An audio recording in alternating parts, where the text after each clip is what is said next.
I le suafa manu malo I sukariso lo tātou li ma lo tātou whaola. Mātou te whiawhia teo whalofa mwhaatalo whātu Samoa. I lo malei fua mai whanunga whaura nei aso o tātou lia mai. La so lulu, aso lua se fulmaliva o nei masino yulai. I le nei tūsanga luathe lua se fulmane ono. Ia mai whaatalo whātu ele tau tura nei moa ele si whonga lo mua. Le Samoa Capital Radio. I lau whaafonga tāpua I Samoa. Ano meo le tātou sauni ngā lotu le nei tai au, teite ia le sunga le whaawhengainga, Reverend Rolani Mikaele. O le whaawhengainga le Kalesia, e wha isa I Samoa, mātunu I Fafo, I Sydney, Australia. Usi mai le whaafonga I le nei tai au, I le tātou sauni ngā lotu.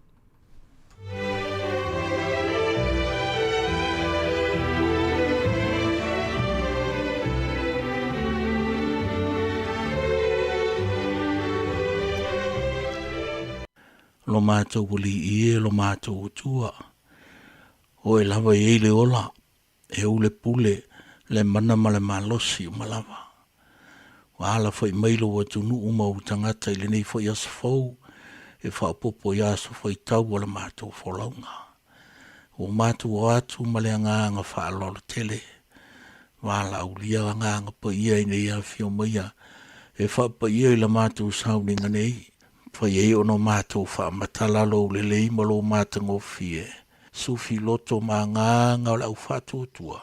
Tau nane le au nanga le ni aso. I vi ia lo sua fai e so ke riso. I mea le le te le wa e fai e pia ilo watu nu uma mātou tangata. La mātou tatalo lea ala ilo sua fai e so. Amene. O te pia fai tawina ia se upu mai le fio ngā le atua I le evangelia a Luka. A lona mta upu e luas fulma le lua. A lona fai upu la se fulu. Fa pea le tala. O na fetala iatu le o ia te ilaua. Fa auta, a o rua I tono le a ai. Tau te feta iai, ma le tangata e ave le vai o mea. Lua te muli atu ia te le fale ulu atu ai o ia. Ia e fia fai tawina fo ilama le fai upu e tasi mai le tusia le faalinga. A lona mta upu e luas fulu ma le lua. A le fai upu e se fulu ma le lua. Fai mai le fai taunga. Fa auta foi o te vave alu atu. O ia te au foi le taui o te taui tasi atu.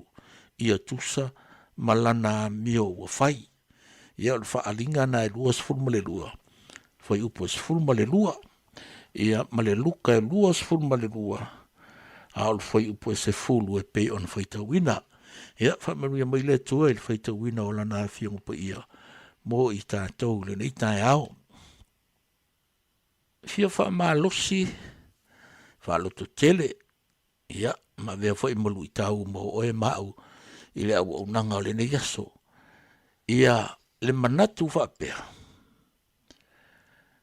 O tangata ngā lulu e mai tua puni. I mei o atatifanga. Ia pea o na silfia, wai fia tele tātou ia. E uma loa le ata wa uma. Ona e silisila atu lola ia I le whaupunga la ia I le upu wa Peritania wa pea o le cast. C-A-S-T. O ina e ta uma ia I le tangata le ingoa, le tangata le an autu o le ata. E ai la teimi e sawa I la lo ma le mele ta o le supporting cast. O otherwise, e le tusia mai ia. O le winga la le whaamtalanga. O le tele I o atati whanga mana naia. Tātou te maitawina.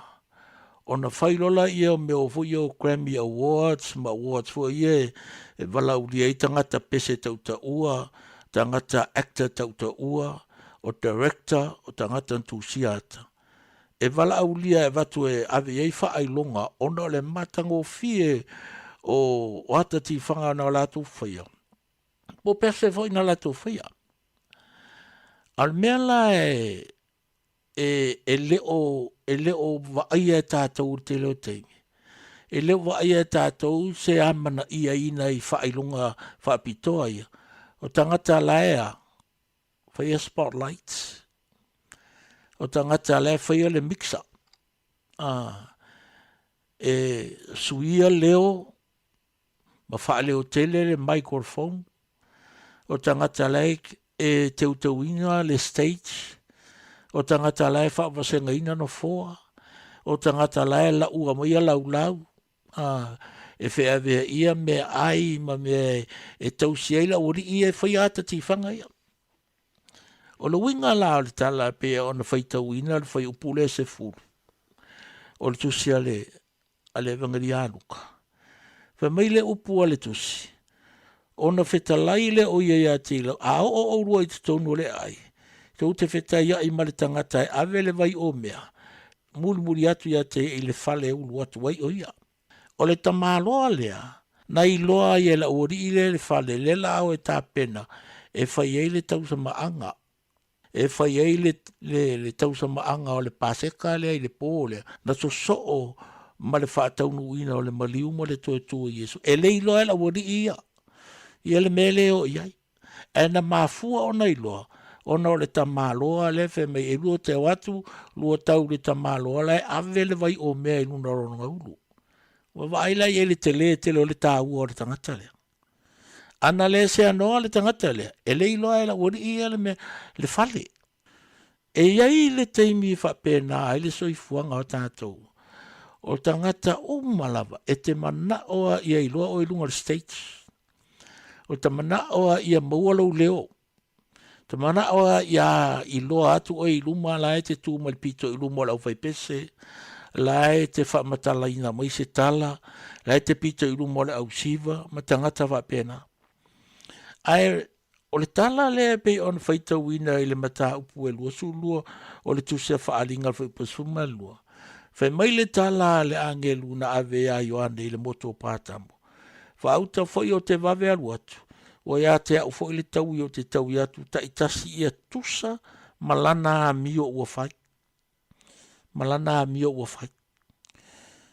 A e tanga ila ia i le soifuanga ma le o langa le ne.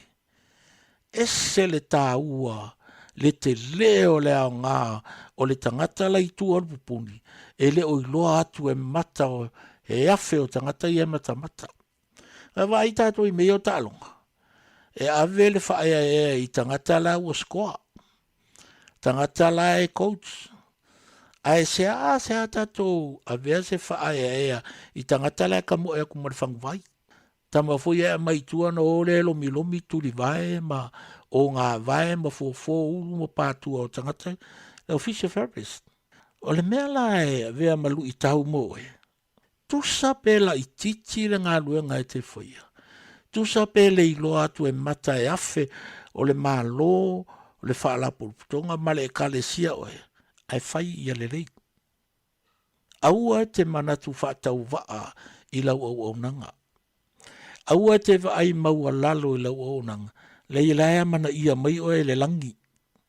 Lae sila mai le langi le mena te iai. Whai atu wharao i te milea na whasio ti ai pepe tama mai i whato sanga vo i e to olua whawhine, whato sanga e to olua ai kupito. Whanau lo whasioti. Whanau lo whasioti pia whai as pepe tama. Ai sao ai mose. Ai sao ai mose. Wai vai ele o tā ua i ngoa o whato sanga i e tōlua. Wa pena vore tōlua o mose. E maritala le tuspai ato i titia a whasio tia le atua mose. Il te mina sawa e awe a maile nu. Ona ele i pereto mi ingala na whanau tama. E na whai ele whawhine.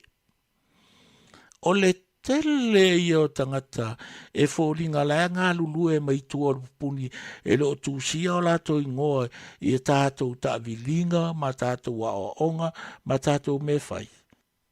Au le te le i o lo latou tāua. Te le i o lo latou tāua. I le au nanga, ma le olanga, ai mesio le tala le leia le atua. Sta mai teimi ana tāua i le ngoa le tamalo i e tero, le father-in-law mose. E na vea le toe ina lana, ma se tangata e fautua ina mose, i lona tūlanga whata i te mina o mai le nu, halu le aso atoa o nofo na o ia e whamasino le nu. Ana le fautua ina, e le toe ina le mose, e whaise whainga, e le mamala na avenga. Ia e lai titistemi o tala noa ia Naomi, le mother-in-law Ruta. Ai va fel ta malo le ona le fale manu le na fana o Yesu I Betelema. Va fe Josefa le Arimatia, Simona le Kurene, o le fale le na fa ye le toisa maanga le paseka le na ye Yesu le polu manai. Va me o le fale o le tina Mareko. Le tangata le entusia le evangelia Mareko. Mai o le fale le ainga le na. Ye le o tusia le ingo lo matua le na. A tala wha mau na tangata e peruwa mai o le lo matua le na. O ia ana le fale le na. Le ano hai o tangata na ngā lurue mai tua le pupuni. E le o ilo atu e mata e afe o tangata. A o lo whaita wina e le atua i lana whamanianga. Whaafonga I le tala le tuspa ia I le whaalinga e lua sfulma le lua. A lona whai upu e se fulma le lua. O te vave alu atu. Ua ia te au fo le taui o te taui atu ta itasi ia tusa malana a mia ua whai. Po o fea lava le mea nai te ngalue ai, I le malo, I le whaala porupotonga, o le kālesia, poro ainga foi. A oe tau mwhai e o I luma ina I eilo ai oi. A oe tau mwhai e leo tele ina I alangona mai ai oi. O te tau whai e whai se whai loilo ina ia maua tuailo wata ma maua tuailo ngā wale o tātou o le teimine. O le social media ma tua malosi ai mana o e whai lo atanga te teimi uma. E le au o le langi. E le pongi sā le langi. Awhi o mai e su e le au sulu ina I tātou te sulu au lama. Mai o ia o le ala upumoni ma le ola. E matala lana sila sila. E manino lana sila sila. Ia te oe mau. I le ao atoa ma le po. Supporting cast. Tu sa lava pe o oe o stangata asu wai. I e whaia ma le atoa toa. Ma i e whaia ma le ami atoa. Whamanu ia le atua I o tiu te mo whai wale nei aso. Tātou vivi I le atua le vi inga o saunia.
tātou tālo. Whaaftai te relo mātou tua. Wa vea lava lau upu mo whaamaro si au mo whaala tu tele. Malu i tau i o mātou o langa i le mātou wholaunga whaau au. A mātou miritino i tiute ma whaiwa o walau i nai mātou. Au no alama malau o fio e ma i mau lo mātou tinga ina e alu wale lo mātou marosi. O la mātou te talo. I au li tia a mātou lava singa uma. Ai meisa o la mātou au nanga. Whamanuia i lau atu nuu, whamanuia i au tangata. Whapea fwoi nei whanau ia onga ma au nanga ese. Ia whapea fwoi le nei ala leo. O lo whapea na au na tō matau inai. Le whaafafonga anga ma le whaasaunga le atu. Mātou wala awe ala ilo swa fa Yesu. Amen.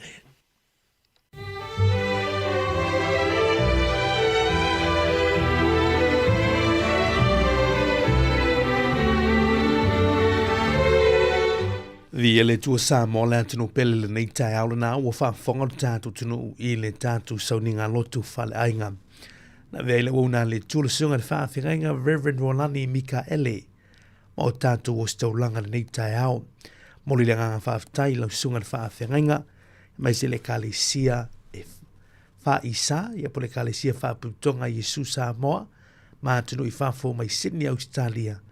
Ia mo le tāpenanga mātungo o whiere nei tai au vi ia le tua, manatu ia le whaafonga le tātu tunu I upu folfola le nei tai au, tā ua I o le nei upu, ia avele ma tātou Samoa le nei aso, wha I le masuli o tātu vai ma le malamalama I o tātu wala le nei aso, ai mai se lo tātou soi fofa le nganga mo le tua le mātu talo, sanga whamunua pele tui lau sunga le whaafenga Rolani, le whalatua no whalo, e taitane fo le tāpo inga le kalisia, ia I Australia nei fo I aso manuia tele le nei tai au whaaftai. O le vingo le tua, ia mai le kalisia e wha I sa, ia pia vi I atu ia. Toi te riu mai proklaman ato tau il afoli tulai fitu. Good morning, talofa.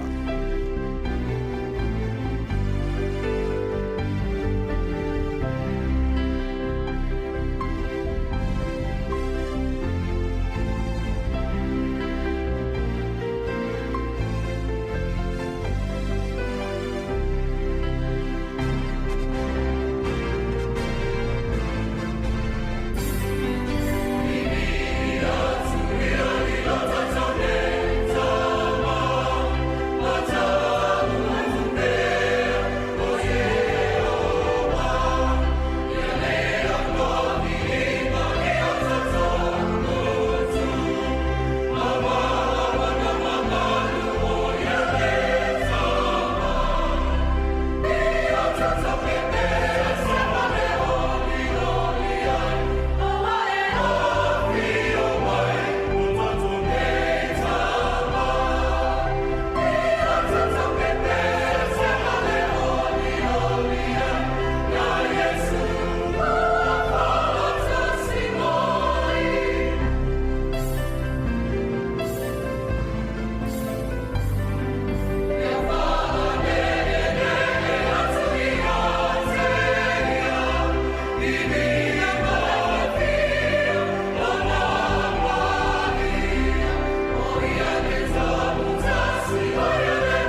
Anti-tala here. Instead of Fifi Falun, ile atau le tayao. Laugh of the morning. Sufong lo mua atau le tayao.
Io o le poloklame nei o le ata o le tae au Laugh of the Morning mātou te whiawhia te o whalofa mwhatalo whatu Samoa e lau whi tā whaafonga nei tae au. Ilo malei fo mai whanunga fōre nei aso.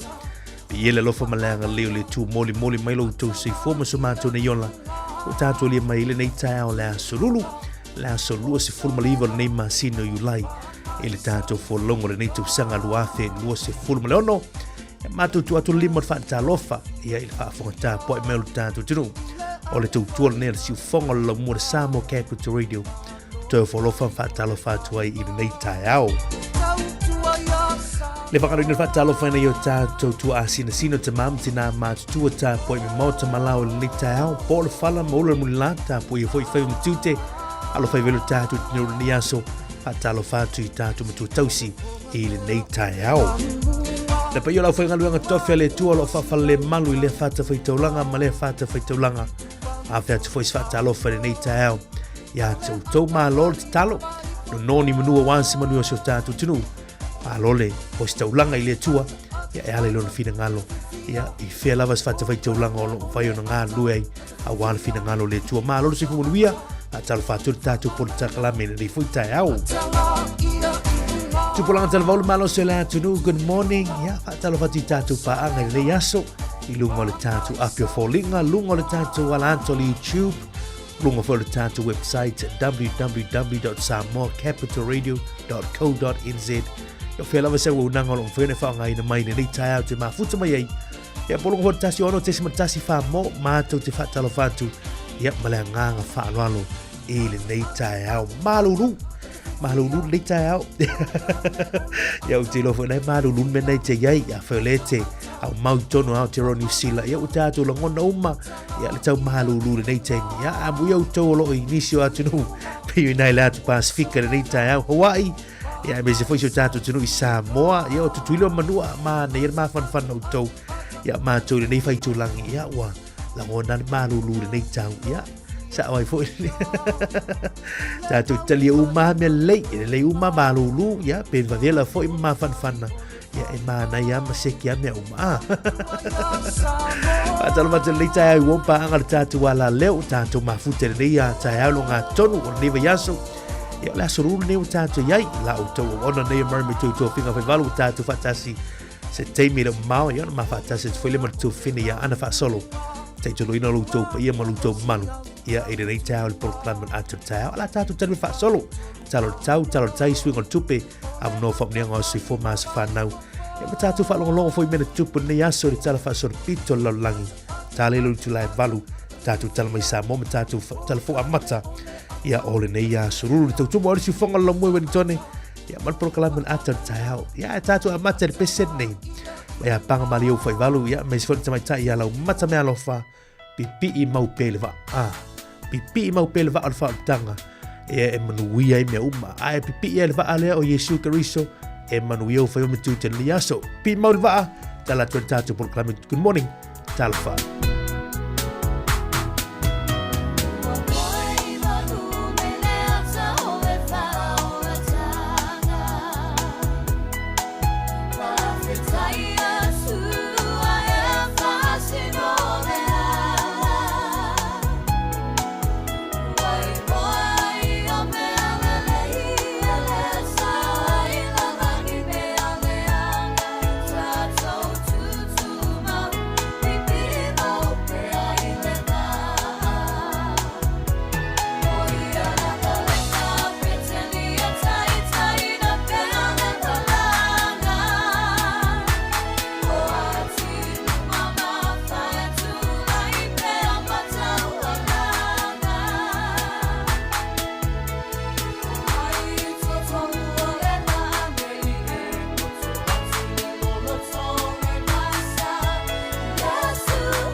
Toi fa talvantu le table town va inga le talo tau fa pe fo le talo tai. A wau fu fo fa de ya sulu tato ni mai. Ile lofa malanga leo le tua. Tato matatu lo mui Wellington nei fa pe fo iona no tua. Oi va ilo official va i tau de ya so langi le tau mo tato lo mui Wellington va il mato lai ne ya so. Sul mato o fire la mo tato lo mua. Se fulma tolu lo na fo le maulunga. Ya se fulu le maulalo. Mawine le so. Venga la so tau la stofile mo tanto lo mua. Ia e matene ina langi le la so tau. Si nai na ia wanga tu ulu le tau a tau. Ia e ono matele ina langi le la so tau. Vai le matula a solo tu la wuli ma le afia tau. Atalo vatu ai tele o kilani le yaso surmato fiele la mo to le yaso. Bena foi nai fangarei. Hamilton, Tauranga, Rotorua, Gisborne, New Plymouth, Solomai Taupo, Benavoi Napier, Palmerston, North Mastone, Talafia mo to le yaso, Susurmatu o Firela, Langi Lele Tau, Ya Molomotu Matune, E Beona Yele Yaso, Ya Tato, the North Island. Azolontil Motu Souten Elesoni, Fatalofatu, Fabenavoi Blenheim, Le Ayu Cariso, Solomai Nai Timaru. Apena foi Dunedin in Chicago mai tau atu ala te lenga fona ni yaso moto langi le tau si suluma tu fie foi la ya mo le na foi vai ngol motu saute ya ile le yaso pena foi Queenstown si wana French Joseph ma Westport le mai tau atu tu le wanga le tau nei ya ma tele langi le ste mo le yaso fa solo atu la fia na nei loinga ya langi le tau suluma tu fie la ia i lau te lengo au te New Zealand i le so. Atala vatu si o tātou tenu i Samoa nei tae au, valu i alo official va i tau e au o, wha malu wingo le tau nei aso i Samoa. O le fua le maulunga o lo mai tau e lua si fumu leono tikeri. Lua si rono tikeri le fua le maulunga wha mawina i Samoa ia i le nei aso i si o tātou tenu. Ona tātou se maile le talo tai, ya wa foi la tau fango te ina ngā te whanle Wellington e fa be foi mana porua Wellington le mai tau atu ia olo suar tai le te nei fa tu a pe il afoli tu la se fulu le tai nei ia ona toi suar le toi kuate le lima i le fia na nei ia ona toi pe le 20 minuti te ele tu la se fulu le tasi i le poa na nei tatu se mai ngā te whanle o mana porua olo pe le tai fa tu a toi suar le toi kuate le tu la se fulu le tai nei ona toi pele le afoli tu lai tolu le awoli e ona toi sua le ta tono li tu lai se fulu le poana nei e pe ona ele talo le tai i ngā te whale o mana ma pori rua pautuanga masani tau tua nare saunga le mu ofu whaaola awane ngalo e te tau o na longo le ainga ia ele temi tau te fuafua tu vaatuai ia mara temi le tau te fuafua tu te liu mai ai le lava longo pui li o le ainga aves telefoni fia vea i longo le ia mafua o mau fuafuanga i tūlanga o le talo le tau ia mai se foi tūlanga o le tai ia i lea taimi ia manuia whai ngā whaiva whangotanga o le tātou tunu i nei aso tātou i lea sorulu tāsi le tāla New Zealand nei aso le tūlanga o le talo le tupe maueli tā la whase fulma le fitu sene tā la whase fulu fitu sene mauai ia le tupe Samoa na mai le tā la New Zealand o whaamamonga le tupe le ANZ le wina toi tātou talo tupe le tae au ia ma le tae au o le malaso le tala New Zealand Amerika na o le 5 sene mawai 5 sene ia mo Australia le aso na o le 2 sene valu lua sene ia mana ia le asiasi penisio o unanga e peona iai le Click-X a le Digicel fa pe fo ina na my cash mana ia rates ia wala fuina o tau seleni ia ina le aso mo mole le whaamtaiman whaamalo le tātou tunu i lau sao i lau tau tua mo ainga ma mātua i Samoa mea whai neo tātou nuk mawhiuanga e meise na e kāle sia pe au ona wala au mai ia mahalovi ia leli ia whaftaile au mafola manuia la whai nau tau seleni le yaso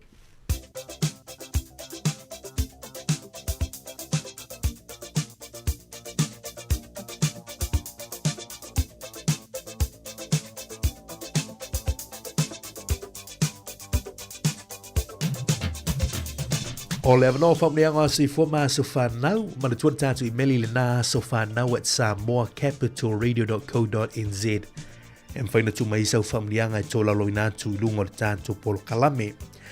Au le maule nei male fionga pa ia le tuo tātou li mai la so rua sfumalivo yu lai, ma nei e o upuia Paulo na vele kale se Roma. Upune ala apostolo Paulo na vele kale se Roma. Roma no matau pe valu lo foi pe lua se full man valu. Roma e valu foi pe lua se full man valu fa pero no foi te wina. Wa tatu ilo foi e ngalu lue fa tasi me uma ele leia I latou. E wa lofa tu ile tua. O e wa vala a wina I lona finangalo. Le lau te faita wina. Wa tatu ilo foi e ngalu lue fa tasi me uma ele leia I latou. E wa lofa tu ile tua. O e wa vala a wina I lona finangalo.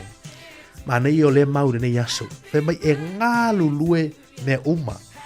Pe ngā lue whaatasi mea uma ele leiai la tō e ua lofa atu I le tua o e fo I ua vala a wina I lona finangalo e ei le manato le polkalame nei tae o oe o au o tātou o tangata ua vala a wina I le tua lua o e ma o tangata e alo lofa I le tua Pai mai lei o tala pōrona ave a Roma ea e me e ngā lue whaatasi mea uma ele le tātou. Manu e te lau te wa seifua, talo tātou polklame, sanga tulu I pele tua nisi aso ste tele I lau tau seifua, au ona I le tua marona whingano. Ia e hale mafutanga mani o tātou ainga. Manu e te lau tau seifua, pese nei moutou.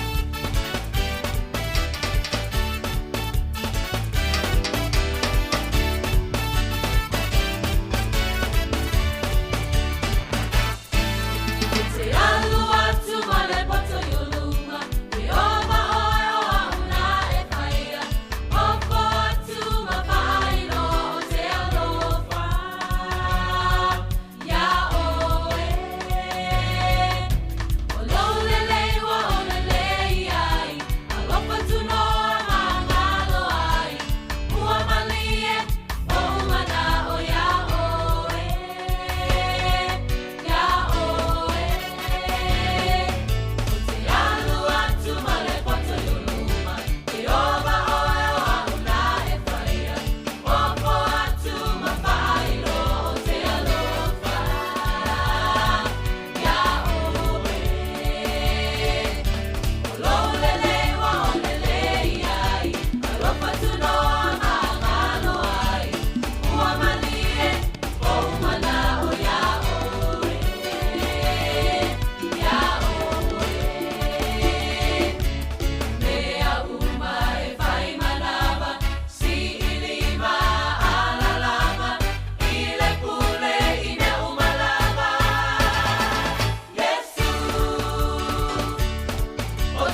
Toi fa tala fa tala nei te mo tai au vai ngai men tupu nei aso le tala fa sol pito lo langi u tato le mai le aso luas ful malivo you lai. E nisi tala ya te ro New Zealand nei o le nei aso le tau sanga tasi valu iwa fitu. Tau sanga tasi valu iwa fitu. Mango toi le va New Zealand ngoa o le Tasmania. Tasmania. Ia inga te fale o mahia.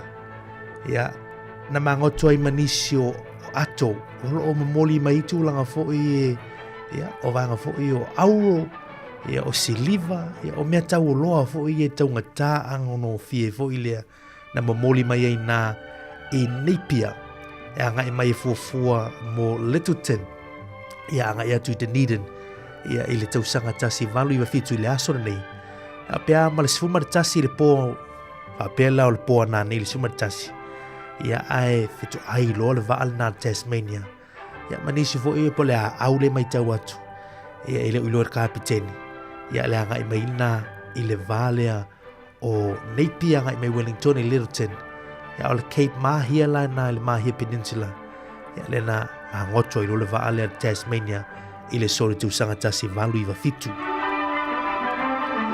o le sori tu sanga tasi iwa valu tasi le mai tau atu i le lau mua i Wellington nei i Wellington ne pe ama le lua afe anti-Springbok tour protesters o le atoia na solte.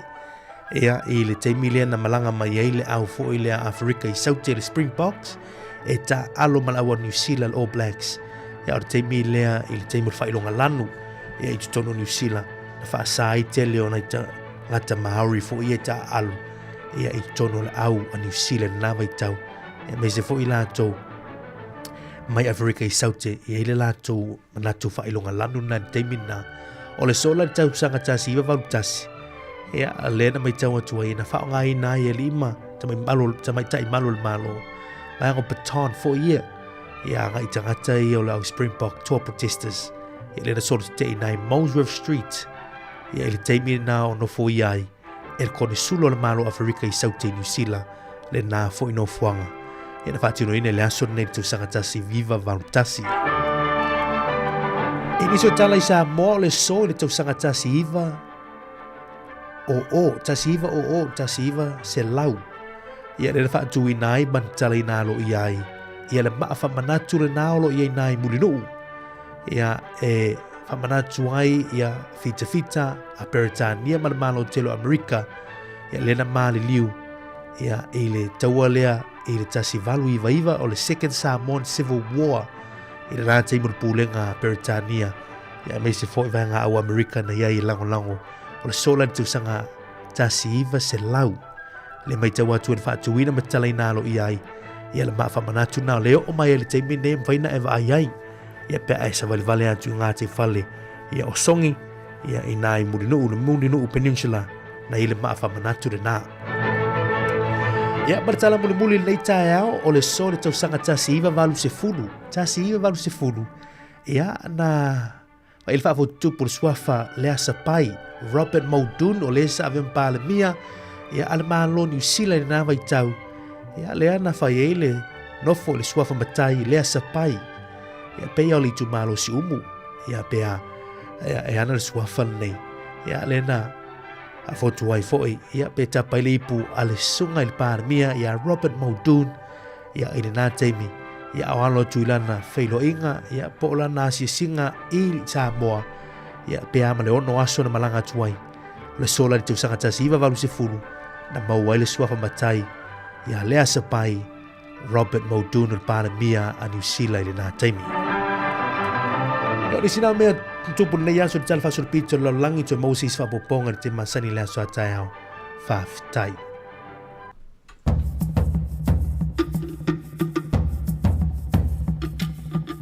Toi wha minuto tōne ona tala o li tū la e valu tali tu le valu nuta pena mai tātou tala mai Samoa ma tātou tala fu a mato nei tai au ia e wha talo whantu ia a malai vaenga ngā holo malo si fu manuia nei tai. Good morning whatele mafuta mai Julieta Uli, good morning.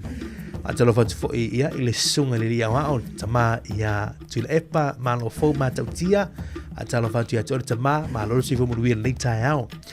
Julieta Uli malo si fu manuia mai Hawaii, beautiful Hawaii ma na ia ma fan Hawaii le nei tai Simeona Suena good morning whaatalo fatu malolo se fumanuia pua fiti fetoai malolo se fumanuia good morning atalo fatu fo le sunga ya Alan Solomona se uso le mafuta mai nei taeao ai wo uso ya Alan nei taimi malolo se fumanuia atalo fatu fo ya Amelia Moana good morning atalo fatu fo ya Tala Mose malolo se fumanuia nei taeao le mafuta mai nai New South Wales ya Australia ya o sunga ya Vaolio Pea good morning atalo fatu ya Liva Melei fa tani mafuta mai fa wina Danielu so i fumanuia nei taeao te sia Agustino ele ngata voleo talavou pese 40 ia le lifa talavantu lo sunga talavou ma lo se fumanuia sunga ya pali sina leo ma sion tu a ma lo se fumanuia o le sunga ya Wellington mane le mafuta mai good morning atalo fatu a mes fo i sunga ya Aaron Sila ma lo se fumanuia Aaron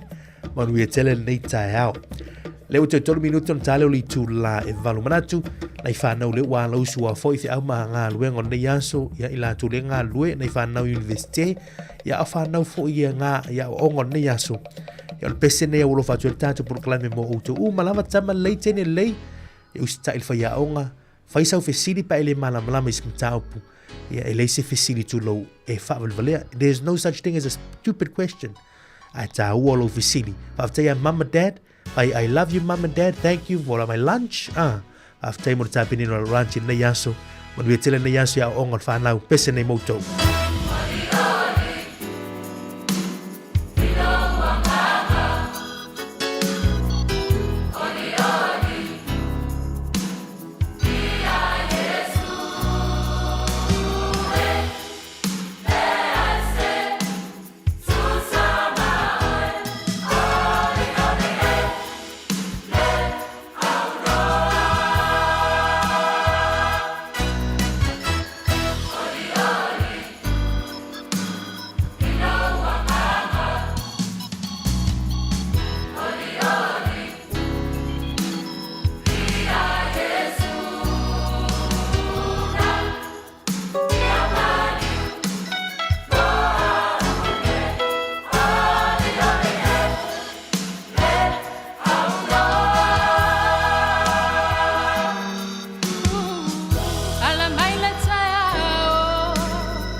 Fia lava toi whaatala whātua whaafonga mai mōlo tātua tunu ule isi fo i whaao pōponga na nisi o tāna i mea lo te tupulu tātua tunu i Samoa o se mai ele whaafonga.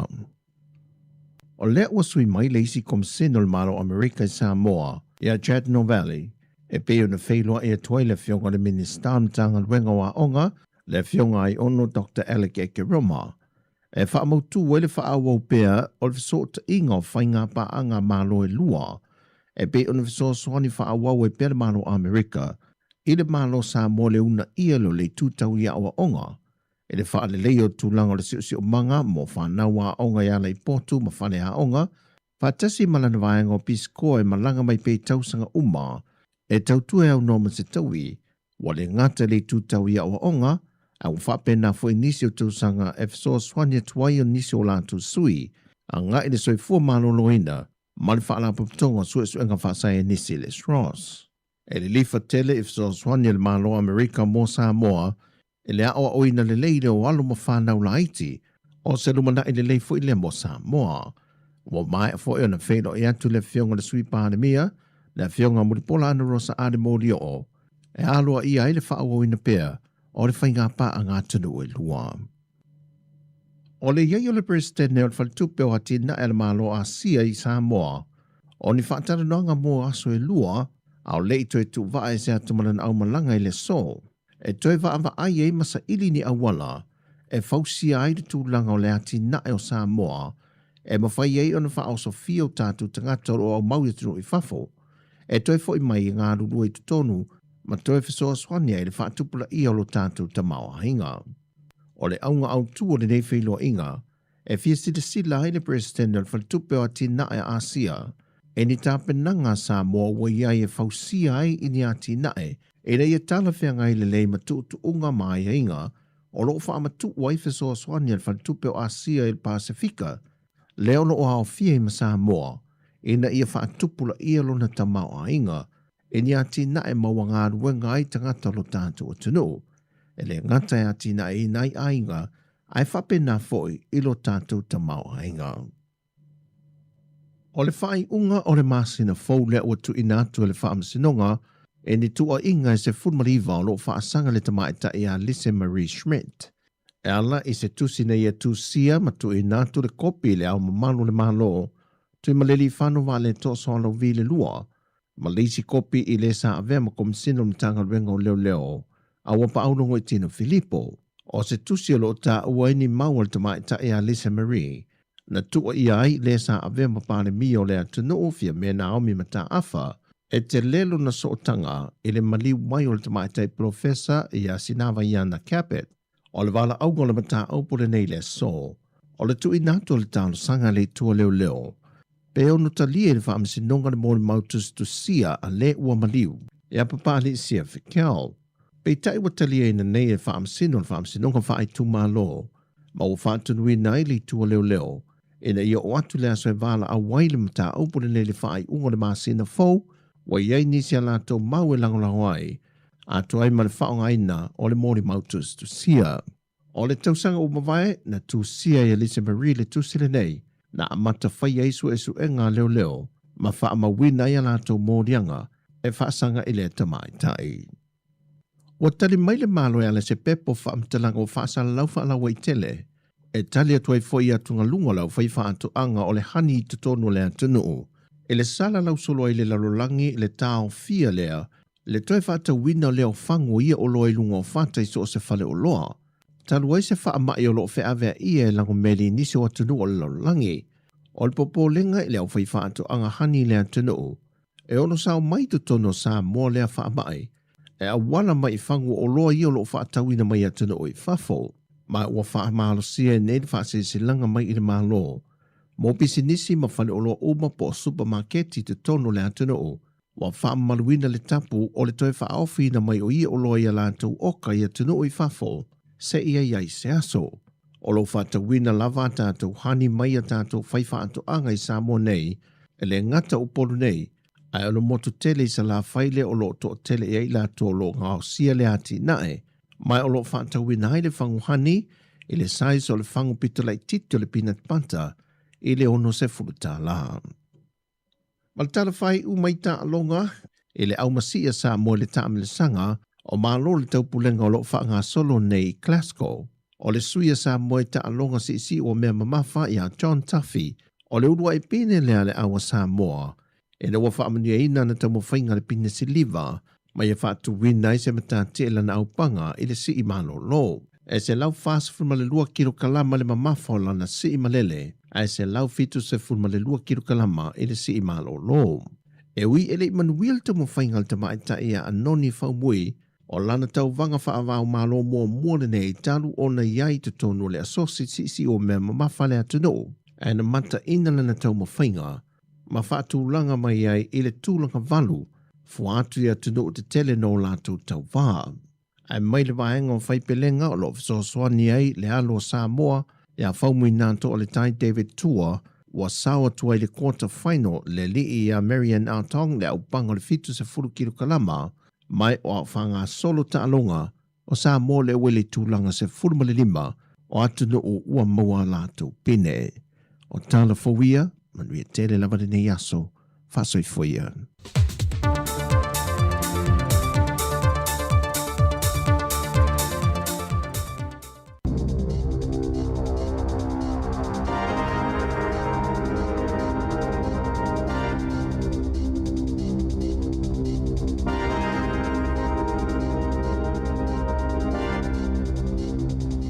Tala flawa fa bobonga mo mo tala fo mai le si ufonga le lau mua mo le nei tai au lua se fulu iwa o Iulai lua filua ono.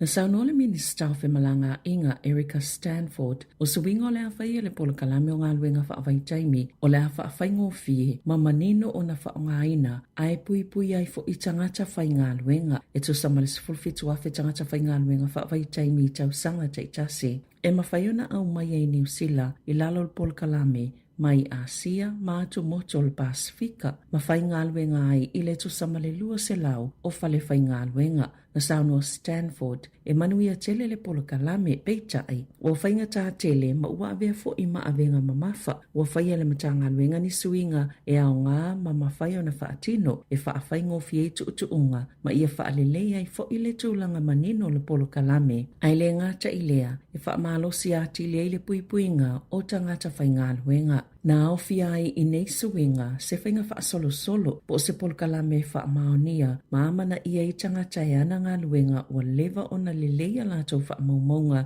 i le tau sisia o tō la fono wha apea fo i maleawa noa te le mō tangata whai ngā luenga e wha whaingo fia i na whesu ia i whale whai ngā luenga e ngā lulu e ai o le ai ai fo i tō la fono manino e wha atatau i tupe e mawhai i tangata e ana ngā luenga po company o na toe maua mai i tangata whai ngā luenga e pe o tau uwhi malanga inga e ni siua manofuanga ino no fuai. Na sauno Stanford o nei suinga o le afsosoni i tangata e ana ngā luenga ina ia tau la i lewa ai i a lātou ngā luenga au tū.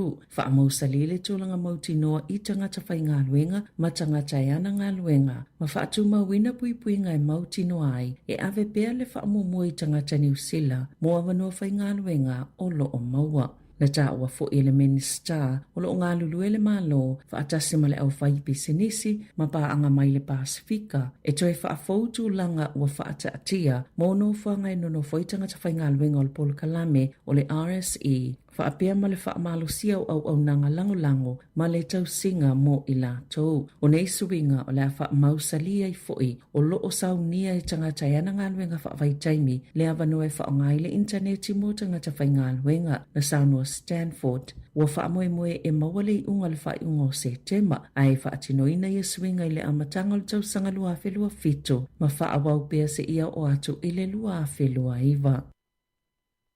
Na whaalia le pulisile o le matanga luenga o pisinesi whaafotunga o mai fau mga luenga wa ia talia ina le tua inga e whaapea na sise le matanga luenga ina ua le whailua ina whaamatalanga i whaipule e winga i le toe ave e senga le polo keti mo le polo kalame o au nanga whaate konolosi i le amatanga le tausanga nei peitai na ia te ina le tua inga e whaapea na tau mawhai le matanga luenga malona i loa e ta ina sise le palemene e le ita wina i le MB i le komiti le palemene moa onga o whai ngā luenga i le māsina o mati e whaapea ua whaataatia e sele polo keti o le Biometric Capability Update e tolu 5 miliona tā lalo na tau e na whailo atu i whaipule e whaapea e le i whaisa ilo ilonga whaalawa tele e whaatatau le tūlanga ua o i le polo keti peitai o le mea moni wa lewa na tuu lea ngā luenga o le māsino iuni na tuu atua i le whonga whatalai Jerry Brownlee le polo kalameanga i le Privileges Committee polo komiti o ia tatau whaapitoha le palemene ina ufisilingi e Fiol Twyford ma le komiti o a onga ma le au whainga luenga le mata upo na whaalia le pulisilo le MB Nick Blakely i luma le komiti wha palemene i le asolua sai le matanga luenga le tali tonunga e yeni vaenga ma ale o le paketi whaapea i mawheuia inga whaapisinisi o le polo keti sa le mawhaio na whaise whaamatalanga whaalawa tele ai ioe sa sise la lātou awala na wia na sauno fo i Blakely sa wha ngā solo fo i whaatala noa ngā le MB i le ataimi e whaatatau i le totongi muli mo le company ya pani o le NEC mo le polo keti o le ala fo ile o lo lātou popole ngai nene i tala noa whaalawa i tele o na whainga taile o whaatala noanga muli o le mata upo. Sa whaitio ina le Minister of Malanga inga Erica Stanford le matanga luenga e whaapena o lātou tau fia male iloa le whailo atu ia te ia o ia whaamaumaunga whaapea i malawhainga malo mo muato le leipa e winga i le polo keti. O whaalie Professor Michael Blank o le University of Canterbury o lea ua o tātou i le o ngā tatono le vaitau o whaamai e a awhie le mānawa i le tau malulu o se tūlanga māsani mo le taimile nei o le tau sanga pei tai o lo mawa lalo lava le numero o tangata e a awhia i le influenza na saunoa Blank a le ona ua whaititia le fulu i le nei vaitau o le tau sanga pe ua whaatu ai foi o na o mai le whaamai a e iei le avano e to te le nisi o le ama mai i se taimi la tamai. Na toi whaopopo le vaitau le fului ni usile le lua whelua lima, mai e lava tangata na ngase o atu lava ia te sema, na awhia mai e le siama fau o le influenza, le na wha umi e le vaitau o le fulu. O lona winga, wono wha atuai le vaitau o le fulu i le nei tau malulu, pe ona uala i titi fo i le vaitau o le fulu pe ona saunoa le ali i polo fesa, e ono tutusa ma le tūlanga o lo tupu i au se tā lia, e ono pito wha atatele ina le fulu i le masina fau, o i lea o lo maua lalo le numero tangata e awhia i le COVID-19 i le taiminei pe ona saunoa Blank. Na tā ua le tau le alena whaisa na tau whaamata o e whaapea na te whaiani o swhainga i nea o ngase lua i o kilani, sa mana o ia te lea tu tangata na te whaao o ia i leoti, na ilo leo whainga o tangata na maali leo, i leo swhainga whaatelo lisi kala e stete, o lo whaanga solo le whaamasinonga Taiden Huo, i le whaamasinonga whaito malo o manukau i o kilani, e talini molianga o tau pulenga, e whaao leo tini tangata po tamaiti a onga i Waiuku, whaapea ma Rutherford, na ia whaia fo i se folfolanga e whaaleanga ni ofisa se lua o leo, ma whale o le palemene, na molia fo i lea tau lea, i lona umia ina o se whana e unoma se laisene, whaapea fo i manisi mea e whaatinoa i o swainga, na ia te ena ina uma ia molianga, i lua vai aso o loo whaanga solo ai le whaamasinonga. Wa whaasalaina le company ale Harvey Norman i se sala tupe tolu 5 miliona tala. Ona o se whaasala launga whaatau sina tau whaasise, masata ita ina se tangata whaatau e winga e lato credit cards. O le isi lua se 10 miliona tala, wa whaasalaina i le company ale Latitude Financial, ona o se whainga lava lea e tasi, na mau e le ofisa polpule ngal malo Australia, e wa ia company ma pisenesi ina ia ustai to la fono. Wa whaasala lawina ia company, mauna ia tangata whaatau ina ia awai se polkalame o credit cards, e ono se fulumasina i totongi se oloa, e au noa ma se tului. Wa whaatono ina fo ia company e lua ina ia vave whaasala lawina, ala whaasala launga whaapisinisi ia ua toi whaasao, i lunga o ala upenga ta whailangi mo aso e iwa se fulu, e 5 miliona tala, la whaasalanga to whaatasi, ono o se whaalau iloa whaatau sina na whaasese na i tangata whaatau ia whaamanianga, pe a whaao ngā lato credit cards e whaatau waini o loa. O le sala tupe na whaatau ina le whaamasinonga tele le malo, o le sala tupe pito e mawalunga le ua maua le Australian Securities and Investments Commission, whaasanga i se company ona o le whaasese ina o tangata, e alai whaamatalanga maami o ngatau whaasese. E fitu te simale tasi le malo se mafui e, sa lulu i kai o sho i apane le solua, na moto si ai le eletise i le whaita wafe o a inga, ma vai a wala titele, mai o mai le pōna pō, o atu le to lima se fulu tangata manu noa, na whaalia le pale mio i apane, sa na e tā kai chi. E le i mau e le taimine le whaita wafa i o tangata, wa afia mai le mafui e tele ni whale na whale angaina, e au fiele mōlo le Aeon mō whaataunga. O i apane se si o tunu e lamatia tele mai mafui e, mai to samale lua se 10% o mafui e tutupu i le lanulangi o mafui e ie lulu winai i a pane.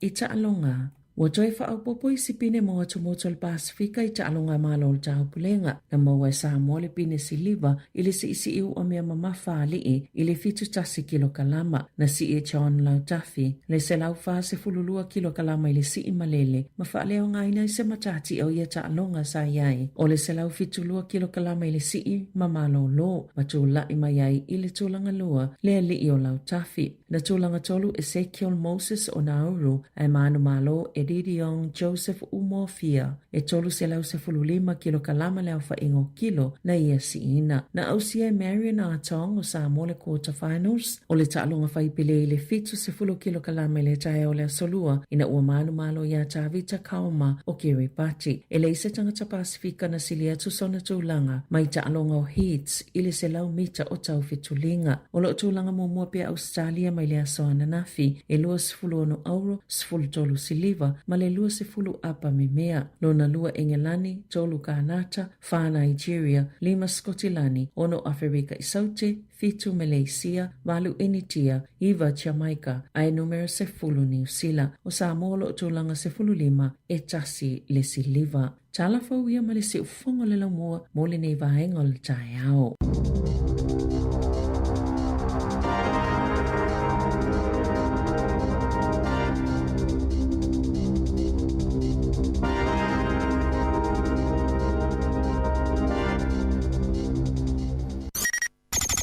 O le tautua le si ufonga o le laumua o lo iai fo i le langolango a le New Zealand On Air. Se fulma lana minuto te le tu live valu te fatalo fatu tatu tunu tolunga tu fa bo mo mo tantu tala mai sa mo tantu tala fo ya of te fa fo le tu la e vai le tau nei pa be fo le tu la se fulma le lua I la woli fi le mo la no mat fa se tu ai ma le tu fine ya fa solo tu tu rivolo tu pa mo tu malu nei tau. Good morning talo fa ana malu si fu talo fa malu si fu le tongane mari to fa talo fa fo il tato fa fonga nei solulu malo la val so fu manuia malo foi le ala uswiti utem faiva le nei aso malulu lava le nei pai aso Maria tato I Wellington o le tūlanga na le ui tato ana le nei teimo le malulu tato iai ia tato o sai vai te favor tato official nei teimi ia o vai foi surungia foi manto la nei teimo tau langi le tau nei aso pe ona o mai tato tala o tau ia no winga o le aso a foi le fu le ma nei ia fu fanga foi o ngalu ngai fafo ia mes foi la tu nga lui faf ia ingalbeng ia ai tau tu na la ai tau na la ai wale malulu moni le ia te lo foi le fata malai la tau ia nei le tau singa nei tato matua mai Samoa ia mo nei tato ainga foi o fai malanga mai ma siasi mai ia malo le tau si malo le tali malo moni le ana fai la utala nei le fenga lotu tau I le sunga fa fenga ia Rolani Mikaele mai Australia Sydney ma nei ol fe out ni tau ana pe fa longo I nei le malo sela o na le tu ol va fo io supporting casts man tu so se ata ti fanga le cast les fo ile tangata fo I main characters o le collector ta mai au tu ile ata pe e ala tangata au tu ai o so se ata e ata tangata fo I ta o supporting cast tangata e le tangata au tu ai pe e la tu no lata au fi o mai tu no lata o le pe o le mauna o mai le fi au pe ta o uma tangata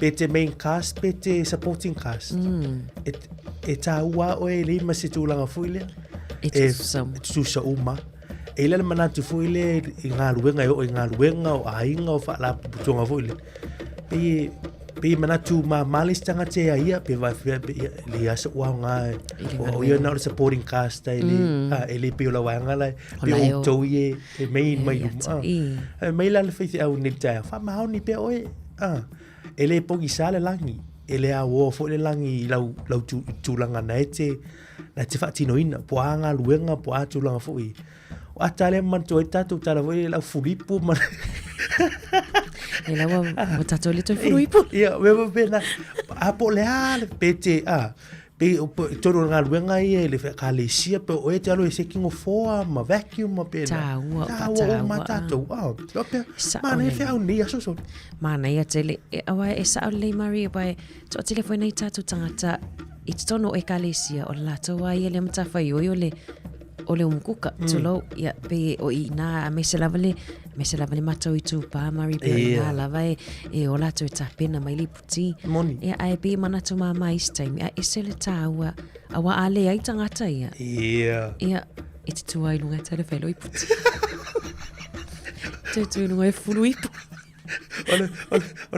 pe sa o le fi ma le fa malo si fo le pete main cast pete supporting cast ele mafaina fai se ata pe a leila to ye Moni. I tua por tangata le tua tur or camera Vai ngai le tau behind the scenes. behind the scenes e ye la to te ro ana ole me monia fu le mo le fa tai mar fa malo ile tu la fu ile ye la to pe ele o ta o la tu ngo wan ta o ne fi au ta mo vo ye le mai lungo Grammy Awards fu E. te o mo le fa ilonga male me ai ngā loi tō tēlo tangata i mai mā ue pēna whaina mo umanta tō wora. Moni, te lola ma ro mana tua i loa ia le si wharwhenga ruenga i Samoa. Te pon matanga ruenga lea le MCO. Ia. Tau sang umalawa e le lato whailonga o le Employee of the Year. Te loa e mari, e le maua e se tangata i tono o ofisa le whailonga o tangata whainga ruenga o tau sanga. E maua e le tina lea no atu e whaikilini. Wow. O le tina lea e na te mawaina la whailonga i tau sanga uma. Aolana ngā ruenga, o le sau e whamamā ia le ofisa, ia whamamā whaleui, ai lea pe e tau wā o matangata i e tonu o le ofisa, mana matanga ruenga, e fia maua al whailonga lea. Ai o te le lona nei taimi pe wasui, ai pe o le tina lava lea na te mawaina le Employee of the Year, e saon le lalfa malo sia le e le tāua ia le sau no fo le kesia le e tāua fo i le no fo le kesi. Ai e se fo le tāua o ngā ruenga al tangata le ngā rue mai autua. Tatua mana ia uma. Ia va pena vende yaso. Au e te mana tu mama pe va pe. Ele sia ngā la o mele fa. Ai te ilo.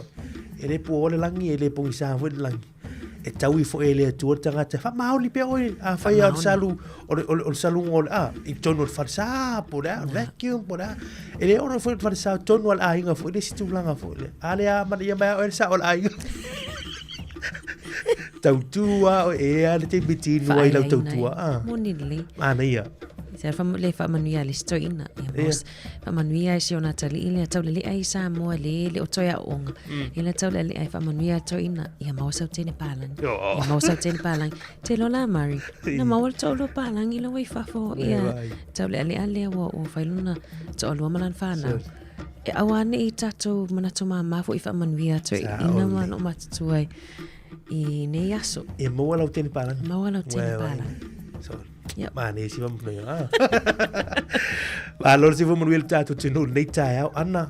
Mane sta facili nei tai tala votato l'intelefone o fa vamos votato tino. Io e Mario Latoi toi ave foi ia mafofo nei tato matua matutu I Samoa. E o leva foi I toi festa faso e fatau I Samoa. O le faingo o leo leonga te lo le fafonga mai le tupa o tina. O le whainga o leo leonga ia na wai whawhanga ma wai momoe ai tina I komiti aso ia. O mawhawhawa lava nei vai aso Mariono o vai aso nei o le aswhana o si o grandmother o maliu. Ai o mawhawhawa lava I o taia memories da te mana tua I lo grandmother. Po le se fulu o tausanga e o aso wharaile. E awa waila ia tina mai pitonu ia matoi wawai. E awa waile I whar komiti. Ia e lua me o te alu ma upea ma sa valivani mula o kwemal. O le whala le ta ai e tonu ma alunga ma ia afu mal mata inamu. Ma le mati I poti. Ia na maole ma tomo moe whar komiti. Pe wha po e moe ai ia ai watu fo isi lo matutua. E watu malato whanau tu sa pe ole fa o so fianga lo ta fia ta te look forward ona le ta te latu ta whawai I whar komiti na le vai. Ai leo tamato o tatele o ilo le po lale mafu angana la ona leo le far komiti por me leo ni te o atu nisi fa leanga. Ai umalava vai. Ona ole I si weekends. Awa wai fo leo komiti mai lava pe mai salani wa ole fale mai fa itu malo mato I fale alili e tu I potasi. Ia, o le sifo ia wai na ia wai la komiti mai no e o momoe ai ma tausila ia li ima tama tai fo mai le momoe ile tausingo fale mai le potas. Ia e wai e fo ia komiti ma tal wato ia matai. O tata fawai. Ale mana ia e fai de pelea lo matutua ia e fai mato fai mato ia vai tolu le fapo. Ai o te ilo le whafonga mai fo ile ia nei lo matutua fo ipo nei tina. Po ai mane fo I whasoa mai po o ani mea mana nei ia po a fo I whainga fo I o lato wai ngā rurue umale a inga. Tu sai ta olo whawhanga ma le mele o I e vevesi solo ia le toi ina mataulelea e tā pena le whawhanga a lo matutua Mo le latu leo-leo. mo le leo-leonga ia mamoli atu le tia o tae au mamoli atu le hauli Ma le tina fu. male afina O le tātou whaasona ni tae au. Ma ne ia tele vaenga ia wai. O le tūanongolongo atu. E tau te o. Pe o tau security fo i e pēa Ia mai wai. tau atu leo-leonga i e whai. Ia o te iloa la wai. O al whale la tina lea. ia o le wharakomiti wharakomiti le no Ma ne ia. O te sirina ni tae au. o te lofo i maua umai nuu ia le I whainga. whakomiti ma E leo-leonga watoi- ia. e wato e tō manatu ai o no o mea na hota enjoy mo ta fia ia so ia o lai whatoa se furu e o te tausanga. E te Ia, au o- ai. E lata foi la ina uma po uma la so sa. Ia toi tasi ale po o le tai au la songa fua. Ia ona toi ta pena mo le. Ia e ma toi sa vali foi le tai mo lo grandma. Ma ua ma Ma uno te ma o mai. ua fala ma tipot. Tolu lima lua whaatasi tatu numera e fia whaaso mai tina. E au te loa na ina i tatu mātua nei tu a. E olo whaafonga mai nei tae au. Ma te fia mala i tu langa ia wa le.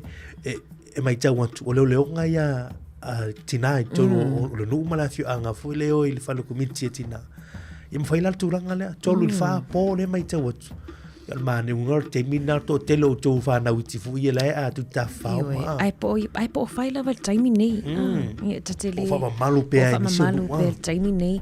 Ia e se foi la leo nga le tupa tamaya mari nei te iwa ini tamai fia faso ma i foi la tau leo nga i afi Mana ia. e o e leo le sa e ta leo no ia wa i li le pu ia wa sa foi toi feo e tawai pe o taimi o fai ngā loto te dole sila fia le atunu a mena te mana tua i sa moa ia wa taitei le sa tau le sa moa o e mari le te mina lai Le i tau sa teitai, mila ah. McDonald Tolu lima lua whaatasi i tātu numero whawhone o Wellington e whao ngā mail o whā.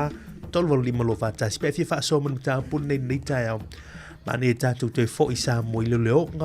I o whainga matu nei mā sani iso tātu tunu. Ia le mate fia malama tu finiana. I pala hatonu al au ngofra moe i mā fuai ia na wawai ia tina mate mai ta i tūlanga i te tolu wha aso. Ia o le alta ua ia pone meo e whai lato pere swipi po rase. ni tala noa e fai la tu E lato il fondo Lato tala. Tua ubi tele la. Tātou el whaafifianga nei teimor tae au. Niso tātou tala tu mai tā moa. Tātou telefou tātou tatanoa ai. Ia, ma niso whaasisiranga whialongo i nātou nei teimor tae au.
Manu malo se pepa tala oloa mo au whaatau le back and save po le New World. Pe utu fua fo e lau ta vale le papo le pipi. O wha manu yanga nei, pia e manu malo mai se i le DigiCell i aso whare le taitasi. A lafo sau top up tolus furu tala pe sili atu e maualo ua vano le sei. E wha pena fo i pia lafo sau se leni e tolus e lau tala ni usila pe sili atu i Samoa i le mai casual DigiCell le wha anga i le ClickX. E lima wha ilonga ta i se lau tala shopping vouchers, ma le lima petrol vouchers sa i se lautala o le ase ina ia sofarei le taitasi. E iai ngā ole nei whaapitoa. Sekia DigiCell.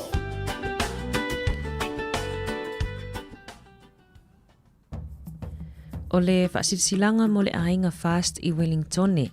E ia te au ma le laulau le whaaloalo tele.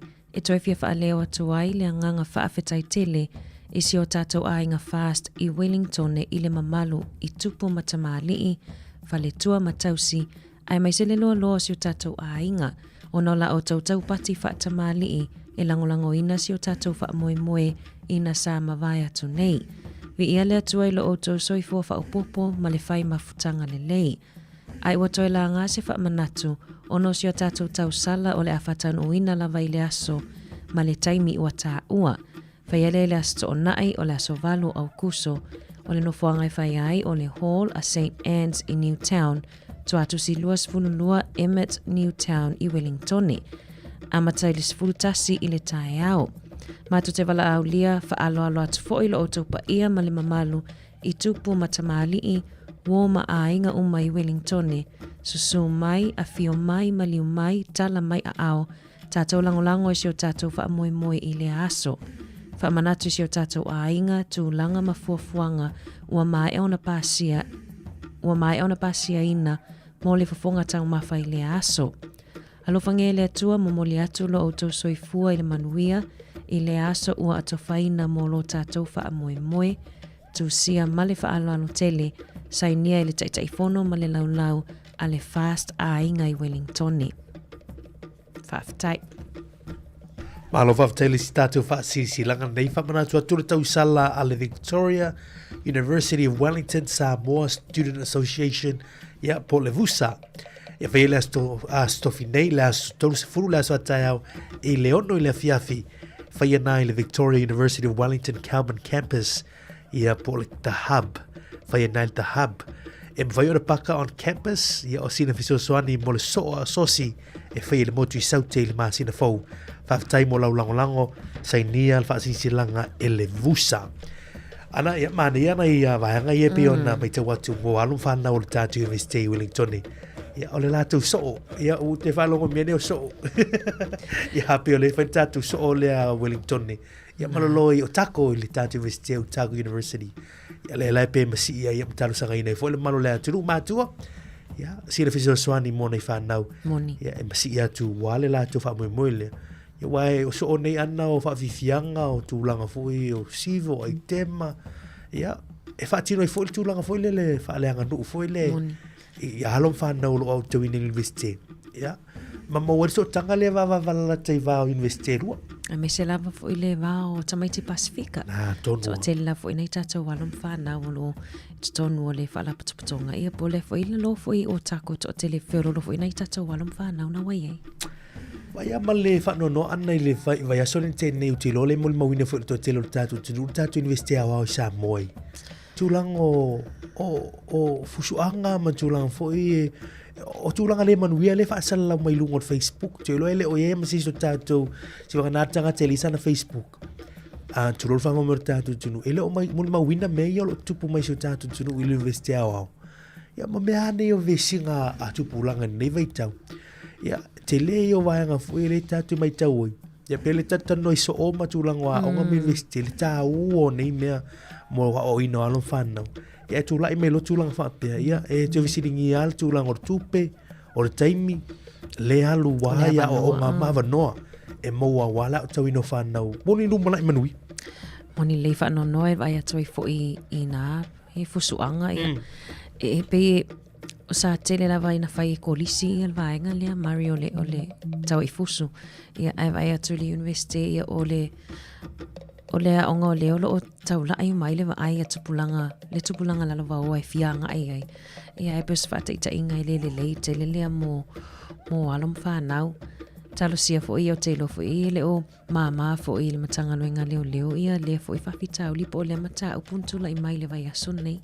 Mo ne lei, ta o te le fautuanga lei, o tu ala loa mo nei tatu ainga mise a taval au sa moa, ia, me se ala la to ia fatu petu nei, e ini sila ma Australia, ia tulanga, wa onga nei whanau ia leo, ia au tulanga leo. Ita watali pili.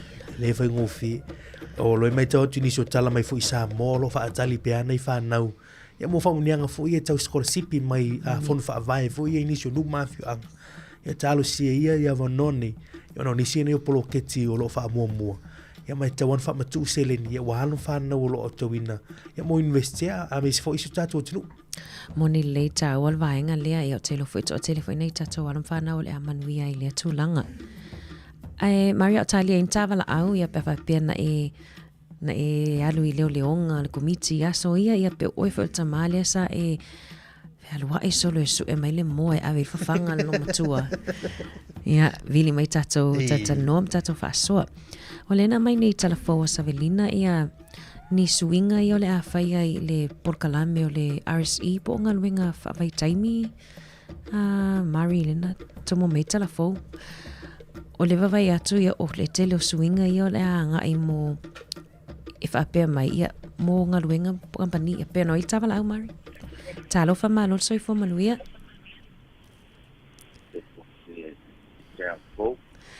Halo. Se vou maluia. Ia paso nei sai Montreal. Ia. Long foi le. Ele tau por que eu ela não ina e moniam pa maoni aso io le foi ia le ngale. E musia ia no utua. E wa te yo le ia role tinama ma ave ia se kasi foi yo ai ia tua wa nei vai temi wa to telefoni uma ia ainga. Vai temi ia o kasi al telefoni no. Ia ma wa anga ang telesa pa tino leo mai la vai temi ia ono kasi al telefoni e tono se afianga. Le situ langa nai masi e una annual tidama ave se tasole aina e fu i temi le po. Vedi mai telefoni ia longo fe ona ole tidama ia anul na tamai longo le aina telefoni. Yo ni vai temi wa se anche poi ala la fanga e tomo ye ni si ala la fanga fa tino ina le tu la mai au te lo ia ua sa to e yo ko i no leonga ya ya yo to ma sani e tu ma ya ta to wi samba pale na ina ya si wa ta ko ina yo ma sani ai ta to ali ni lone yo leonga o ina leo mantau le ina fia ua o fai no le o tau ona fa o fale ia le ainga ia wanta po ina fia sa ni lava pe yo me sa ati mo mai o au ia pa ona ia fo ia leo ma ia fia ia me se fo ia pe yo le mata o pu leo ma ba fa komisi sa o ta ai ni vai tai ni ai ua lo tenene telefoni nei vai taimi o le toe buat. Le sile tu e lo e uia sa fa. Tingo ia o no nganga fa pe. aftai. Le fa so atu le nai nei. Vai ngol taia. Aftai lava tama. Tai tama mo lau fa so. Mon bien nei aso. Ia fa pe na po ia to e ngol aso. Ja, aftai lava se foi. Vale, il fa so sto to le le tau an. I, te mana tua le sa tatu tala nofo I tua ta ua le tata o whainga luenga I mea lai o le tasi o le telefoni li no.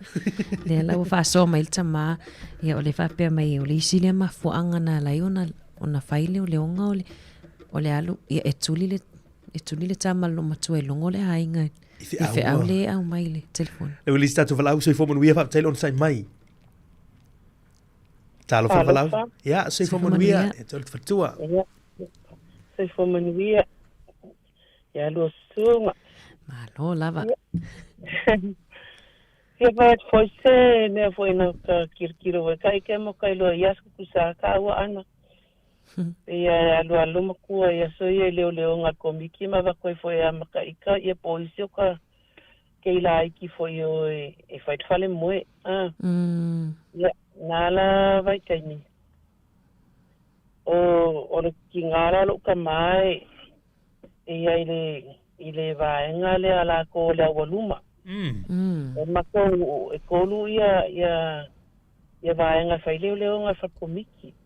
O le vaiaso le waluma, o le vaiaso o falkua makausi, ia man vaiaso fo io o avaka lea. So la tena e fa solo anga ile falkomiti, e fa ala to leo nga falkomiti. Ia o manga ia nga mea la ka vai ia so ia mo kalu e foi fa no I kala lo makua. Kusa e o mai uma ia e fa sala la se kinga vanga le potelo matua.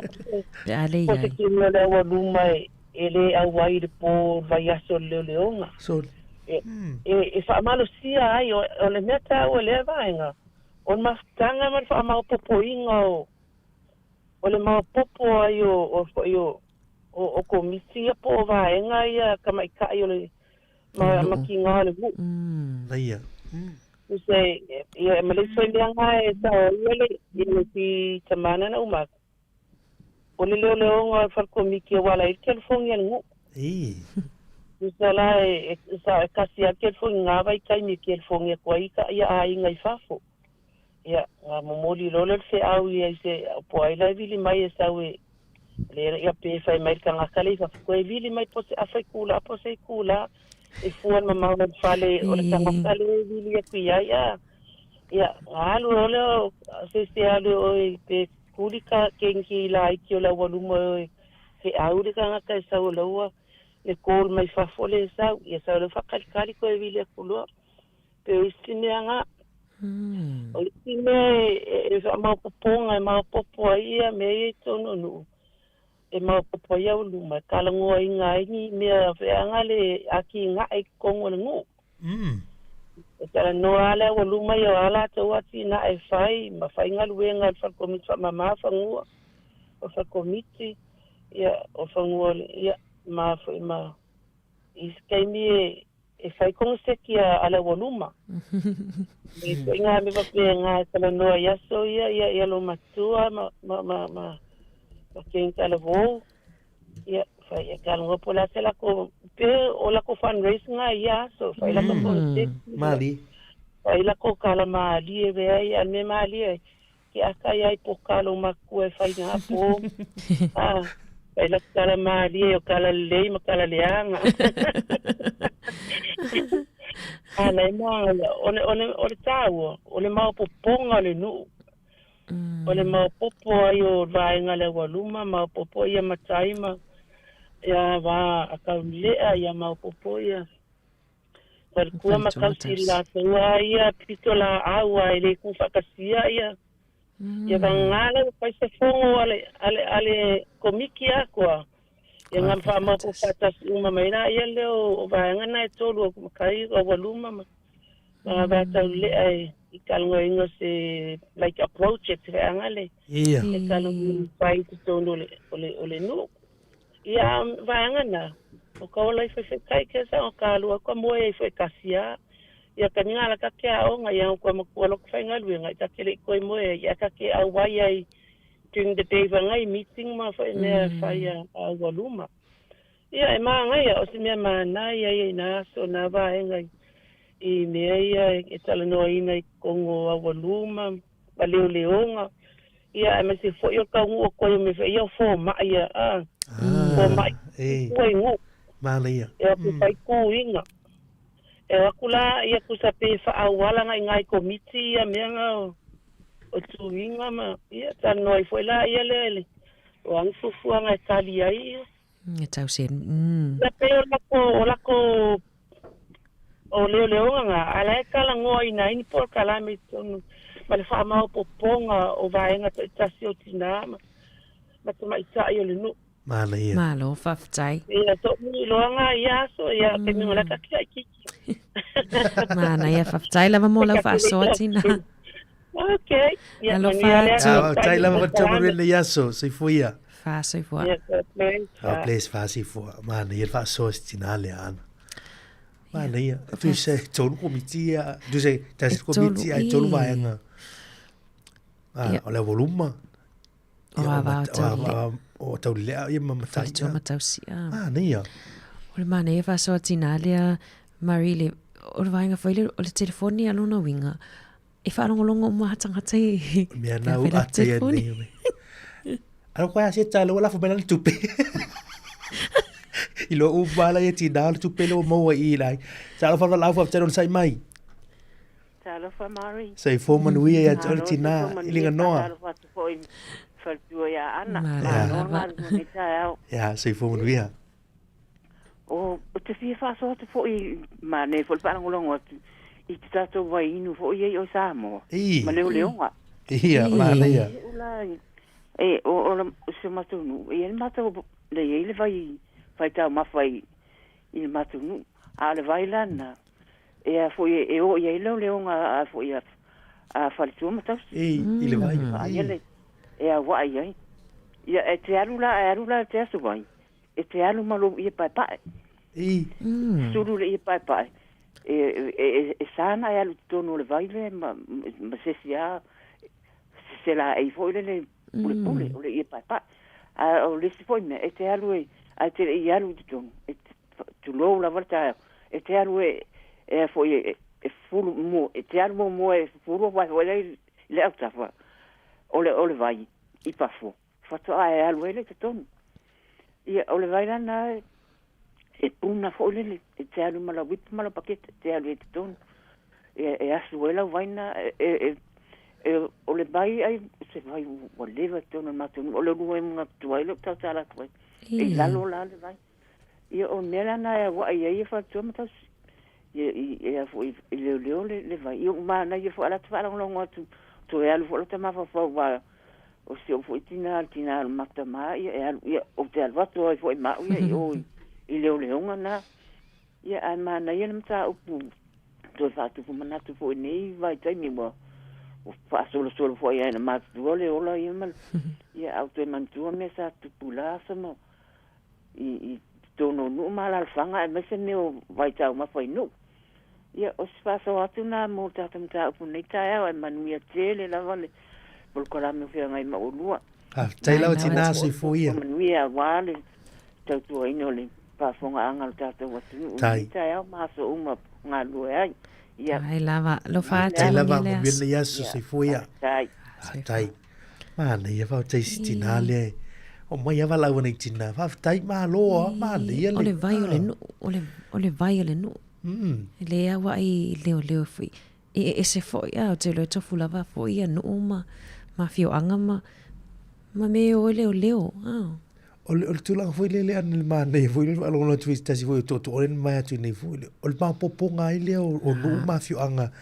o ani meta o pufu ila mulinga fon tanga al pan menem e meta pu te tolu fa po foi e ai a o ngal benga le ata tu le fie fai tala no ia vai ngorta tu no ma se fo man wel wala fa telo sai mai o ma no ata ro pa tu ale te o o te ia wala mai ia fa ko kala ngo mai vai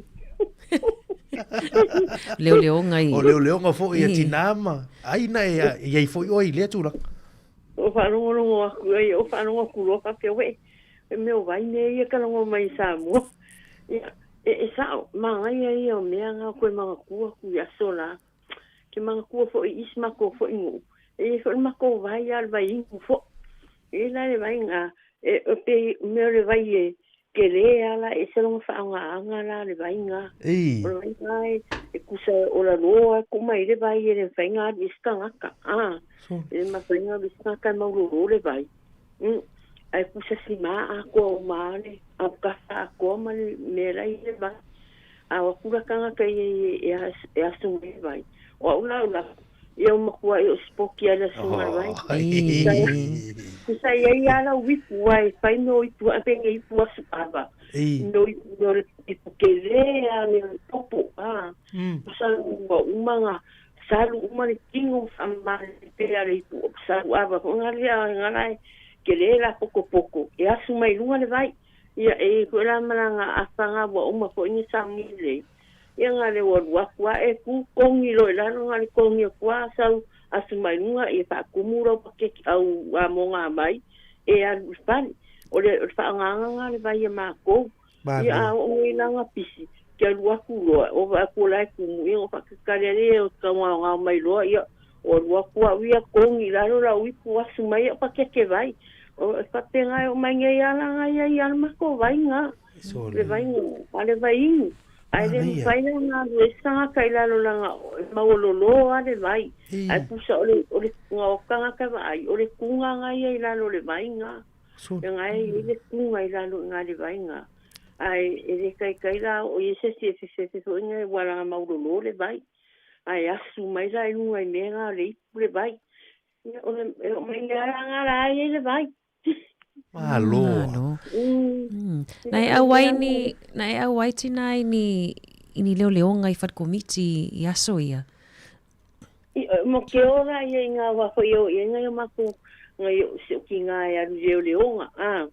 O ia ki sa ko persone ka sami ba leo nga ai o sila kai mi a pai lo me nga komiki wa fai ko kai mi fa nga la wa ko ia ma ko le fai pepe e fuala ko pepe nga pepe yo ka vai ara mai nga pekingi ia le fai akaba ko mo sisi ngol me nga po ma i pu ai pepe ia ma tu e mai me yo kalinga pepe mang ko pepe ko sta ngo e po ma yo nga ngo kilo ia mai e fai fo le nga o mo ai le po ma le ao ia e mo kwa fai le ala ko me ka sami va ku ai nga le kai ngalo ai lo ma fau mai asora e makua silia ia ke o leo langa o mai ele ngi makiva ngai ai ele ongi makiva ia me ngai ai o me ai le kusa le mau ai mai le ngi mai mangi fa mai mau ai le wa pe ai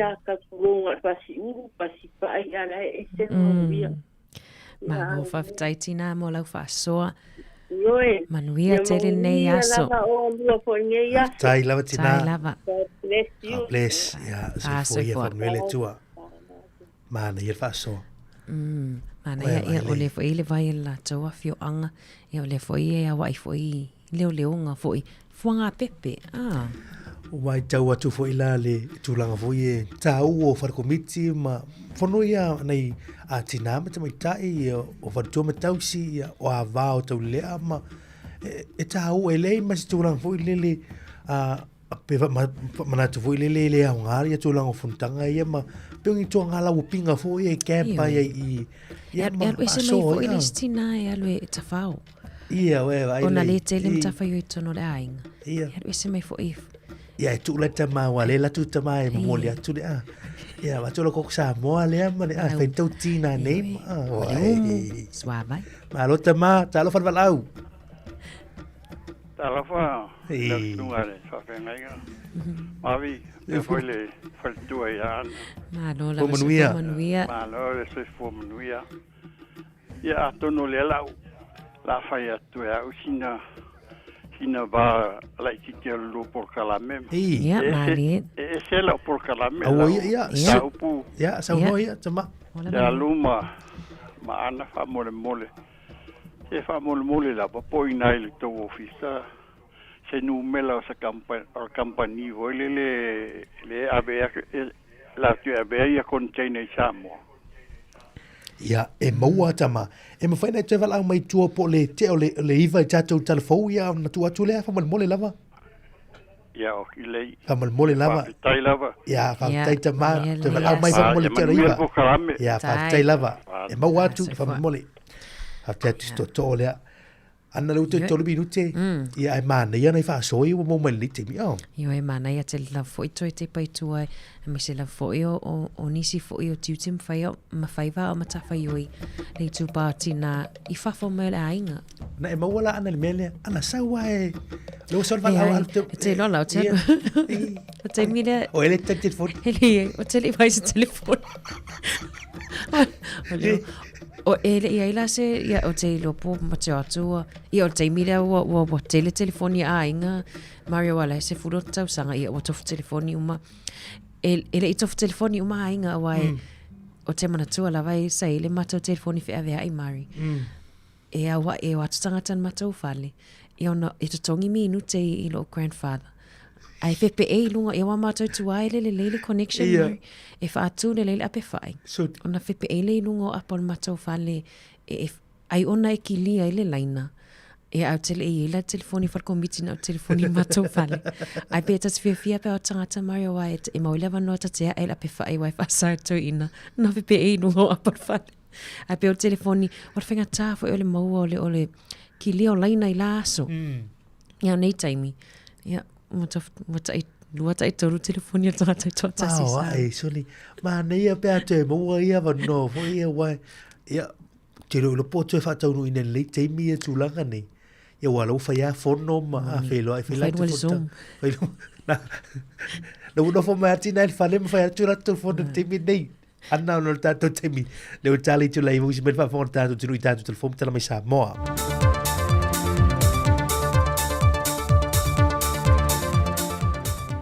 Whiwhi lawa tui whaatala whātu le whaafonga mai mōlu tātua tunu ule isi fo I whaopoponga na nisi o tālai meo lo te tupulu tātua tunu I Samoa o se mai ele whaafonga. O lea ua sui mai le isi komseno le malo Amerika I Samoa ia Jadno Valley e peo na whailoa e atuai le whionga le minister mtanga luenga wa onga le whionga ai ono Dr. Alec Ekeroma. E whaamautu wele whaawau pea o le whasoota inga o whainga pa anga malo e lua e pe ona fiso soani whaawau e pere malo Amerika, I le malo sa mo le una ia lo le tūtau ia awa onga, e le wha le leo tūlanga le siu o manga mo whanau a onga ia le potu ma whane a onga, whatasi malana vaenga o pisko e malanga mai pe tausanga uma, e tautua au noma se taui, wa le ngata le tūtau ia awa onga, au whapena fo inisi o tausanga e fiso soani tuai o nisi o lātu sui, a ngā i le soifua malo loina, Mali whaala papatonga suenga whaasai nisi le Ross. E le lifa tele if so swani le malo Amerika mo Samoa, e le aoa oina le leile o alo ma whanau la Haiti, o se lumana I le lei fo I le mo Samoa. Wa mai fo e ona whailo e atu le whionga le sui pandemia, le whionga muripola ana rosa ade mori o, e aloa ia I le whaawa ina pea, o le whainga pa a ngā tunu e lua. O le iai o le presidente o le whalitupe o hatina e le malo a sia I Samoa, o ni whaatara noanga mo aso e lua, au le ito e tu vae se atumalana au malanga I le so, e toi vaava ai e masa ili ni awala, e fausia ai le tūlanga o le hatina e o Samoa, e mawhai ei o na wha au sofia o tātu tangata o au mau yatunu I fafo, e toi fo I mai I ngā ruru I tutonu, ma toi fisoa swania I le whaatupula I o lo tātu ta maua hinga.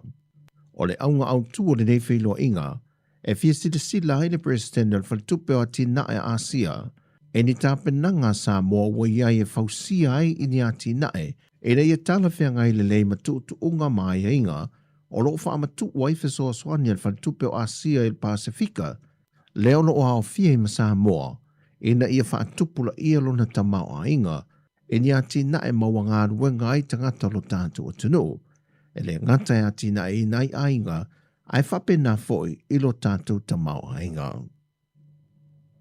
O le whai unga o le masina fau lea ua tu inatu le whaamasinonga, e ni tua inga e se fulmariva o lo whaasanga le tamaita I a Lise Marie Schmidt.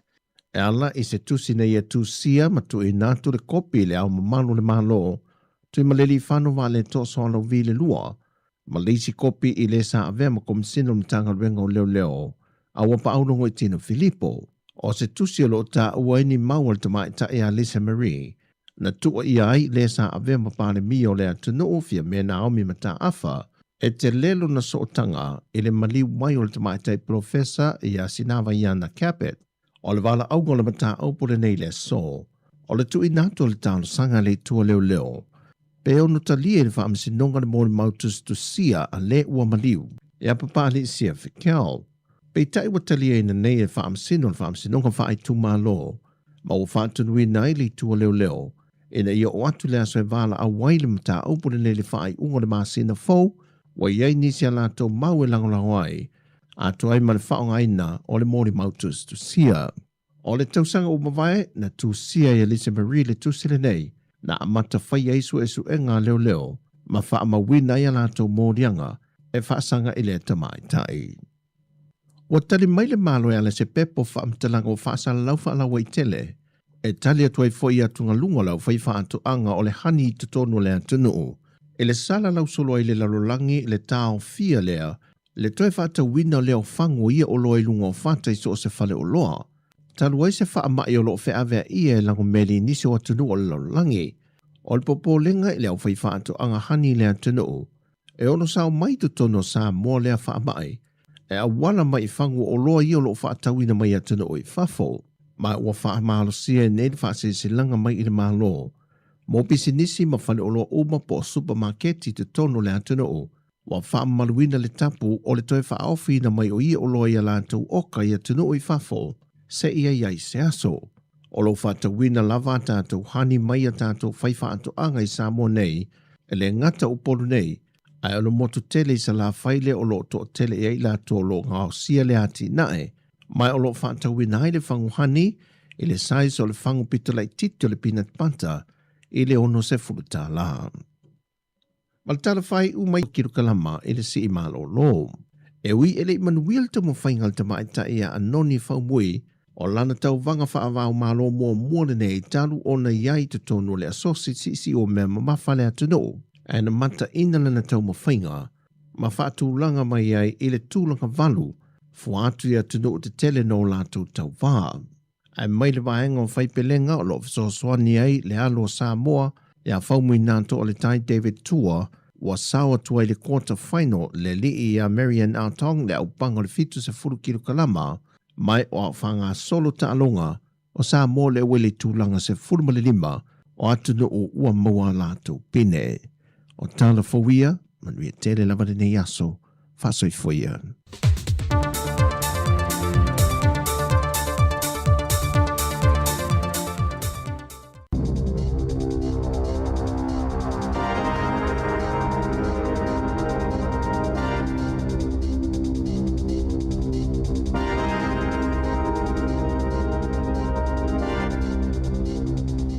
Toi whaatala whaatol whaapoponga o talafou ma le si ufonga le la mua mo le nei tae au.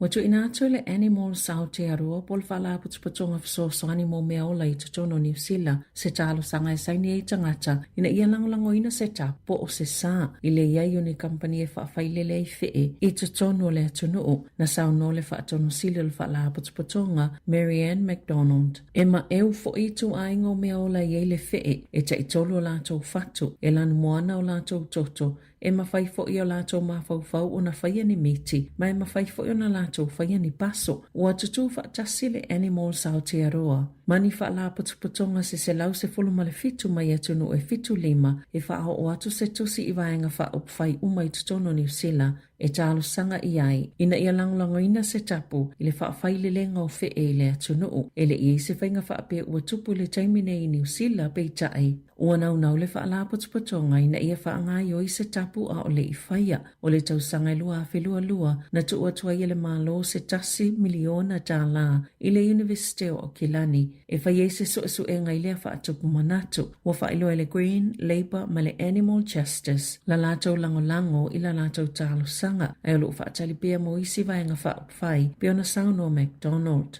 O le tausanga a saula atu ina atu ailea talo sanga i le palemene, sa fasilingia le Radio New Zealand le Minister. Mo le sami mawhainga whaiva, Shane Jones peitai ili i whaalia sona finangalo i lea mata upo.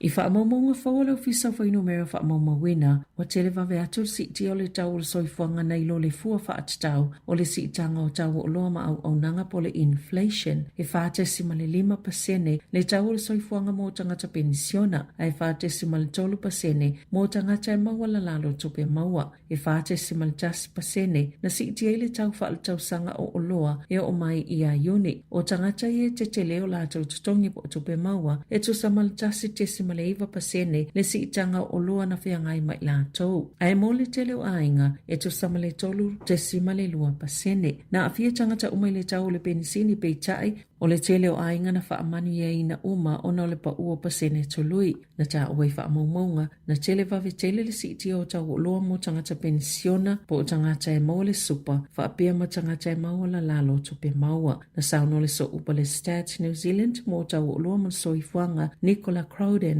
O le lua fitu tesi ma le 5% o le si itanga wha tau sango le tau o le penisini na avea ma mafuanga au tu sa hala yo na si itia le tau o le soifuanga moa inga uma ma wha la potipotonga o to inga tangata ese e wina ese a fianga o ia wha la potipotonga ta itasi.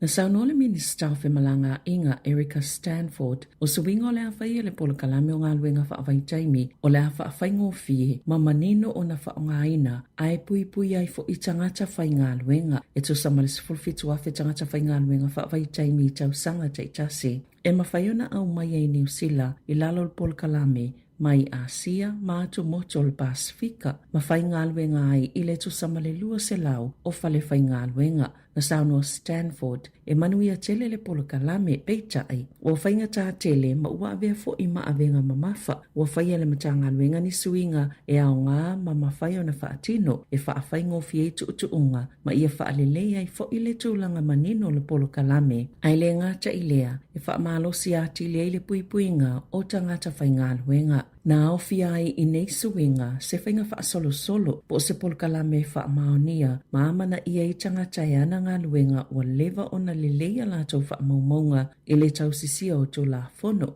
wha apea fo ima le awanoa te le mo tangata whai ngā luenga e wha awhaingo fia na fesu ia i whale whai ngā luenga e ngā lulu e ai o le ai ai fo i tō la fono manino e wha atatau i tupe e mawhai e tangata e ana ngā luenga po company o na toe maua mai i tangata whai ngā luenga e pei o tau fe malanga inga e ni siua manofuanga ino no fuai. Na sauno Stanford o nei suinga o le afsosoni i tangata e ana ngā luenga ina ia tau la ilewa ai i a lātou ngā luenga au tū.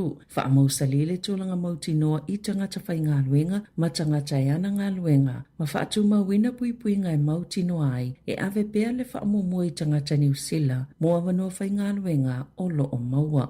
Na tā ua fo i le Minister o lo ngā lulu ele malo wha atasi ma le au whai pisenisi ma pā anga mai le Pasifika e toi wha afoutu langa ua wha ataatia mo no whangai no whaitanga ta whai ngā luenga o le polo kalame o le RSE wha apea ma le wha amalusia au nanga lango ma le tau singa mo i la tau. O nei suinga o le wha mausalia i foi o lo o sau nia i tangata e ana ngā luenga wha vai taimi le awanoe wha o ngai le interneti mo tangata whai ngā luenga na sauno Stanford. Ua wha moe e mawale i unga le wha i unga o September ai wha atinoina i a suinga i le amatanga le tau sanga lua whelua fito ma wha awau pea se ia o atu i le lua whelua iwa.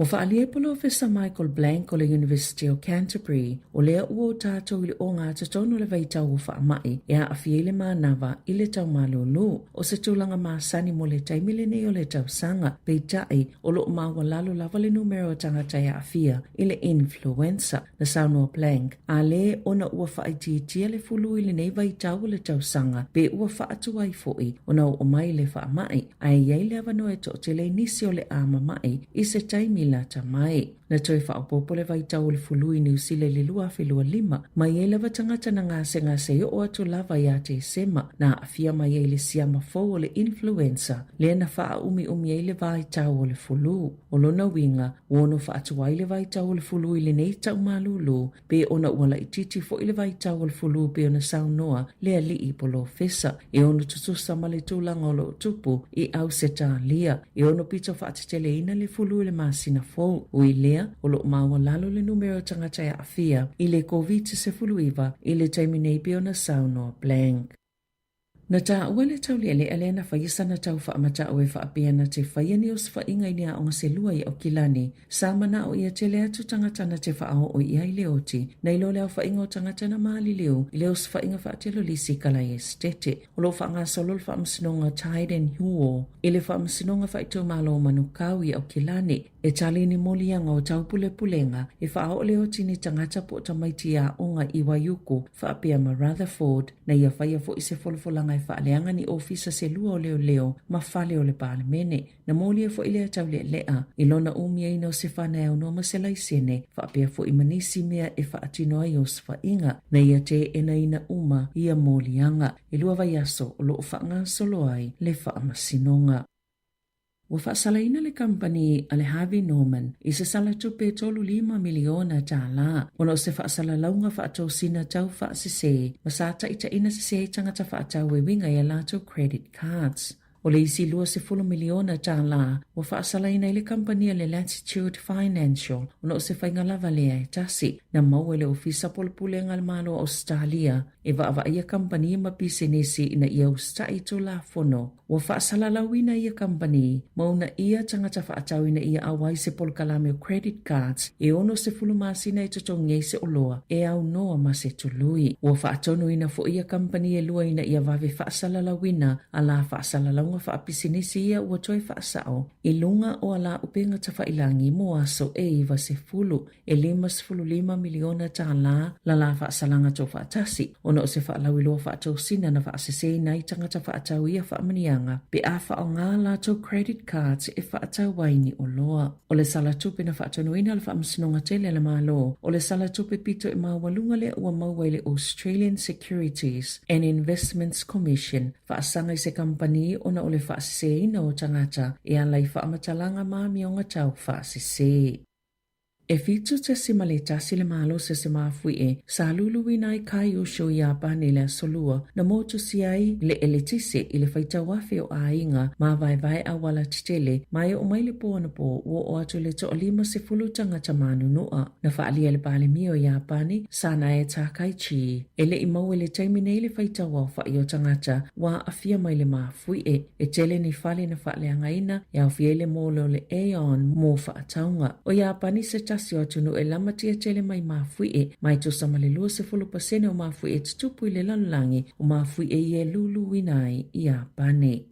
Ita alonga, walua pine aurua leli a awa Louis Clarebert mo New Zealand ina o manu malo le fasela umita ile individual medley malelua se lau butterfly ile asoana nafi e lua se kone na muai Clarebert a William Patrick o au se talia o pine auru mufo i lua New Zealand na mawai ta alonga a malo le tau pulenga leo lo whaanga solo nei Skotilani o le ato i tau va Clarebert ile tu ngā awa le lua se lau umita freestyle ile aso mulimuli o lea fo i ta alonga ile neti polo na manu malo New Zealand le awa Uganda e 5 ile 5 e wofi atul tama ita Yosowi Hops ile final po le suenga opine mo le tau fitulinga e se lau mita. Haufa inga opine New Zealand jaiminei lua auro 5 siliva ma apa me mea e tolo. Tala fau ia malisi ufonga le lau mua mo le nei vaenga le tai ao.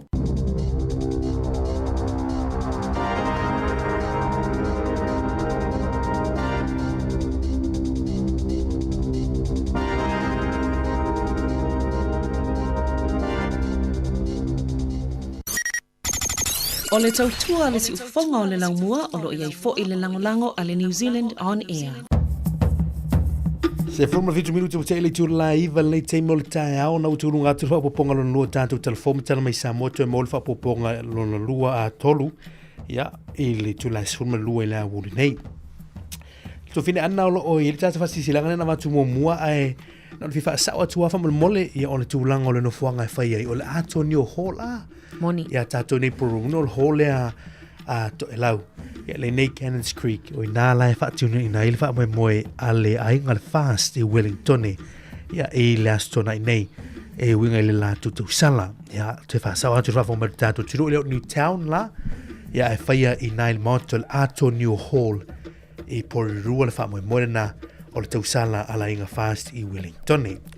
Alo whaftai. Ia nei tatou wompa angai ana whaasoa mai o le Tale News. Ia mawalewa noa toi whaasoa mai ai ta upu tau I leo leonga fo I sa moen tui nuu mawhio anga. Ai mari mana ia le si vaenga na mai telefon Savelina ia whatatau fo I le 5 miliona tāna e leo o le whaasalanga tu whaatasia le Harvey Norman ma le a onanga le Latitude Financial. Mau, so le tūlanga.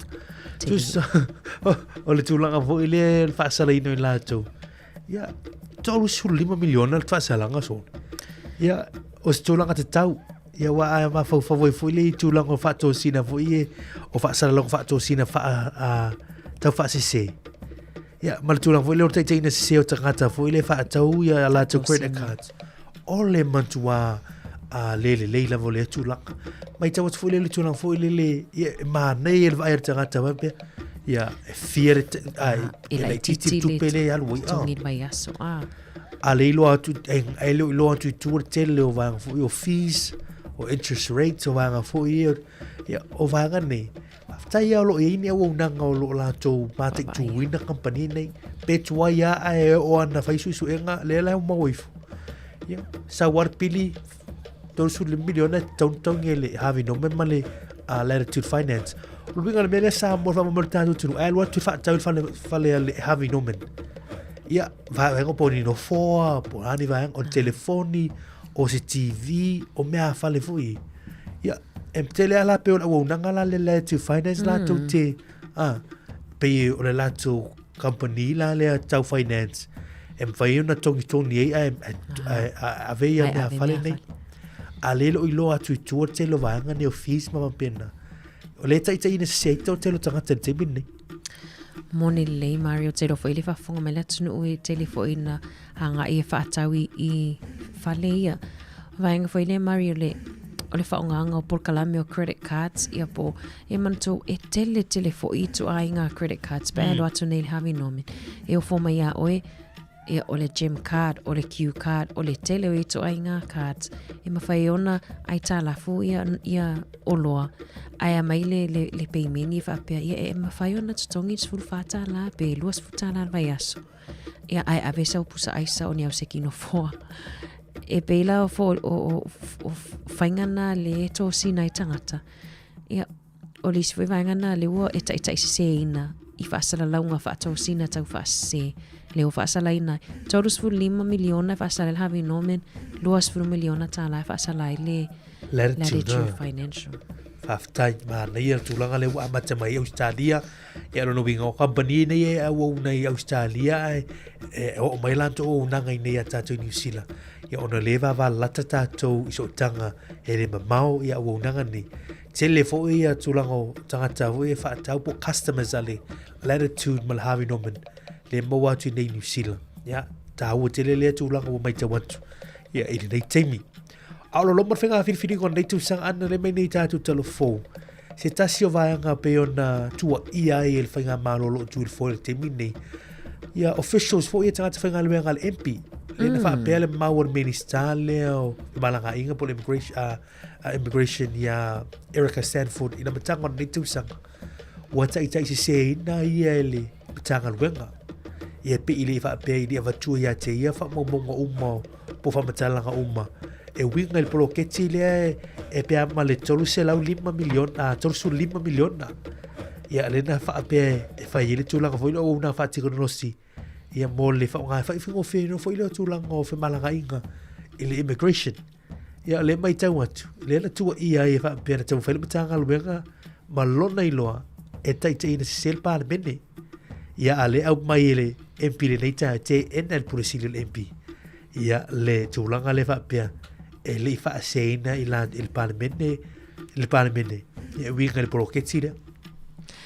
Mone le o le sa mai I le isi vaenga o le talafola lea a Savelina Murray. E whapea ua whaatati le sa o le masina o mati I komite parlemene moa o ngā ma a whainga renga I masina o mati. Whaatatia e set bloketi o le biometric capability update le torusu 5 miliona no na taulena e tāua. Ai le whaelo e whaipule. E le I whaia seiro I longa whalawa I te le whatatau le vaenga le wo o iai le bloketi.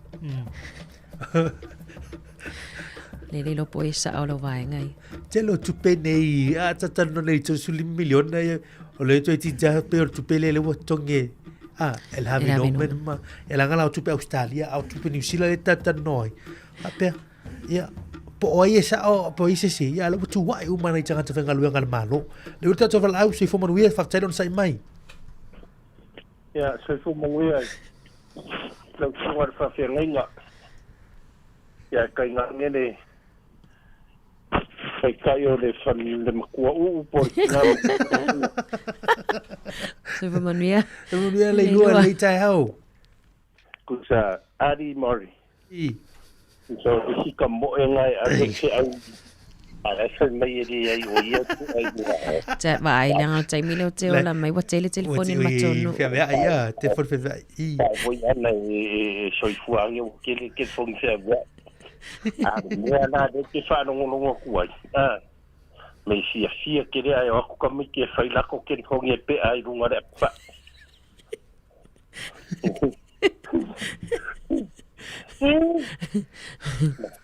Awa, tangata e whanoi le telefoni. E oa ue tapatu pe o minute o mai tangata e whaonga le telefoni ala tau ina le lua. Kau ya pai supu hoi de sa mo.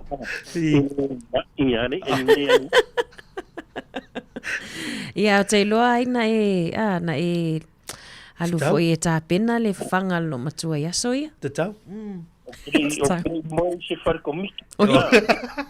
Ai o e fai menga. Ya fa pena wa ke fa ko e se foi fai ai ngale le o menge fa langa sot so ia sa kire vai se pirikaki ni ya fa pena e alu lo kinga sa ungi alu fale ire I ore ire komiki fale la ko leo ya ngalu le so ka ma fa ngoka e alu o fai se saka po se as po le umwe ave ide kwa fai de le mea ai ore fongo ore mafkanga lea ki ngā. Ia, pauana ia e umanga are ngā e aluro ki ngā maafisia ngā rau whala po. O isi mea de le inga de mafkanga ni ngā. E alua i le lo makua maavea ngā rau paongo po ngā rau whala e.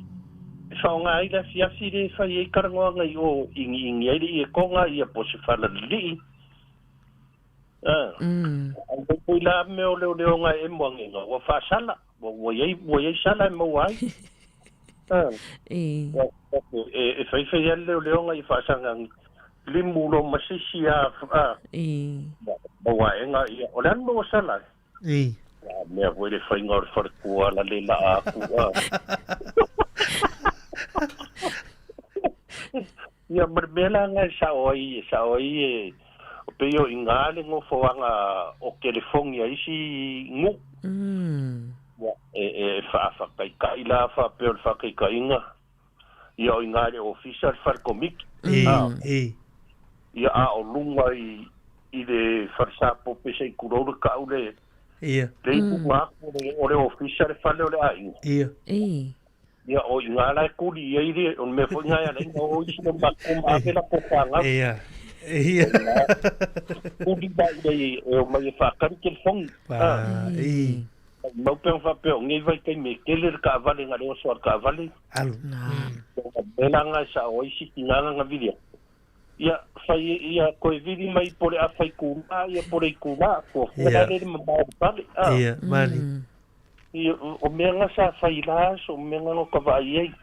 Ia nga foi la ka pura ia vai mana mangir ka ia o manga longo komiki ia kare ongo pe kare fiku ia o fai nga ruenga fansa ia ka vai ia ere mana wa ku solo nga I finge la iki la ia le ka o ava ka mi ama ia walu le solo e vele le va o le loko ar fansa ma ile sko nga ile ka penga mo le sa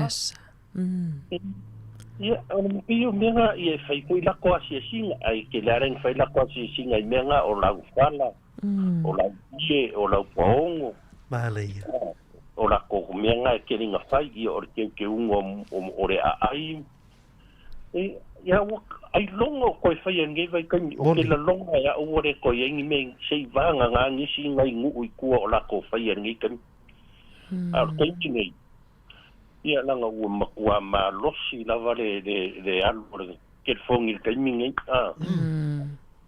e se no makua ko si alwe le o sfar ko mit ngar fa sa nga sa o de kamano nga wai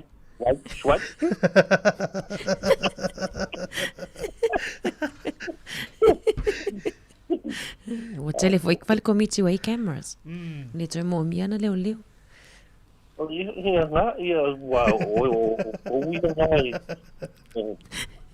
ma o le kwa fa in cara por ngai vai ka ia moni so ngai lo ma kuai i dika kai so nga mai maua se kai mi se aso i ngai yoi kai mi uma ai foi menga malo lo si ngai lo ma kukua ma kai valu sfugo la ko kausanga ma ia ngi vai ka i o ke la inga or ke lo ki ngai de fik de fa se fugo o se fugo ia wa o di minga luenga nga yoi wa ke fo fa ka ia wi o le o ka ko wola mo ko se fuang ngi sila ya ai o nga o le no fo sko inga ya ana kan o le va ai lo ka sa mo ya do ko o ma ye ngi sila ela o sa o ko si ke pa i me nga lo ku va ai na o ya ela ko pa ye ko langa ku ya o wai ke ri si la fia o ya Zoom wallpaper notice tamo marinita. E lua lau pepa i ta me pinga e mapu ke mire ke ro ko lo ai makasim si de la ai ade ko ko lo ku pa ya o ngora o ngama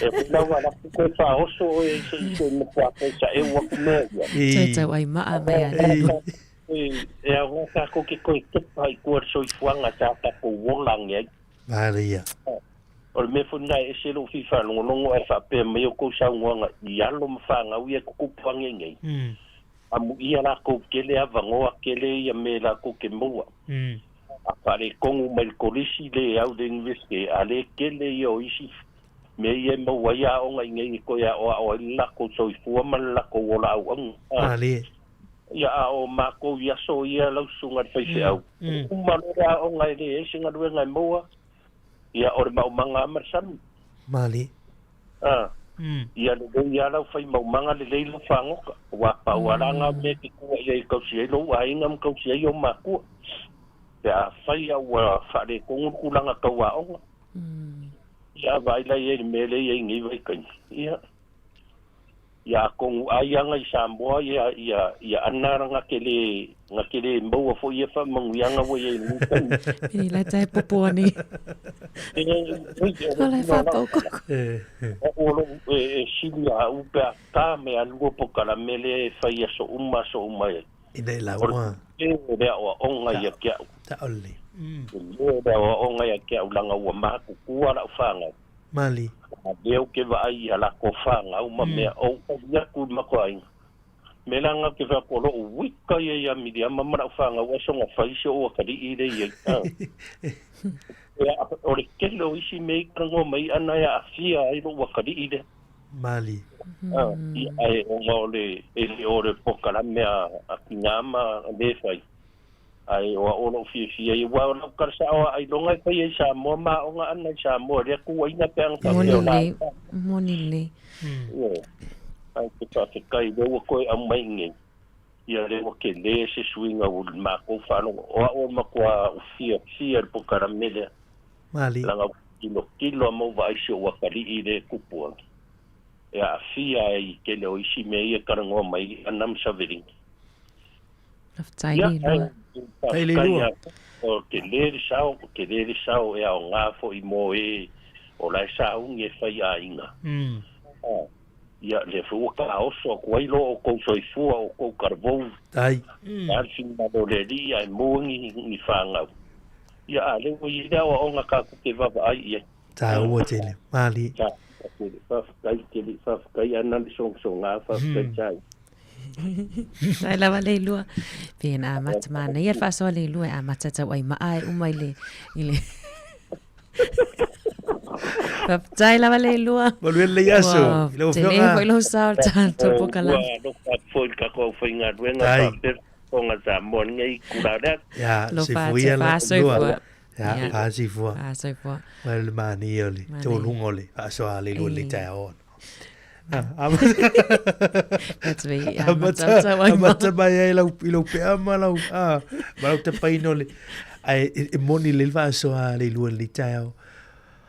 O le fesiri no to fesiri ne ya lu matsila ya u te lo ka to lo tali o fea la o komite nei po i tu pa nei e ma po tu la to be fai i ba te wa ya tu o no o fa no lo tu ti nam o la to me foi o me ati a hinga mal no hapia le tio ma po me ati nam i to no man ya ta mai sai fo mo vel au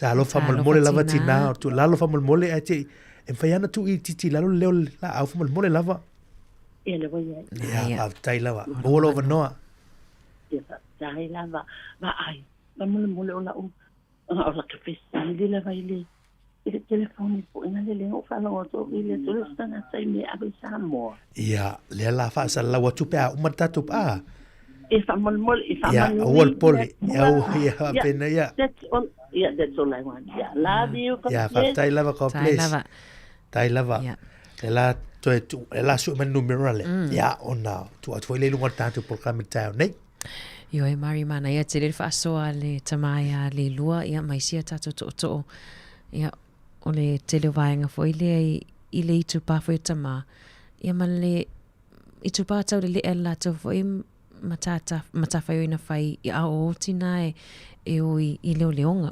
Ai te loa e mari o le mau popo fo i o le au manga ma le mamatai i aso ia e wai e iri lo le pūra songa fuata te lo fo i wa matau na anga ia tau le ala whila songa fuala no.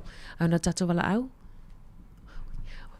E iri lo le pūia songa fua ia e velia e watu ale solo tau le e anga inga utai le porfalo pule no ule fai le fono e oni la tonga luenga e se fore mane o le mau popo ia e le se tau le alo wai e fai le sala pe li mata la pis futa o le tula o le tula ngana fa malo siala ma e awai tula ngani ia e o me foi lo no male fianga pe ma fo fo el mane o si su mangol va la lato no fo ngai e no fo mau wai ia ele o ngala ya ta to ni sila wa ma me no foi ma au tonu sa mo ye fenga no ma e ser mani o mo popo ma ele mai ta watu ana o no mirror level a mai to telo tanto te no te lo foi le telen fa so te foi tanto por clame fa no foi la fionga ya au mtangi ya por so ya sia ya o no mirror le ye o lu tasi o tolu fa valu o tasi te fa formai o lua tasi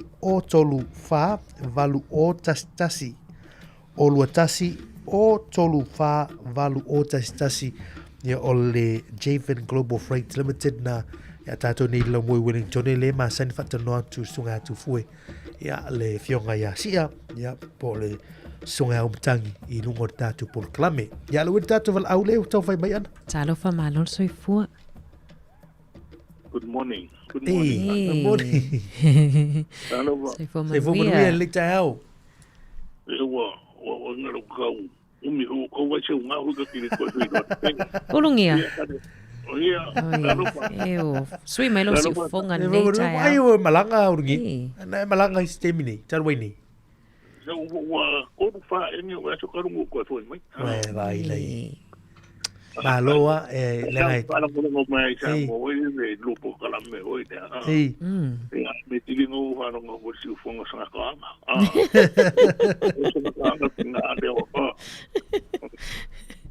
Nga no ma dia mai mo ko mai aki mo wai no e le dinga o. Wa ta ko pe me le ko mo pa ya. Ma no dio karku ko pa ya ko si mai mo karku. O melanga ngai ne o me uma ko mo spaia ngonga le ngona anga me ki mo ma ko nga maria lai malo a lu kia su su points ni tai vera tu sin wa no ko ya me lu po kala me mo po kala me voi de o nga lu nga kinga o ye fai ko ai ya ngai wa a de kinga dia ya pe wo de ako ya monile ngai je o van mo ngo ko ba so ko lu pe magai si dai ku la ngai ka ko sa mo wa ko sa una ve nei ha mo ko yo aku me da nga so ke ru no ka me da po ngo lo mo ko la me ke la ko e mai ma o me la ko e voi ya ngo ka ko le se me ai de ai nga adu ko adu de se vai wa wa de so vai mai da ai de se vai de adu mo de ma ka wa de ya ora ko le ya ka ko shu ya la sa da nga fa na ko to ye na fa na ku wa ko mo ka vai voi ka le ko lo kinga ka vai ka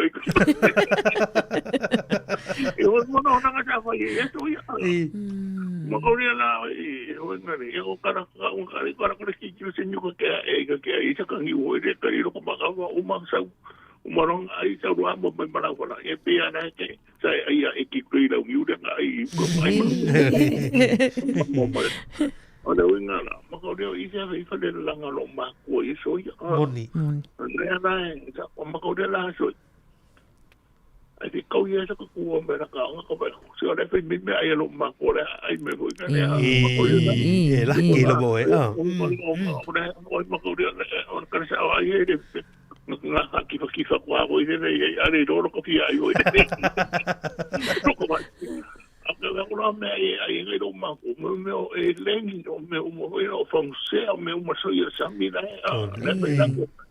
ya nga me te ya ko mo ka in se la pa se ne da ka ai mo me mo ni le o me la da e so ya ma ko de la sa o le ka na wa o na pe o ia so isa ikir fong mo for komiki ya ele ina ikir fong ia ma ko i pire la ka i ka fa ka yo pia tenga o ke le ko o de e fa iver komiki ya ma ko ne wa ke do ho ma ko inga ke ma ya no vi i va nga de ko a jo se no claro le ka vi ke vi for komiki de tempo yang fa pe mai le por ka mai fa ka ni mai se temi mai ko vi mi se ya ru king le por ka mi ke ka u ing sa ura ya ko vi mai da wa me ta fa ya so ya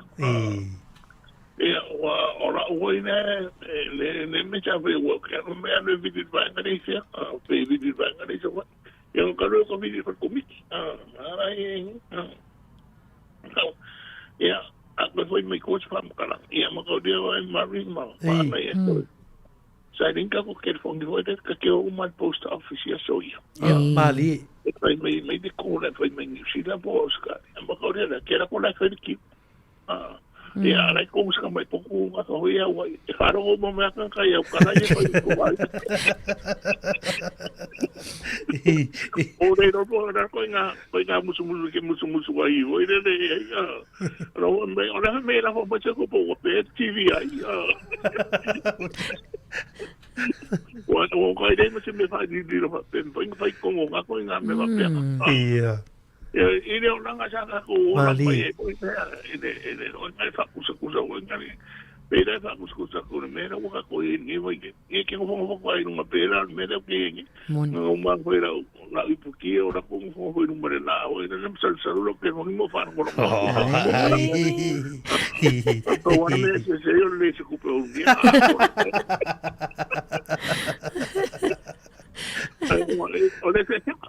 ya boni wa ka ko eso ya me que algo ka fue que me que ka wa ro ne e ya mane que le maro si ka ko ko sa ba ri eso me o ri ko ai me ko sa va ri so je si yo ta vale ma ko wa so ya ka wa ma ko de vai que me o que de pe ya o pia ko e me fanga sa va e no me que ka va mau e ka fi ku mai pe ya de mo ma ka a me ya pe ka si se va lo na ki sa va de e mi ya na ko sa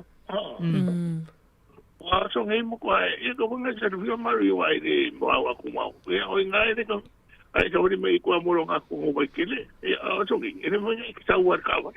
Moni. Mo ka i se sanga swinga lo ranga la yengi. Kai tunga so aku ngai luo ko. Tai lava ngia. Aloha. Ai manguia umo. Kau singa ne o wa se unga ka kele ko. Aloha. Mala manguia no fionga. Moni tere lava nei aso. E mo ngia po kana. Ya, se foi ngia te vala mai. Mane ia vala ua ngia. Tu sa le wa tata no mai ngia ia.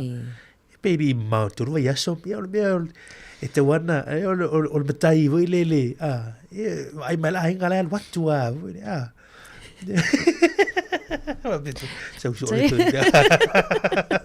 io e moni leia mana e foi faso hasta mai au ngi ia lava vainga o leoleonga tinama ma tu sai tia vai o le mo mai ia tu lango telefoni ma pe ia Armani o le sa no mai lupan sileri ai ai pikaki vo ia ila ia Eleni o sea ia lango ina ia matou ia tamana e mo fingo fina va hanga na sea moni le mai si ko te mana e mona tina al no te atai vile ana pe o la waia maule avelia so tapuni ma popo yo mea nei tina vile no na le tioa tina vile e ma popo tina i meu Monile. O le sivaenga taua Mario Fasaunungia. O le malolosi o savavali tatu tangata ia so ia. Ia o teimi nei mon mo te lava o in matou no tua Mari. E foule le e fai asonga fua no e foule la tava ai foi le luma le fala pule no. E tumu ita avale na watu e tau le. E mantua so ia e te leva ai ta avale e savavali ma tau le a. Ia wa esene ya so ia no wa tele tama ainga foi ma swinga wa yene ma wa el meru isa morte minne ma ya va ftai fa solo to telo tato tru nei tina me si fa nei tama fa so men litael ya le woto e si fulma le fitu minute to non talu li chula e si fulu tali tula si fulu a fon por clama mo yo leva li chula smerta si por clama foi malo ya bon le asulu tula si ma lo tato telefo ya tato fa fianga si pa ele tu le lua i le awori nei. Whawe whianga mai le kora lis Samoa.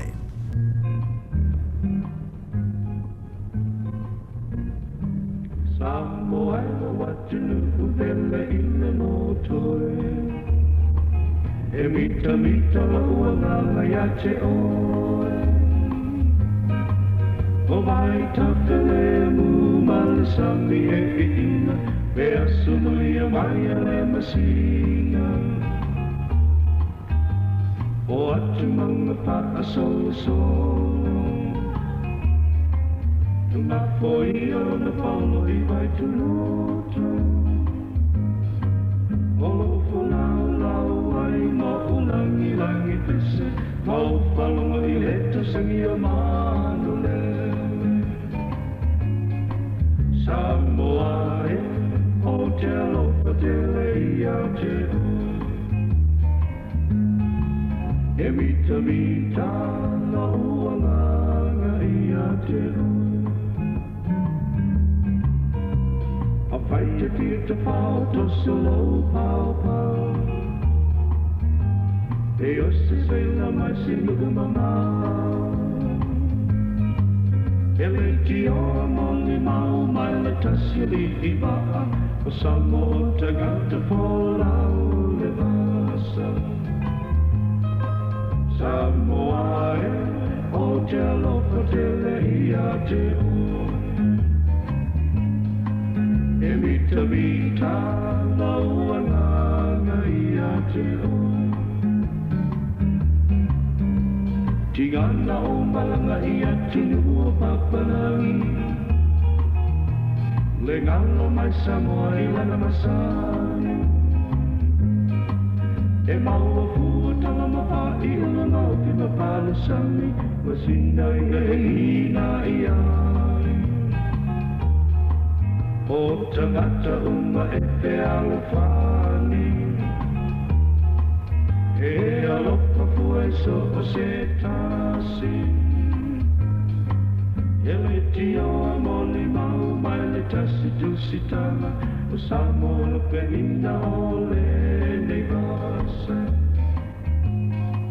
Samoa e o te alofa tele ia te o. E mita mita na ualanga ia te o. Si vo mātou whiala kore na li Samoa e o te alofa tele ia te oe. To mana tu le tātou tunu i Samoa. Ia alo i le tātou wala awan. Ta alofa malo se fo manuia. Ia, ta alofa tu lava le lua stase e lua. Pasunga ana malawa fionga mari. Pole sunga ili afianga inga le nei hao. Malo lava se fua mai. Ia lava tai tina. Ia to tina malo se fua. Ia, se fa asoa iste sauli le ia a. Ule angal me wano foi nei aku wali. Kau au mai lava a. Foi ia o, foi tamo. Ia, ona... se kau fa asoa ko foi singa e sale le ia ana I mea tai Samoa o awai ke le aru moia wai ba ka matutuana I wala ko me o pali I leo ia le fa komiti I lai ia I ma to foi no Samoa ia nga foi sila fia ana ia la to man fa asoa tai ai sa o poni si tai me e ala na o moi o maua wai pe ia ma to sa fa nga pitonu le si vai nga le si vai le si tai me le si pitonu fa pena ia ele faina ai e avo vai foi o malele vai aso o I tonu o le loto a afia filo la sa por tai au la songa fua o ese o malato mal le fano mal loto a ai o mai le sinu a ia ese le mana yo nami de savalia tu le auta for fali for committee yo vai na fali o lo me pena ia esa ka te ma ia ke esa pe o le si vai ngale na o ni mai fo ia o tu pole po wa momoe ia fo mai o peia o I fale komite mo tau iai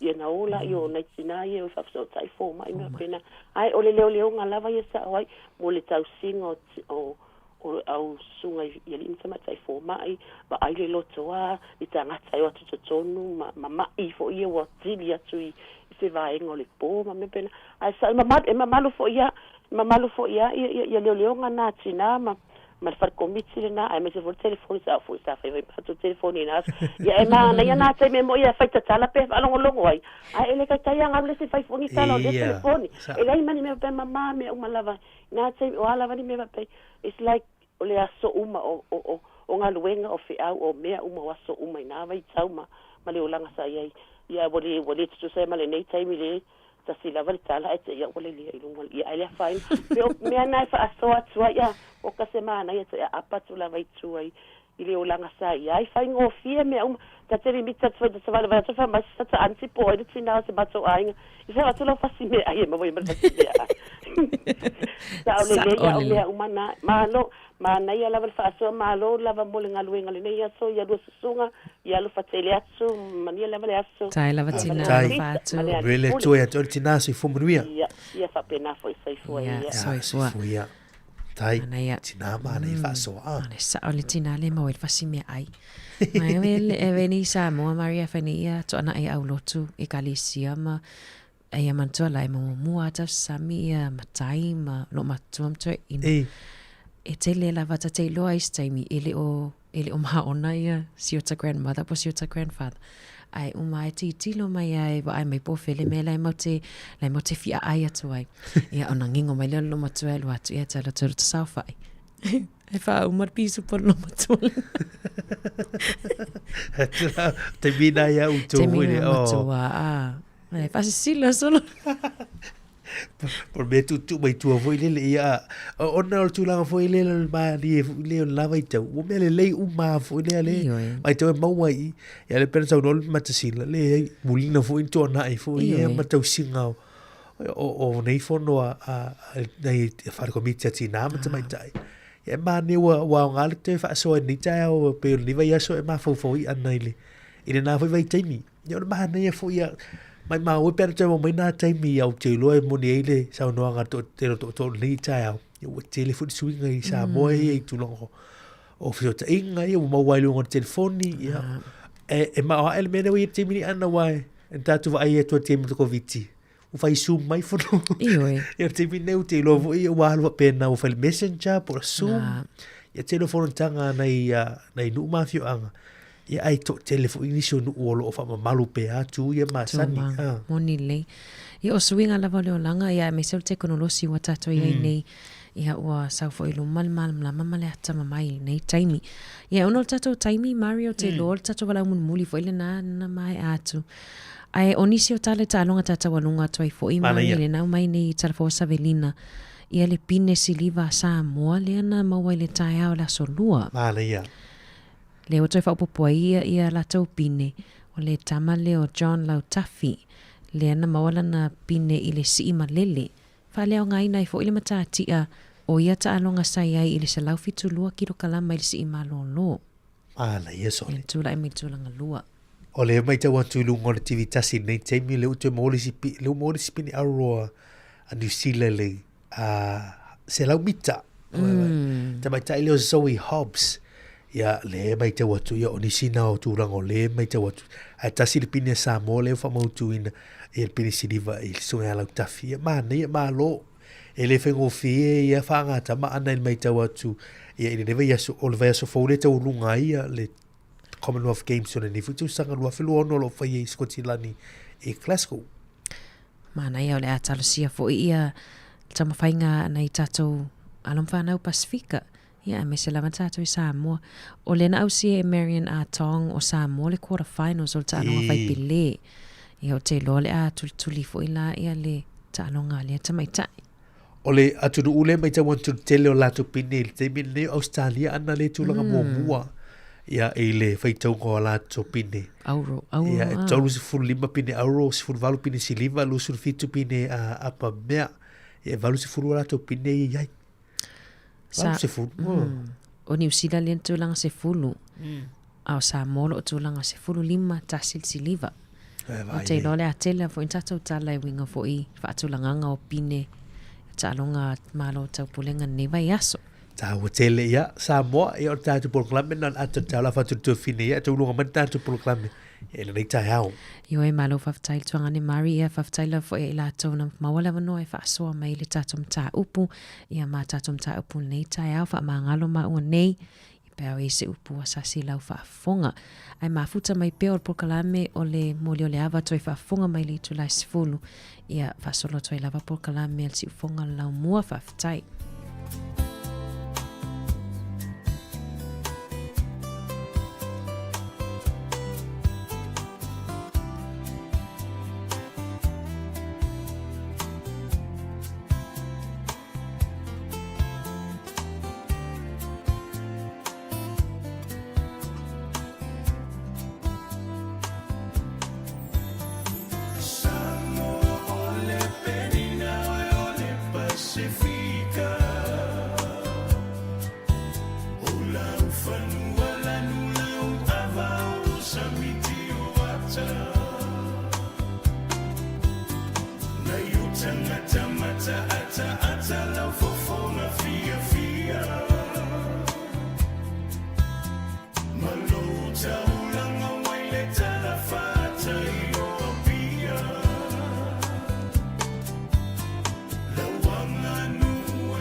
talanoa Amoia taua ilo tato fima ile atua Na tafa sino manga o lau ele mafanua Malata nganu umfapea ngai fanua Ai maselenga ngana uai a foa i fua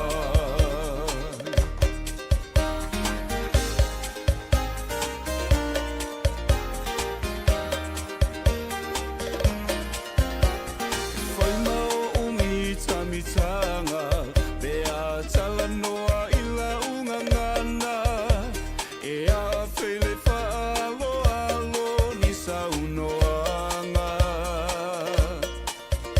E laulele ai whetalainga I le wamale awa whatawhata Ngangana whaalo alo na te la e mea umalawa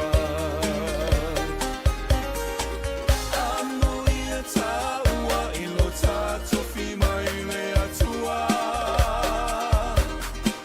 Na tafa sino manga o lau ele mafanua Malata nganu umfapea ngai fanua Ai maselenga ngana uai a foa i fua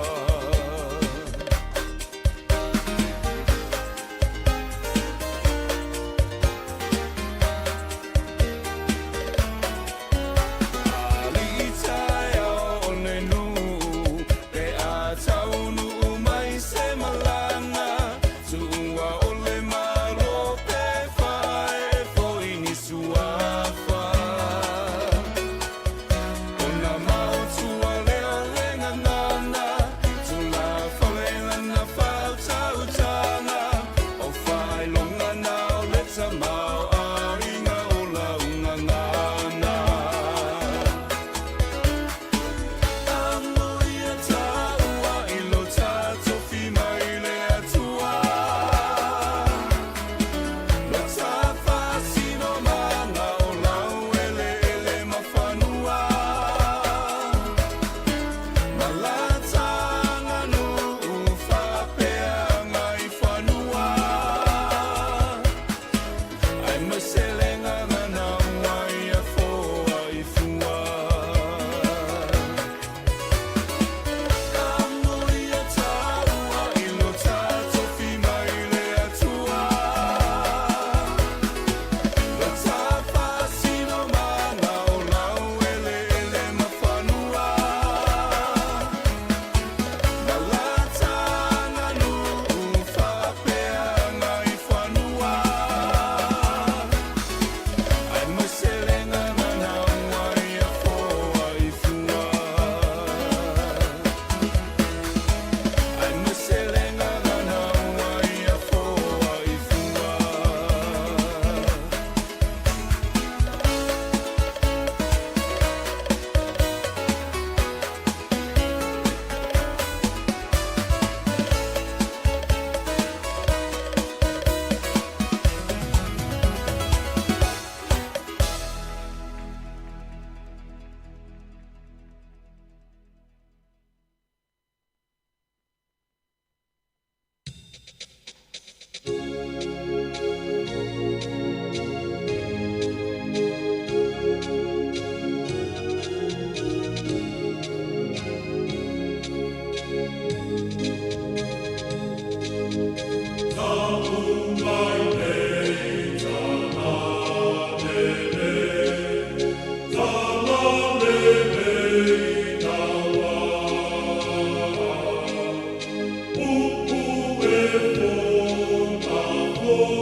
le sofa mon malo lo tato li e su ke viso.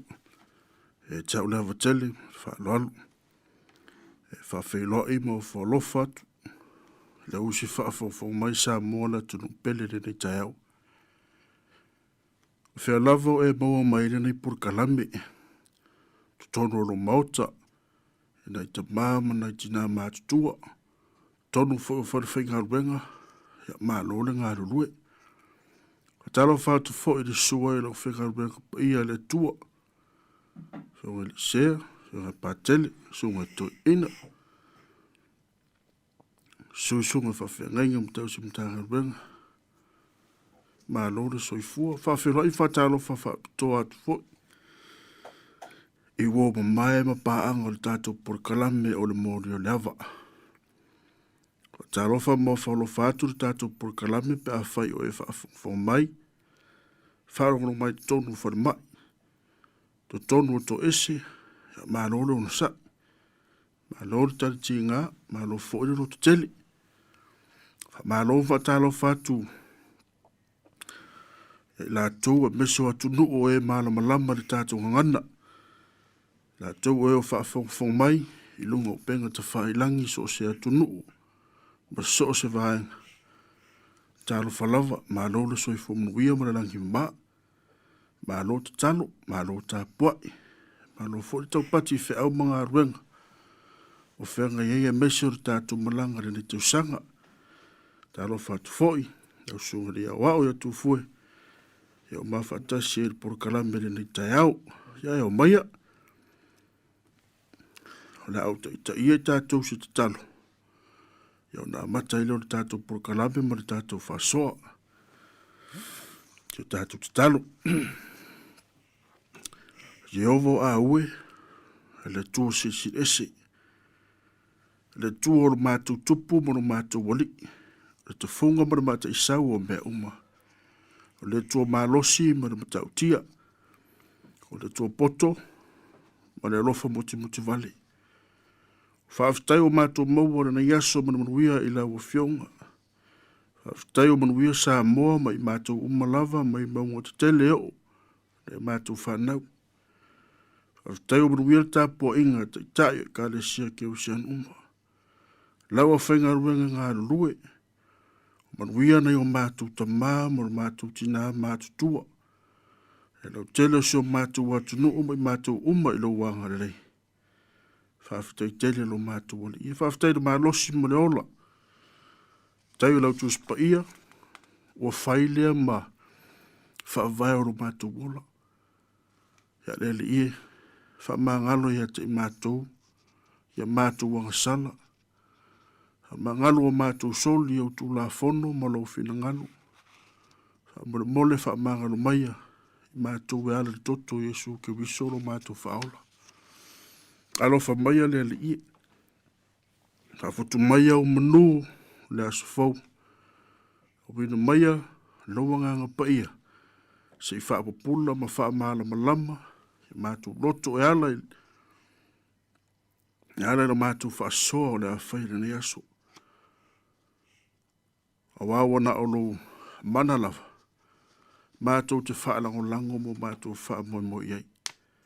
E manino ma malama la mai la mātou fitu wha inga e ala i dene porkalame. Whamanuia ia sa mō marana langi a toa. Ngā ruenga ma whiau o whenga iai. Whamanuia nei a mātou wha nau. Whamanuia i le tāpua inga sa mō. Ma e o whaalongo mai. O mātou taratara noa mo mātou whaasore nei aso.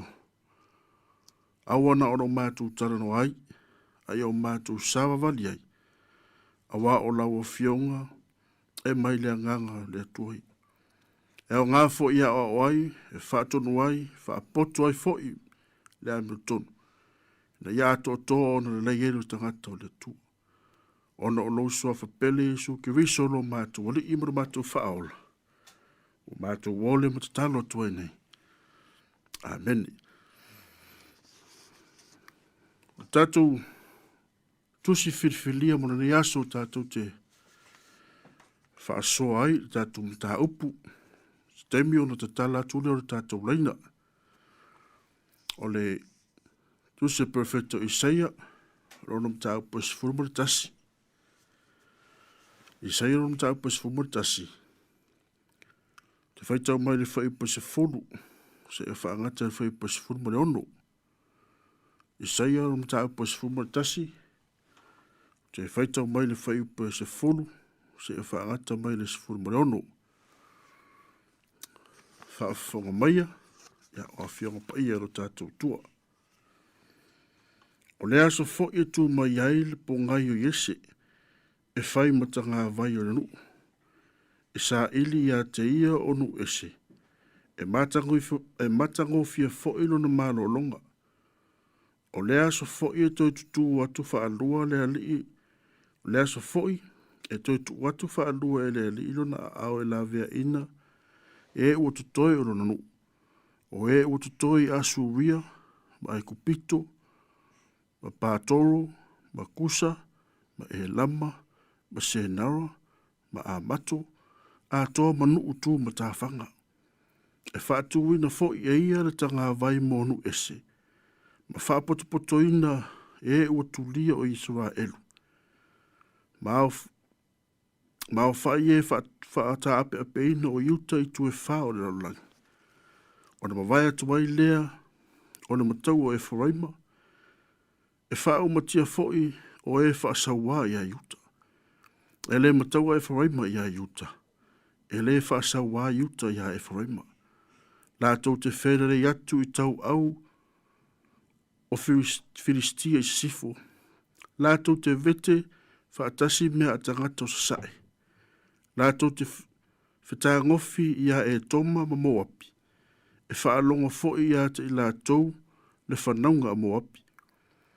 E whao matia lava e Yehova le whanga, o le sami o e kupito. E si fo i eia lona au i lunga o vai tafe i lona matangi te tele lava. E taia fo i eia, e whai ma ngā vai e fitu, ma whao iatu i ata i la tau o whaase e vai ina. E iei fo i la tele mo e ua tutoi, o lona nuu o e ua tutoi a suria. Pei o na whai e Israelu i le aso. Le aso na iarua e ai, na i le nuu o ai kupito. Wha manuia mai le tua, whaita wino lana whionga pa ia, wha maala malama, wha pula. Wingo ana whionga pa ia o mawhai o na tātou whaita wino na i aso.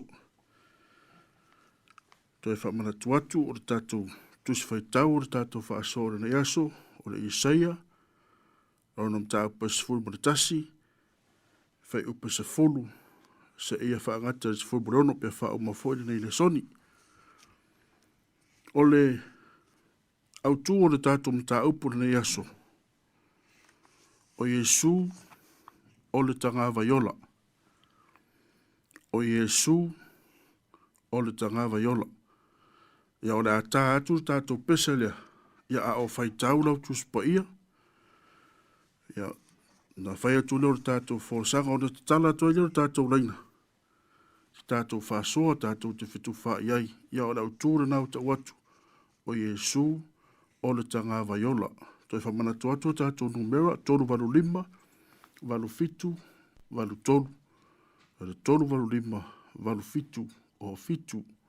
Tolu valu lima, valu fitu, valu tolu. Tolu valu lima, valu fitu o fitu.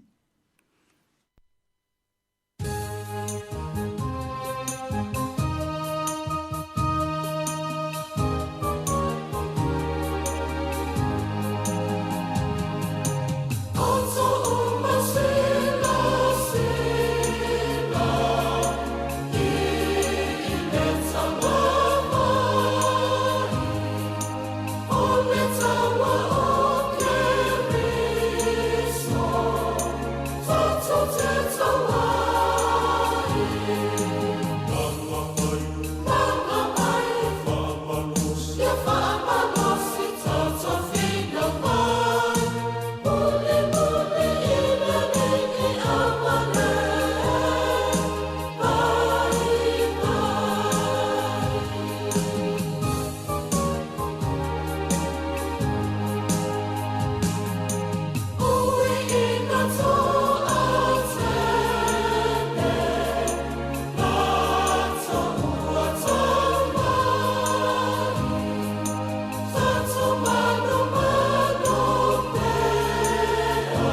whatalo whātu le tātou wala au.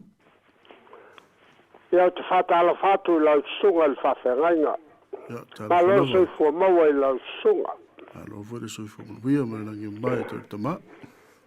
Ia o te whawhetai i sunga i whawhengainga o no nei vai so uma sa whengai e tātou. Ma le whamai. Ia o onga ta ua sa nie sunga i whawhengainga. Mo le tato wa o onga whaltu spa ia. Nei la tae au whatau nuina lo tato wha moe moe. E pei o nei tae au fau. Au aila na watu fau se wha soa nei tae au. O no le ta ua fau i o le hawa noa watu ina mai. O Yesu o le tangava yola. O le nganga leo le o nei tae au e pei o na mo le maua fiong pa ia alu tato watua. E pela ona mo le maua fionga alo tata watua. O whetalai ova o tau au mo le mau. O le na whata wina oe, o au o iova le tua. Roa o ia te oe mea ia ngā. Ro te teina oe i le ala i te ui ai. Ia o tau sairi a iova manua mwhai na maua o ia. Ia o tau walau ia te ia manua lata la tamai o ia. Ia la whai e le ua leanga. A mi o leanga lo nala. Ma le tangata ang sala. Ia la whai e ia ona manatu. A ia foi mai a iova. O nalo whamai le oia ia te. Ia o whionga ia le tua wa o Yesu ta ngā vaiola. Wa whetalai mai iova. O lau whengainga le nei e whaia mai la tau. O lo walanganga o lo ilunga ia te oe. Ma upu ma ua autu inatu, i lo ngutu, e le te le i le ngutu, i lo ngutu e whawawau, ma ngutu o lau whanau. O le mea lau o, i tatou mutaupu, o le fia o tangata o le tuai lo lato manuia. Whai mai le fia o tangata o le tuai lo lato manuia. I autou whamalosi, au atou te fefe, whaautou lo tau atua, o le ao mai, le tewi masui, o le tau i lava mai le tua. E a fio mai lava o ia mwhaola i a te utou. O le tua o whai mai le tala le lei. O le longo mai le manuia. Wa tala mai le tala le lei ma ua whai lua mai le o tanga. E peo na tato iei nei vai tau. Awa o mo le maule. Isaia. E le ane lei pera le lei o ia. A tato wa vai. Ia te ia, e lei sona mātanga o fie, ina ia tātou maranao ia te ia. A aua, ino sia matau, tūra whaina o ia tangata, o le tangata whānoa noa, o mātani foi ma le tinga, e pese i walo e se mata ia te ia, ma ua tātou le mana tua lava o ia. E moni, wane tau ave o tātou tinga, ma le tau ave o tātou whānoa noa, a ua manua o ia, ona o ata atou sori tula fono. Wa mamo ia o no ata atou a mi o leaka. O ia o inga fire muai ta atou sa una lunga lea. Ona whalawa foi. Ua malolo ai ta atou. O Yesu, o le alo lava lea e to tasi o le tua. Lo ia tala mai nei me auma. E ala nga luenga mana le tua. O le angana pa ia lea. E whai lua mai ala uma o le tua. Tātou te ola ma sāwa wali ai. Iai le tua pere vi inga ma le whāne tāga ia nā whionga fola. E pere le tātou whāru longo iai nei tai au.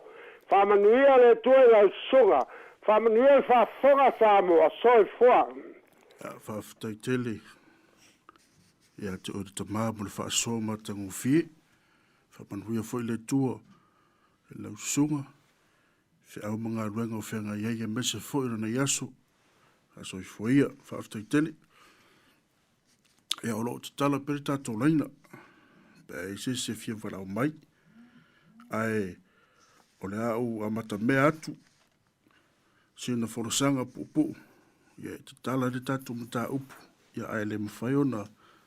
Tāo fia aipo ai lava o fia warau mai whaasoa mai. I sai e su tasi. E po se fulu se o se fulu le ono. Manatu au tū o tātou whaasore nei aso i e sūre tanga vaiola. O le tala moni, o tele i whanau le taimia o pū le sa mua nisi o malo te tele. Peo ni usina nei. A o tala sa tu talinga, o tala sa tu ngutu. Tala sa tu ngutu mai nei tua a. Tala le taimia o le nofo pule e seo le atunu. Tala le taimia o le whaau no ua. Tala o taimia na whai ele vao ma a inga manoa fuanga tali ola o nei o tātou tua a. Tala whai mai sa pei o ni tangata ua leini o lātou tofi mani whasino manga i a inga. Sa whesuru whai solo i le vao o pei ele o ni pele a inga. O pei ele o ni ali i tāu e nu. O pei ele o ni matai alo i o se a inga. O pei leo ni tamai e ni whanau. O sautia, ti muia, sala aina ma mau solo e peo ni polonga. Talo fai. Talo fai le toto o masaa. Talo fai le olo o mau. Talinga fia longo. Ma fia whaanongo longo pe tala anga o Samoa an mua. O tala anofo ma fau loto iai, o na tangi lea ono le alofa. O tala fo i anofo nofo ma whaanongo longo ai o na tangi. A wawa ma umau la to wola. Ina ia ola Samoa. O tala fo i no fo matoi ma fau iai. E o soi fo leita. E ti ngā ai loto. O ise a leita pe a fai. O le whainga lea le sa fai ai. A le ti ngā e loto pe a fai. Sa tuli solo pe o ni tai fau tu lou i le vau. A toi no fo i ma fau i le taimi. Na tu tupu ai nei tinga. Ma taimi na tangata vale nai nisi o toa manu le atu nu. A o sa vale le mau le tasi iwa luewa. O kai ofo le loto. Ai o le mea tonu le ta o le fasio le ngata. A o pupula mata. Tala whaaso le pito. Tau nu atu o le tala rei sa moa. Ile tau nu atu le, kare se me tisi tasi varu lua valu. Ta fua sa vai. Tau nu le la mo sa tasi varu tolu o, ia matua mai le katoliku. O ta ua le tau nu atu, o le tara rei sa moa. E le o sa isi tūlanga. Ai a mawhawhau ge le tasi iwa lua iwa le te mura mau. Ma le tasi valu tolu o na tau nu o tuele tala lei. Rono winga e tutupu nei mea uma. Ua matua le tala le leima ua soo i ele o Samoa. Awa a fai tau wha le lei o lea ua se lau tau saka talu o na tāpua i Samoa i le tua soifua. O rono winga o te tari tonu. Ai ana lea i le tala le lei se manu o ni si i ngā taua. Ana lea i le tala le lei se manu e tau sa ili se file mu e le o maua.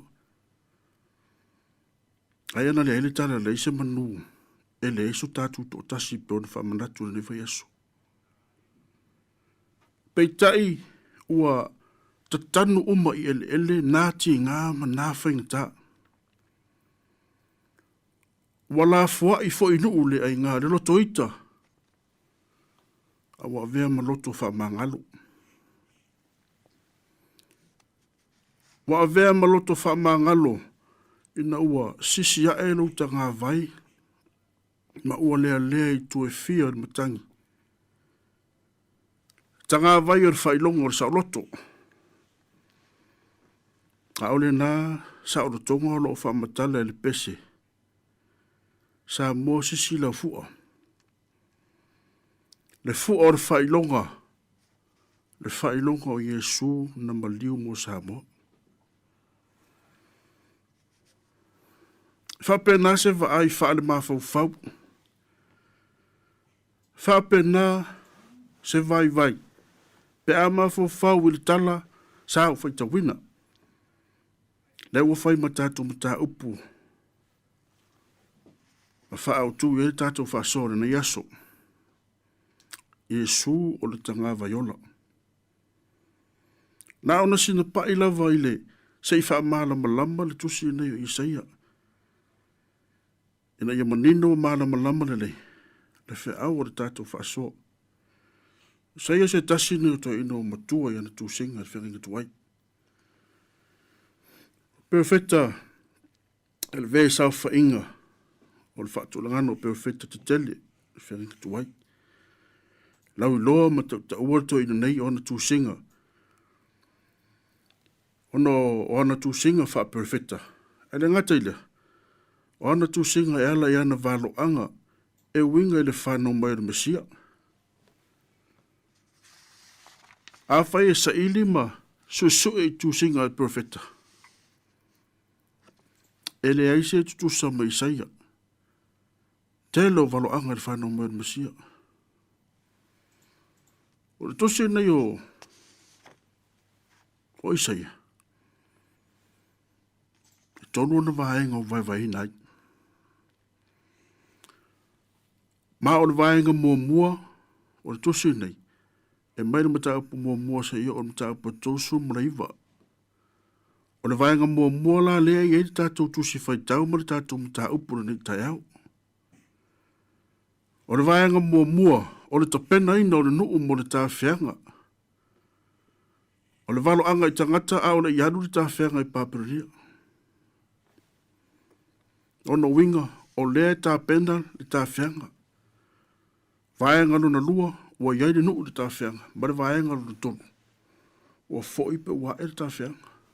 A o mta upuna nei Yesu martasi. O lo iai vaenga mua lea vai o tusi nei. Whaata tau tangata o le tāwhianga le teimi o tupu. O le teimi o pāperenia.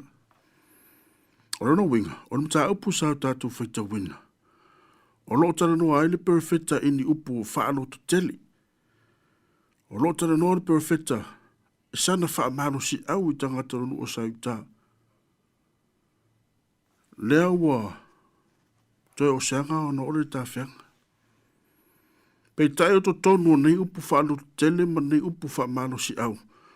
O lo iai se wha ilo. Po se warning. Po se lapata inga.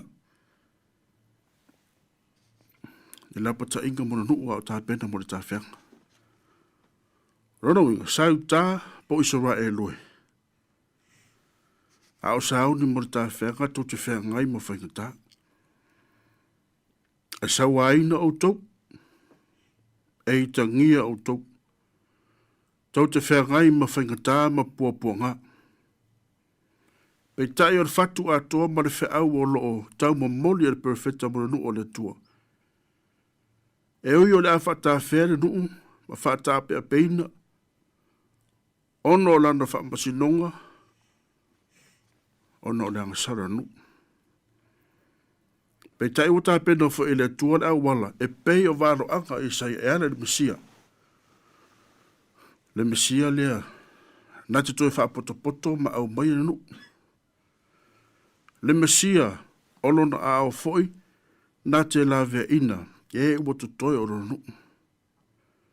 Le Mesia, e whai ma whaaola renu. Ora vai foi o tatu whasoa, tātu na pese lea, ia o tala pele awa noa, mo e fia wala au mai ma whasoa mai. Thank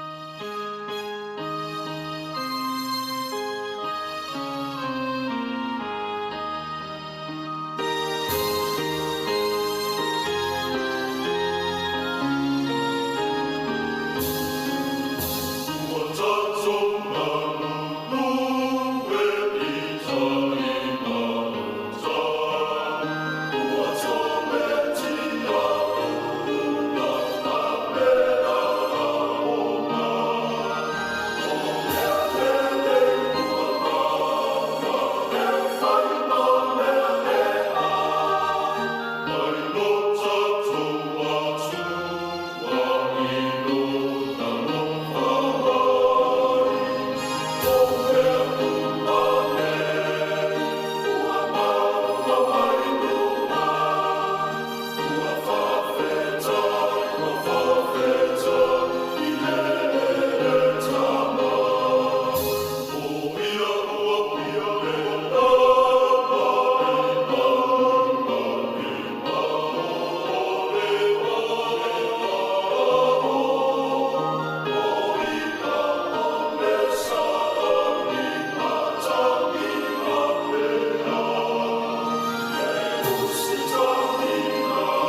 talo fatu le tatou wala au. Ia whaataro whātu I lau sunga le le li foi fai por kalamel nei tai au.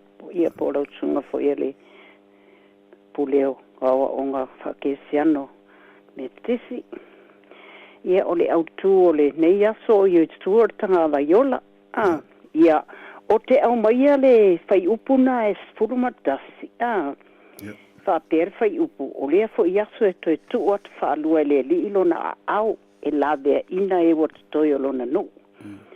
O se o ngā tāua o lo maua mai e ina ia e tātou le tusi o lo whai ma tātou mta upu tāua nei tai au fo I man matangofie. O le alofa la bea I o tātou tama o lang. E whai mai o e na e moni mau mai fo ia le whai upu na le le tā ua mai ei nuu sa tā ape fo I ma tūranga whapena. I tu e whale lalangi. Ai whamai, le I whaatawhai le atua po o a, le o na e whamatala ina mai, malamalama umatua. Alo o whamatala mai ei whamai, le taimi, le na whamai o le a po I aso e toi tuu atu whaalua, le li ilo na au, o e sa to toe mai, mai asuria mai kupito, ia na ta ua mai umai e whai upuna, ia no umana sa iei. Ai whamai na iei le taimi, le la vea I lea o lewa wha autu iei e suratanga vaiola. Lona winga, lea na whamai na toe wha na mawai atu ia e matau o e wharaima wha autia e wha sawai a yuta. Alo ta ua mai lo le whai upuna e sfuruma lima. Na wha umatia lava I ova le whangor samio ai kupitu. Ina ua si e yelo na au I lunga o vai tafe mamatangi si tele, matai e ia mga vai umanga ta ua mai ina whai upuna. E wha awia tuailo na ranga lilei malo na lofa. Ie o wha se vaina. Lona winga ata tō mawhau whawai. Ie o lai tu mauar wha tua ma le taritonu. E ia le tangata ia Yesu olo o. Le la vea ina I la tau e peonta wala wha malamalama ina mai o le palo anga a Isaia mea umole a tupu mai na Mesia ia ona yeile o lo e tau wa telem ta upu ia I tātou e whaipo I maa o ngā ia I tātou ia tu maulu tātou wola whātua tua ma le ola taritonu awa ele ase si tātou te surfa ia I so te mea tātou te mawhatia kua nā tātou ta mālawa o langi tātou te whātua tua I emtu uma I mea lo tātou mawhatia I e peona whamatala mai le autu o Yesu o tanga vaiola lona winga tu maulo whātua tua ma e taritonu I le atua ona e loa lea ma e mana o mia lea lona nganga pa ia whifo ia te oi ia ona e le popole a le se me tasi o a mea ti ngā o a mea uma peona tā ua le soni ala e malosi alo wola whātua tua ma lo wola taitonu o lo soifua peta tu te maa I langi na te la vea ai ma sosoani mea lo tatou mawhiti ai ia o te o whaaso atu lea ma le awa lava ma le whaalo alo nei tu la ia ma ia lava lo alo atu mo le ta matungofi nei tai au ia ma le awa lava ma le whaalo alo whaafitai mo le amanoa whaafitai lava te oti nā noa sau noanga matungofi ma se whiola whaasoa mai mo le nei aso tala ba whaamalamalama le tātou mta upu. Whaafitai mo le whaasoa, ia, tala pere tātou leina. Koe lava, se wala o mai, tolu waru lima, waru fitu, waru tolu, ia po le tolu waru lima, waru fitu o fitu, tolu waru lima, waru fitu, waru tolu, po le tolu waru lima, waru fitu o fitu, tala tu pere tātou avanoa, ia pe awhaio. O io fia whaasoa mai. Ia o na so atu le si vaenga lea. A o whaataritali la. E wala o mai. O le manatu au tū pe ona ta au o le taimu sola. Yesu o le tanga vaiola. Yesu o le tanga vaiola. E fia whaatau waina. Tātu whaasoa ne tau le upulea. O le tanga vai. Tanga vai. E peo na tā ua le tātou mta upu. Fisile la le wingo le tanga vai. Le e tana noa le profeta. Ai sa fa ufa o ngā le profeta le upu tanga vai. Peo na tau atu le te miwa sola. O le loloto i o valo anga ma upu e whao ngā e le perifitara nei. A o le autu atoa o ana valo anga o le fio mai o le besia. O le isi winga o le upu tanga vai, o le fua, o le flag ia po le pena. O le fua, po o le tanga vai. O se whailonga, a sign o a symbol. O le fua na te whailo aina maia ia te oe se mea. O le fua na te whailonga pe tau maia ia te oe se au po se whailoilo. Po se mea na te tau mwhai e whaamatala mai ia te oe. E lea winga o lea fua ma lea fua. Tonu o aso la, sana o atunu te tele o malo te tele. Sa iaia la tau fua po ta ngā vai. O fua nei e ilo ai lea atunu ma lea malo. Pe tai o te mindei. Ua o ai whawhinga ruenga ma company o au ta alu. Ia ua whai fo ia lato fu e whai lo ai. Ua oi malai ta alo ua tutu wai fua. Ua o i tato ta alonga leo ki ki te whataa mua. E whao ngai wai fua. Le me tau wale ai. Ia ele ngataile. O fua e wha masin no i ta alonga. Ia ola a sisi lunga fua pa pa i o taule ai. A sisi lunga fua ala no mo. Ia pese se pe sao. Mo pe. O rono winga. O le fua po le tanga vai. E uia wana o se ie. E ui fo i e whatau waa. I le waai. Pei tai. O ni mata i tusi. O se ata. Po se whailonga fo i oropi pi iei. E ma whai o na whailo maia i a te oe. Pe ma whai fo i o na tau maia i a te hau. Se whi au ta ua o oropi pi iei fo. O le fua o le whailonga. O le saorotonga. O le fua fo i o le whailonga o le man malo. Ia, e tau le toi whamatara ina le winga o le fua maritanga vai e siu tātou watunu. Ava ai iei lo na rano mō ma le rano moana. Ma whaafetu e lima o loo iei. E o loo whaamatala mai lava le pese po le vi. Lono winga. Tātou te mita i le tātou fua. O wa o le fua o tātou sao loto mo tātou tūto tasi o tātou manu malo ai. Pei tai e tele tala anga o le fua. Po tala anga o tanga vai o lo whaamatala te tonu tuspa ia. A o le malanga le nuo isora elu. Leana o ese mai e kupito. E malanga mai lava i le ala ma tau mai. Tau mo lato fili le ala. Pe tai na o tola wapi e peo na mori mau le no mero nam tau pe lua. E le fai pe lua fa mai e tola wapi le whanaunga i sawa elu o le tangata i le mea e iei lona tanga vai ma le fai longa o le ainga o lona tama. La to te tola wapi fa fisa ngai e whaatari o li o e le whare whata whai o le whaaputu putonga. O ingoro whaamatala i le malanga i sawa elu. Whai mai o tanga vai nei po o whai longa sa si i lunga o la au umi. E lo ma mau atu aro na tu mai. Roingo whai loilo se whai longa. E whaapoto iei au o le taua. E whātanga vai e sora elu ao iei le vau. Vai ina i te tolu tu a inga. Mau lātou tanga vai. E whailonga ina ai lātou. Rona winga o tanga vai nei e wha. E ese uma.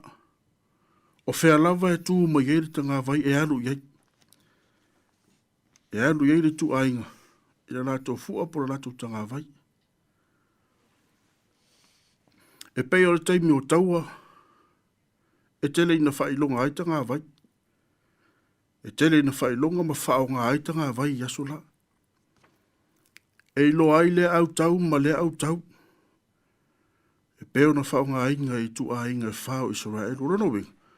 O le tanga vai, o le ngata o se whailo ilo. A o le tanga vai foi. O se tai e muri o mai ai le au tau pora nu. Ono winga e te le au ngā. E te le foi. Le fe au oro mamoli mai ai. I so o se tanga vai. E wha mai isai, iutai. E uia ilo wanga sala mo lo wola wha paupau. Wha auta. O le tanga vai e tu mai. O le tanga vai e tu mai le pungai o yese. Na te wha tuina foi e ia. Le tanga vai monu ese. O le tanga vai e tu mai le pungai o yese. Na te wha tuina foi e ia le tanga vai monu ese. Ono winga ele o se tanga vai. E na ona tūtū ma lea i lungo o se la au. Ele o se tanga vai. E wha mana i eilu mo se fali. A o le tanga vai. E tu mai wha alualo na ao ma lawe ina i oe. Lawe ina i au e peona sau noa e tina ia. No. Na te tu mai wha alualo na ao. Lawe ina i ta ua. O mai o tanga vai na te whaapoto e ua whaata a peina. O le tanga vai na te whaapoto maia lona a inga. O le tanga vai na te whaapoto i lona nuu mane e kale sia.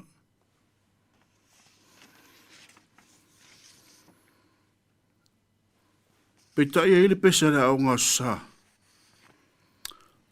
Whabe o le fu o le alofa wā ngia tu tono lo loto.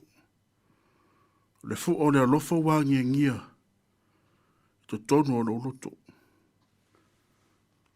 Samo ai mara pa ia le tato por kalame le aso. Tanga vai sili le na. Tanga vai na sauma Yesu tato te ola ai. Tanga vai o le alofa.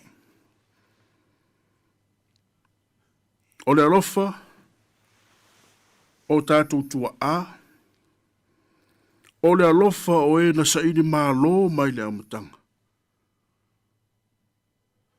Le alofa na nā, lea ua tātou sa o loto e sa mo, pe ona tā ua le te musola.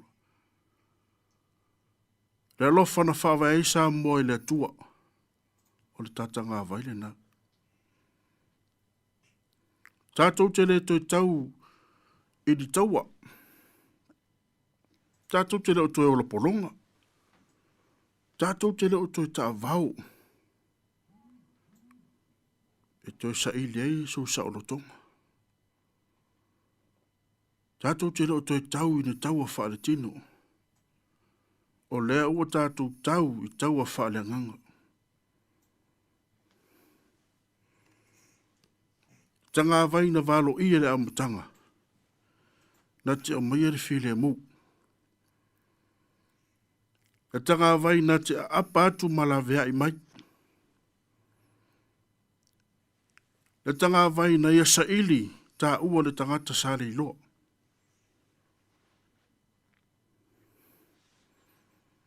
Tanga vai sa pele i lona loto. Sa ia le manu ai. Nai ua ina tau nungo le sa tau. Tā vai sili le nasa mua mo i tātou. Tā vai o le whao le tanga. Na maliu mo toi tū. Yara re nao la patai o le perfecta no yuta. La yola fa pa yaina.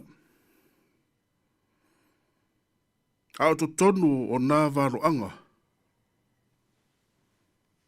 Ro mana malama le ele o lo tau mawhai ele perfecta ina ia mana malama le lili tangata.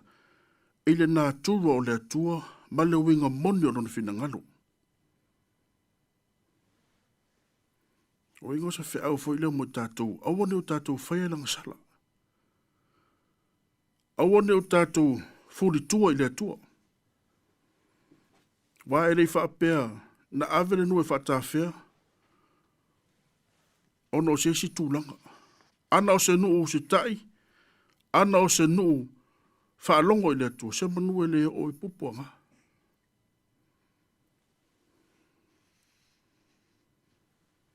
Te whi aure mo tātou ni tai au.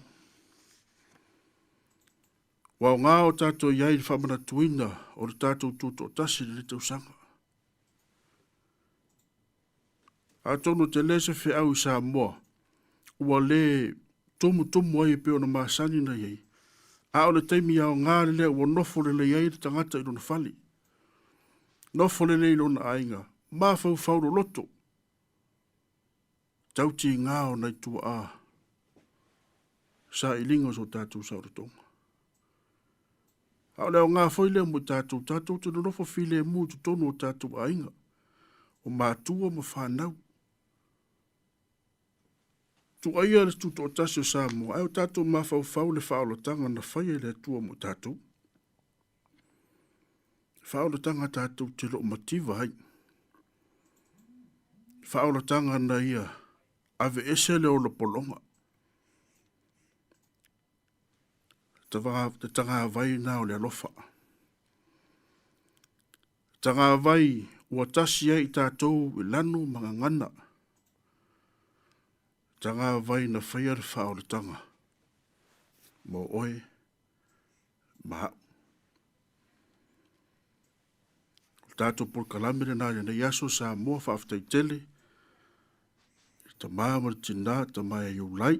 Me se whaure tina ia noa sa whai mo tātou sui, tātou te whaasoma fitu whaere na yaso whaaftai tele.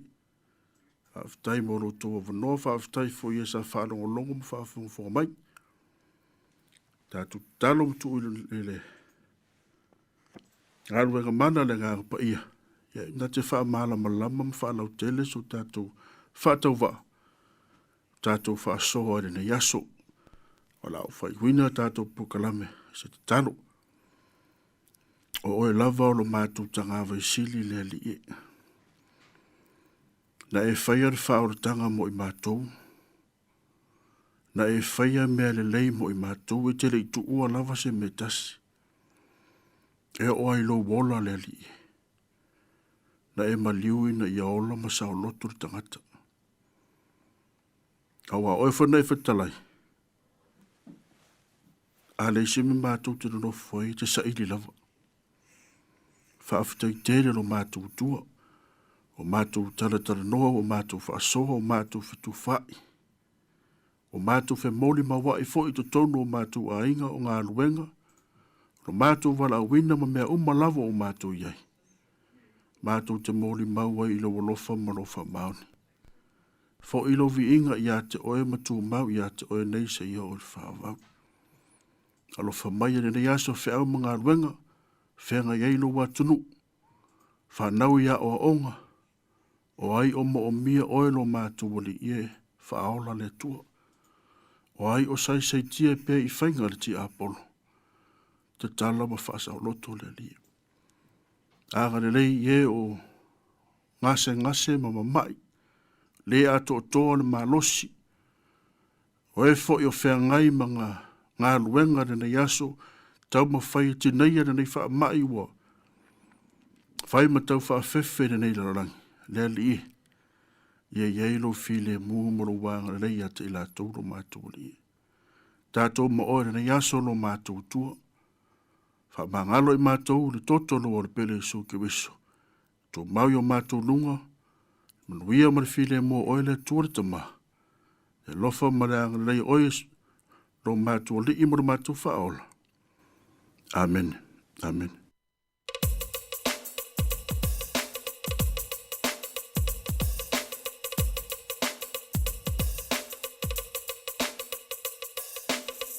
Alleluia, pese, alleluia.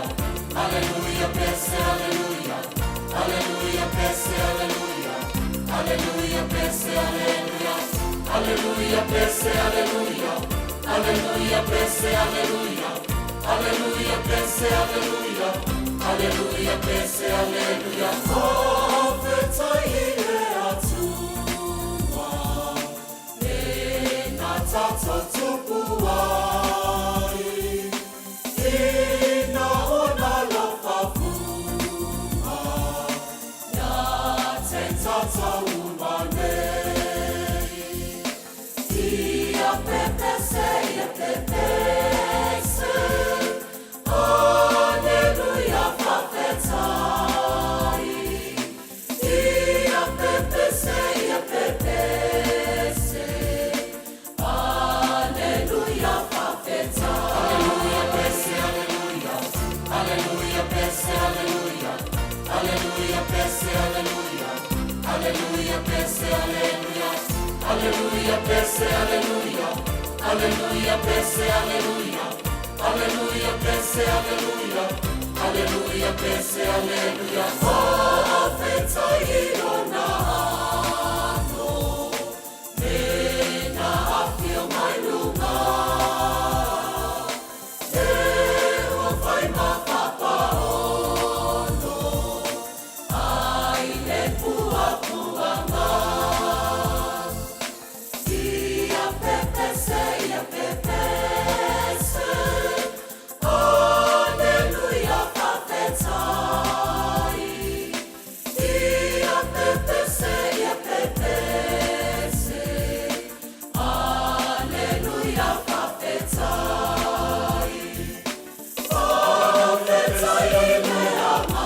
Alleluia, pese, alleluia. Me peso so anima. Alleluia, alleluia, talosa. Alleluia, pese, alleluia. Alleluia, pese, alleluia. Ia pepe se, ia pepe se. Alleluia, profetai. Profetai. Ia pepe se, ia pepe se. Alleluia, profetai. Pese, alleluia. Alleluia, pese, alleluia. Alleluia, pese, alleluia. Alleluia, pese, alleluia. Alleluia, pese, alleluia. Alleluia, pese, alleluia. Alleluia, pese, alleluia. Alleluia, pese, alleluia. Alleluia, pese, alleluia. Alleluia, pese, alleluia. Alleluia, pese, alleluia. Alleluia, pese, alleluia. Alleluia, pese, alleluia. Alleluia, pese, alleluia. Alleluia, pese, alleluia. Alleluia, pese, alleluia.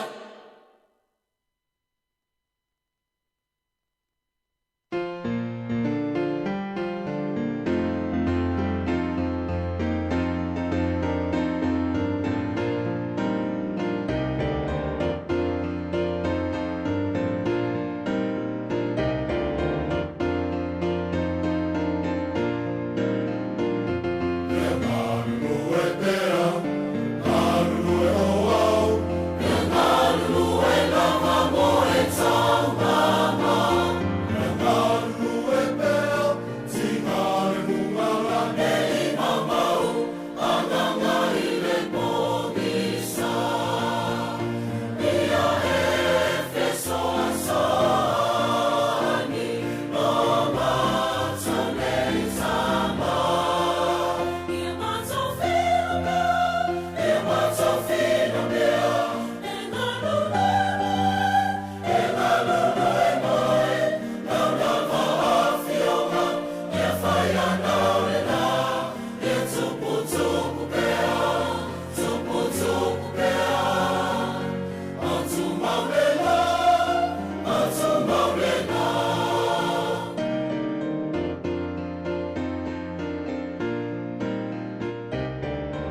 Por kalame o le moni le awa nau tau lunga atu le whaafota po e malu tātu tiru na yaso te te ia le sunga le whaafenga Reverend Napa Papali. Ia moni le ngā whaaftai mo le tātu por kalame whale nganga o le moni o le awa le nei tau. Manatu sport kalame o mai ona tuina atu le tausanga luafe lua se fulu. Ia ele manatu o le upuaia le tua ia e fau mai pēr le i lea tai au ma lea tai au. Po le ala tausanga na mole atu le por kalame ia le taritununga le por kalame ia e tā ua uma fe au i lea taimi a waan whaafonga tā po e meru tātu tunu.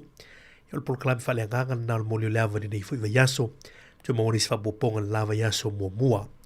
A le utatu o mara teimo le por kalame o upu whai o malo a tasi me la fionga ia la wano a ti lawa mai apahati le nei tau ia usi mai whaafonga ni tātu por kalame ia upu whai o malo le nei fui wa yaso.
lava I le nei foi vai ngol tai au e fa ta lofa ma to e fa fe lo ya tu I le maru maulunga o le au fa fonga I le lo mu nei I Wellington ia ai fa pe foi baisi ai uma o New Zealand o lo fa pe nao na o ai le malo si o le tatu fa se longa I le nei foi ia so lulu luas furui vale nei o Julai ua fe luas furu mo le ono le ngata I lea ia ai mātou whaatalofa whaapitoa atu fōi I le mamaru uma ia o loo whaafonga tāpo I mai I isi ta whae fia o le kelope te Pasifika ma si o tātou tenu I Samoa I le nei vaenga o le tautua ma le au nanga mastani ale si ufonga o le lo mua whamalo le langi mo maa ma le soi fua lau le lei le nei o so fōu ia mai o se whaapoponga le nei o le Paul Kalame I o so lulu te itasi o upu whai o mano o se Paul Kalame ia e whapena hoi o na whaasoa ma tala mai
whaamalu atu I nai whare tonu fo I o fiso ta inga mai I lo mātou pitonu nei I Apahat ia anga ia tu le tātou ofisa whaasara lau au tū I le ai o Porirua ia ai pei o nā mātou tā o mumua ia o le nganga fia tele e mātou te whaatalo whaatuai I le whaafonga tāpo ia I o le mamaru o le tātou tino o male au whaafonga I le nei wha au poponga o le nei Paul Kalame I vai aso te tasi o te fia lau foi e whaelo atu ia o le sunga ia Mari Whai Malu la lea mā te tolua e pei ona masani ai ia wā ia le whongaina o le nei Paul Kalame se vaenga o le tautua male au nanga le si ufonga o le raumua ma lo lava le tau atai lau sunga Mari ma lo lu spol nei vo ia se fau ia wā le tātou ngā luenga e pei ona masani ai tā lofa lava Se fumanuia I lau fionga la wanu nei tae au, via le tua fa talo fatu,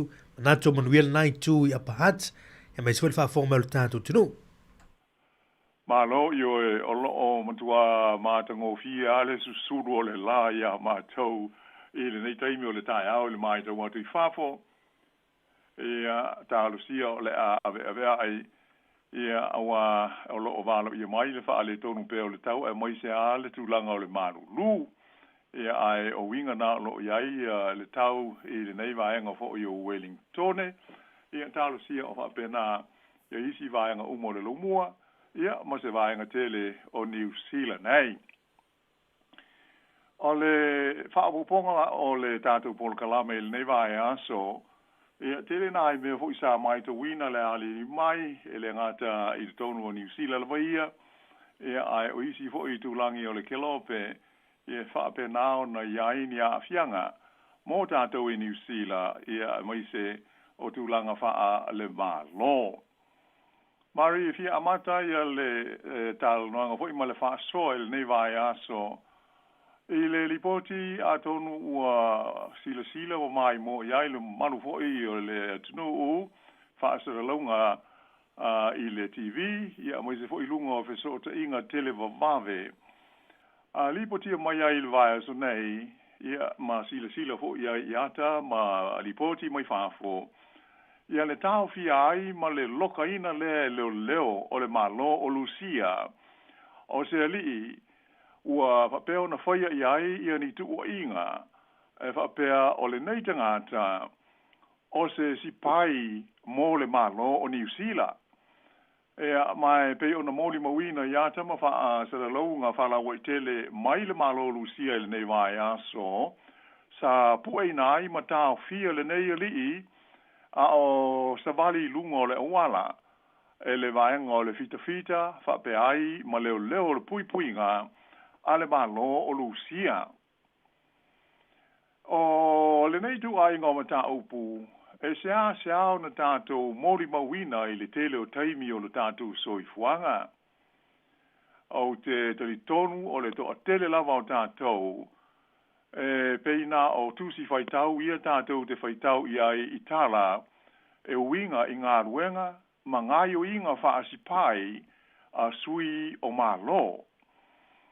Ai, elenga te ilna, o mea wata ti whanga hoi nei fia le toa tele e whaapasi ai le taimi e winga isi pai mala tau foi ngā ruenga whai e pei o ata o le si pai tau ua foi le nei e pe le tā nia le li o James Bond ato ai foi maisi o lona winga la mo le to telo tātou a tau loa matala noa I se si pai ia po nisi e a fia I ni ngā ruenga wha si pai e ngata alo tātou I loa I tusi tātou te whaitau iai, ato ai mata ti whanga tātou te fia e mata iai.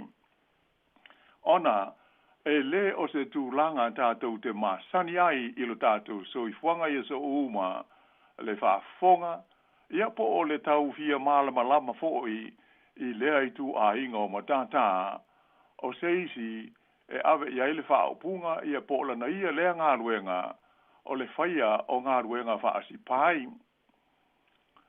O le whaasara launga mai le wale whaasara lau New Zealand, le Radio New Zealand, na tau ai se whaasili silanga aloa ia, ale ofisa o le puipuinga o le saunga le mu o le malo Lucia o le Russian Federal Security Service po o le FSB e whapea o le ua lātou maua ma ua lātou tāo fia ni ngaio inga wha solitu la whonoa se tangata nuu o Lucia lea o masalomia ilo na whaia ni ngaio inga wha lata e lama tia ai ia le saunga le mu o lo lātou o tu nuu e pei o le whaaringa alo ia le nā lea ua tātou maua nei mai i le malo o Lucia.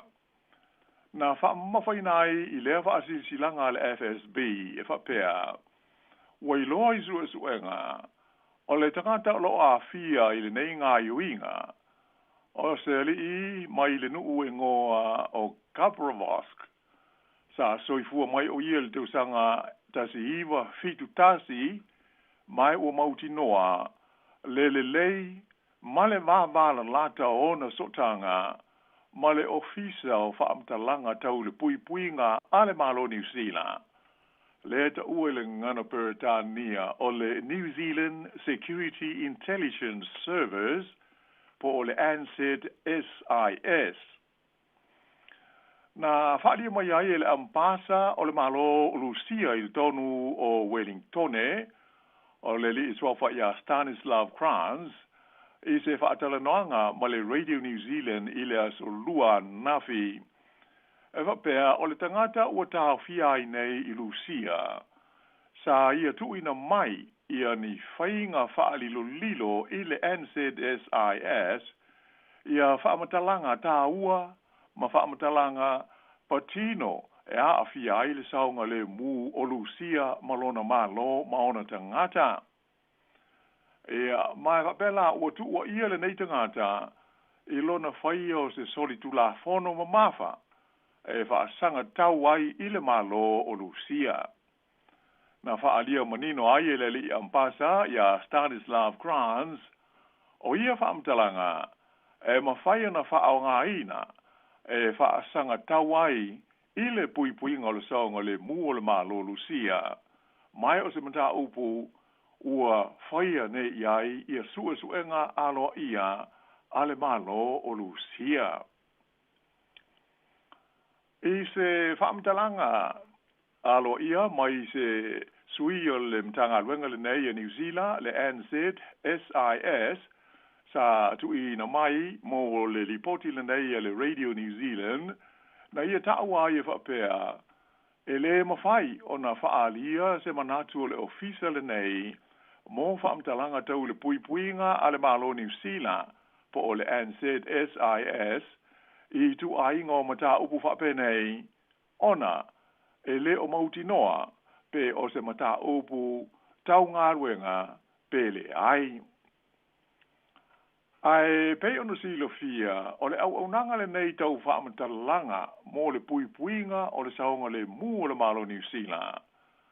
O se vaenga o le mafutanga a malo fo inei e lima e ta uele ngana Peritania o le Five Eyes. Lea e au fiai i Australia, Kanata, Peritania, Mali United States o Amerika, ia whapea mo New Zealand.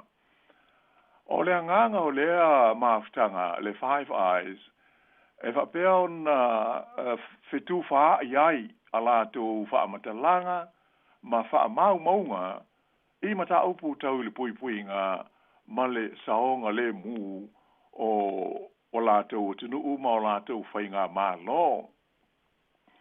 Ia mai atonu o le tōtele o tātou e le matua manino foi i lea mea ia e moise ia le matata a le whaalapo tonga le nei le NZSIS a New Zealand.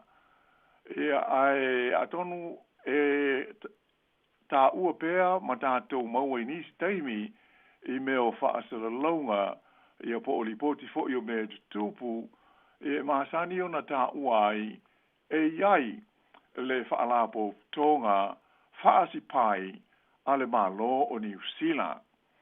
E ta ua ia le ofisa le nei o le malo po o le la le nei e whea ngai mo ia i tu a inga o ngā luenga o le Government Communications Security Bureau, o le GCSB e pei ona whaapupu ina ai. Ia mai o lana ia lea mata whai oi, o le whaamau pōpō, o whaamatalanga ma whaamau maunga, tau le puipuinga, ia e au ngā, mo whaai unga whai ale malo o New Zealand. Ia ai pei ua alanga langa ai foi la ngona ma manatu le nei taimi ia ona lea usanga fa mau ni ai yai ia mai a fi foi le malo New Zealand la tau e tu ainga o ngā luenga nei e ta ua o ngā luenga fa si pai ia mai atonu o le anta tau mawala vai nai aso ma vai aso lumana nei ia leisi la sanga o le ao o iai ia le tangata le nei ua tau fia e le malo lucia ia pei ona whaasala lauina mai iai la ngona fo i o le awata mo mai ma ta upu nei tau whai wha le vao ma lo mari mai ta watu stasi fo i o profesa o se University New Zealand nei wa ia wha alia mauti noa o le nei tu a ingo whaasala launga ia malenga yo inga o se iai le fita male malo lucia wa tangia ma fa mau ni ai lo lato le fia i le maftanga pol fa la tonga le nei o le Five Eyes le e iai de tonu i New Zealand a tangia i le fainga o le fa se longa ma le fa alinga lo ia mai le malo e na o New Zealand le na ta ua ia le ngoa ai le ita ua ia i ngoa isi e tunu o e wha ia i tonu ea mai o le nuinga la i le ta ofi o le li profesa mo mia ma ta tau i le malo New Zealand ona whaia i aise fuafuanga i la lea tūlanga ona pe o lea ua wha aliali na o New Zealand ia ai le ta ua isi sui a wai e to wha o le Five Eyes lea e au tu i aile le fia o le malo Lucia e mafu ai ona whaia le itu a inga o whaasera launga. E le iai fo i se wha mao ninga pe wha matai sao pe moni ia lea lipoti ia ma le whaasera launga ato ma le ata na tātou sila ma mai mo iai pe o se mea moi ai o lo o iai le masalo salonga a tonu e le moi ia ai o se whainga vo i ale nei wha apitoa le malo Lucia lantou e whaari ai o lato le fia ia i tu a inga o mata aupu ia va ave se ai foi i manatu o tangata e te i le lato whainga malo ma le tau o Ukraine ia ma le isi ma le tele o isi whaafi tauri o whengai nei ma tangata o Lucia i lalo o le pulenga ma le whainga malo lo o iaia le Palestine ia Vladimir Putin e pei o le mai ta watu lea i lea vaenga mari tau hoi ona whapenau na sila fia ma malu o le tātou tunu ma lau whafonga i anga ia ma whainga foi tu langa wha le vao ma loi ma ta upu nei e a fiai ia wha ma ta langa wha a veai. Moni le lau fionga la wano ta o te le vaenga lewa e wha so mai le nei tai au wā foi le wha whong mau le tātou tunu. E moni e lau sao noa ngai mawa e lea tu langa wa tu lai mai Rusia. Ia me se lava la i so tanga wala lanta a malo i lua. Ia e moni e sao noa o nei tu e ngā vaenga la wano. Ia e maa sani anu tātou mai moa ai mata i lungo ati tifanga lewa e tā ua James Bond mai Britannia. Ia o isi o ata vo i e ata tifanga. Ia muli ai lewa mofa mtalanga i nisi fu i vaenga. Wa levan tātou i lolo i ewa unanga whape nei tono New Zealand piona e tā ua ele GCSB. Ia ala minister whape tōlo fito i toni manutanga luenga lea o pui ngā New Zealand lantou ia. Ai e mawa ele tūlanga lewa mawai se tasi o tangata Rusia o loo mai tau atu o loo mai reporti o loo ngā lulue ma tātou tangata o loo i pui ngā New Zealand po le Intelligence Services of New Zealand. O ila e toi te tau mai eile vaanga lewa e tā ua e pei o loo le mautonu ia so tanga i ele teimi nei ona o whamatalanga matulanga o loo whewhapasi ai. I le vale o isi malo a mese tatu tangata lo i tonu lea tunu ma lea tunu. Ona o le tūlanga o le Five Eyes leo e tā ua le e New Zealand ia o Australia, o Amerika, ia Britannia maisi. E pe o unanga nei o lo tau whai mol pui pui ngai o tātou ia malu tātou au unanga tau pui pui. E tā ua tele lale iai o unanga nei. Ia e pe o le ua popole Lucia o non tūlanga lale po o ani whamtalanga ua mwhaina o mai ni New Zealand. E mauti noa, ia o umon wha soa e tātou hoi au unanga wha le pui pui nga. Ia isi e tātou paanga i pe o nei Australia, Amerika, ma Britannia manisi. Pero tūlanga lea ma ale tele le mata pun nei le pui pui nga e mesela. E pe mo mai tau atua tātou tue fo i tū maanga na ma ai ele teimi. E ore taua leo whai ngoi no Cold War po le taua malo rune sa i ele lalulangi ni lava i tau. Ia e vao atu no umale fe matea e o lea malo i lisi malo. E ala i wha maumonga ma me patino i lea atu no ula fionga lawan. E mo i le lei lava tāua i o le vaianga le nei mo le whaafonga fo i o le malo le tātou tunu ua sanga wha mausali ai le tāua tele o mea tau wha maunga, wha matalanga po le mele o le information ma i lea tunu, o ai le ngata ina mawhai o na tātou i loa ai ia tūlanga patino o iaimana onga o le nānu ia ma la tau fuafuanga tau le puipuinga ma le tamau ainga me uma. Ai, e sili o na tāua ia o le whai fuafua iai ia pe o le mau ai o le advance warning o ni mata upu e ono lamati ai fo ilo tātou sao nga le mu whaalo toi whale. Mali. Ia ai peila ona mai tau mai o le anganga tonu al na o le Five Eyes po o le whaatasinga le a malo ia e lima le o iai tu tonu New Zealand o le tu whaatasi o la tau whaamtalanga ma whaamaunga e maua mai ia la tau ngā ruenga ia whaasi pai ia on whapele o na share ia pe whaasoa ai ia mo o launga te si ai o sui awai o le maafitanga pe o le tāua lea o le maafea lolo ia wha ale malo ia o le me whai o na ngā lulue whelangolango mai ai ia malo o lo avea ma sui awai i so se mata upu lava tai peila o le whaatita inga o mea ia tau whaamtalanga ma whaamaunga wai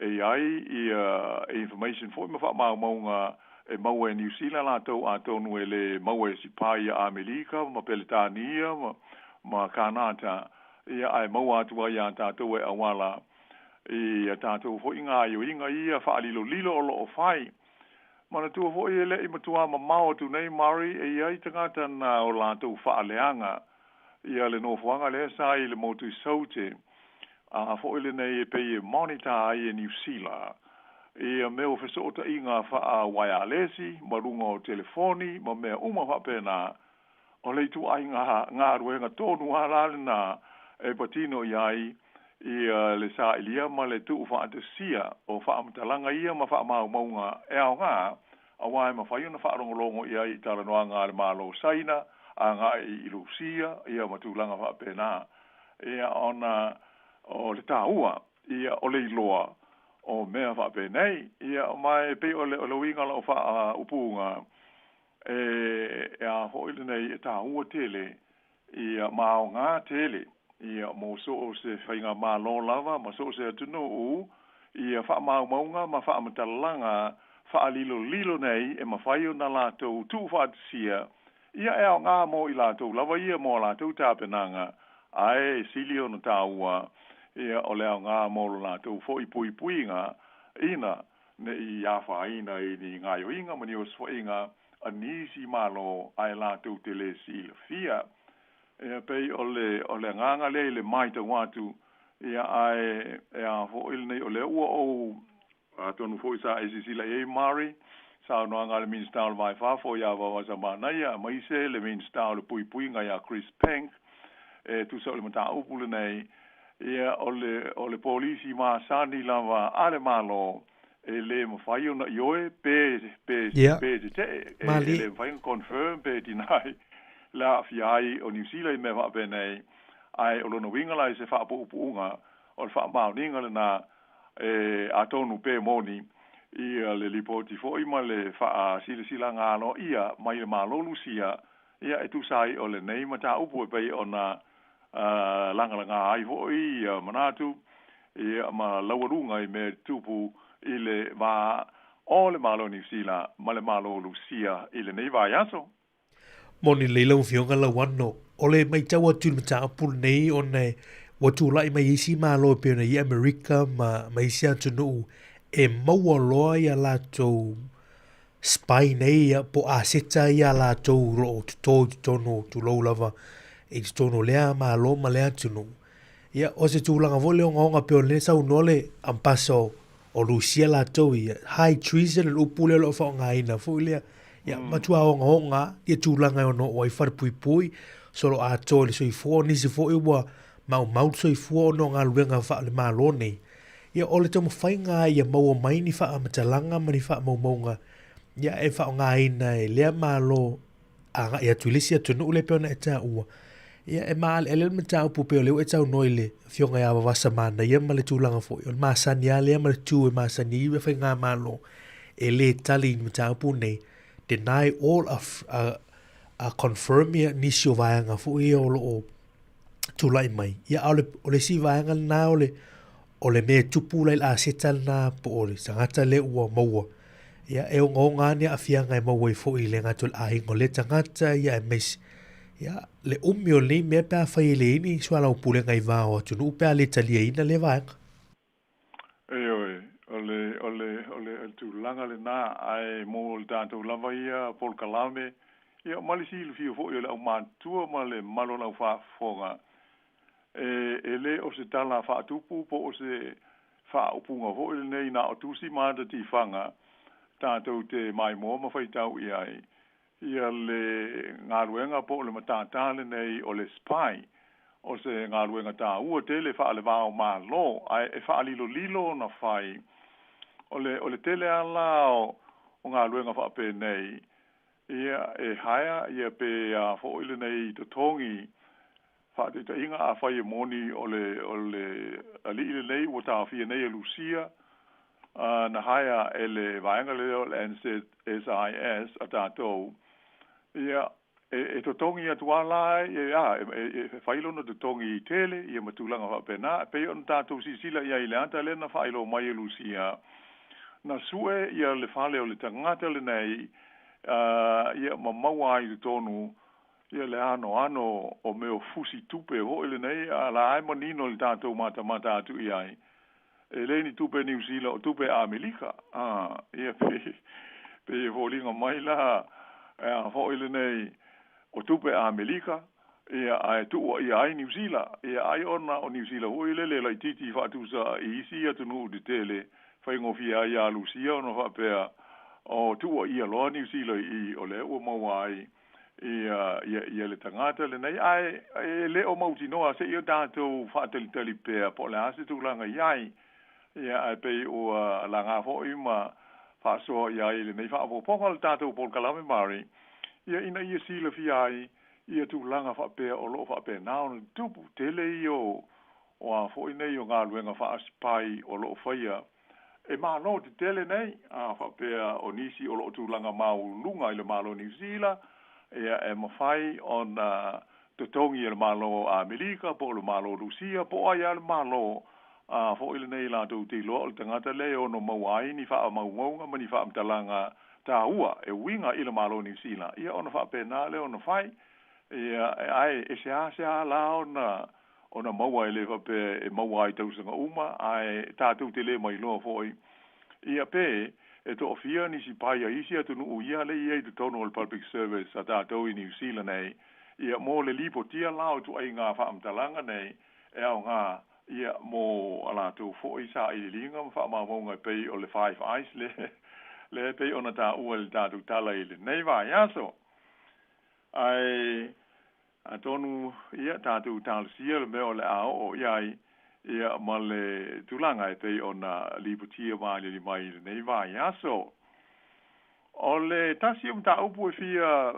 fa ali e fo ise la ngona ile nei fa poponga al ta pol kalame mari le mai ta watu fo pe ona fa fo ia da tu telefon ia tu ina mai nei vai aso ia se fa alinga mai le minsta o fo ile nei o meo fe malanga inga le immigration minister ya Erica Stanford fa pe o ia ni swinga o mana o le malo e te tau na faia ile polkalame o ngā luenga fa vai taimi Moni. ia le pei o na silofia le polkalame o le RSE le recognized for ile scheme o le malo employer scheme o lo au mai ai te ngata mai le Pasifika mai si tu o le lalangi e ngā lulue nei i ngā luenga ia fa vai taimi ia mai a tonu o se tūlanga le lei lea ele o pe ona manino mai o suiga o lo o nau malo e fa au popo mo le sanga fa ale lei a tili o le polkalame ia e a fia ia inga ho ile nei e le tau o fale no nofo aina i tanga te whai ngā luenga o lo au mai i lalo le polkalame pe i fo i o tātou walo whanau o lo au mai sa moa ia e o mai la compania le o po employers ia e ona ngā luenga ia o le la a fo i tele i fa fi tauli fo i pe ona silofia ni si wa fi ai i le fa le tonu o fa le no fai ia mai se o mo me o vai ngā tupe fo i nei fa pe a ese mai mo fe malanga inga ia po le transport ia mai si tu langa fa pe na ia a tonu fo ile nei i la o mai tau ia atonu se fufuanga le tele o le fa pe o le ale tu langa o le o ia swinga ia mana o le malo e fa o fi de tonu e a fi ai e fa fi tauli nei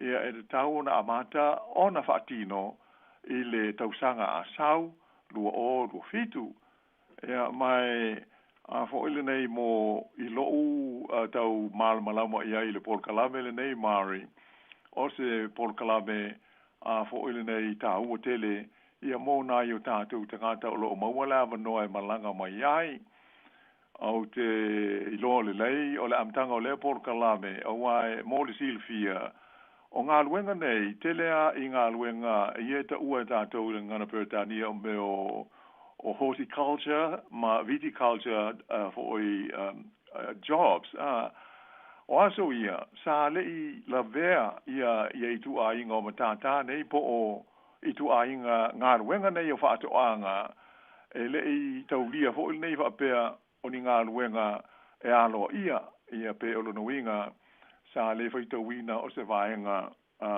e mwhai o na whaafai ngā luenga ai ni tangata ia ai sa mātou tau mwhai pe nau ai taimi e fi nau ma whaai loa i le malo a whai o le a whai se whai ngai aloa i ai i tu a inga o ngā luenga nei ia ona te lea leo so sani mo na i o tātou tangata a mata mai nā taimi i le o tātou sisila i ai i le lelei i le nei taimi ai e mo o pia pea le sanga wha le lei a tili pe la o mai tangwatu i le taawhi o le minsta ma le whai ngā malo i a sanga wha le lei a tili ai mai se wha le tonu ia o ua mori mawina mai tau sanga tele talu o na amatalia le nei polkalame o ngā luenga ia o ta ua nei o ngā luenga wha mai taimi o lo au mai eitanga te Pasifika ia mo ngā luenga ia o wha atu anga o aso na ile ia nisi o nusila ma na o e afia ai le parapalao ia ngā luenga ma le whainga tā ai pe sa foil nei sa tele ai nai te moitia o ngai su e ai ia pili o tu anga pe a malolo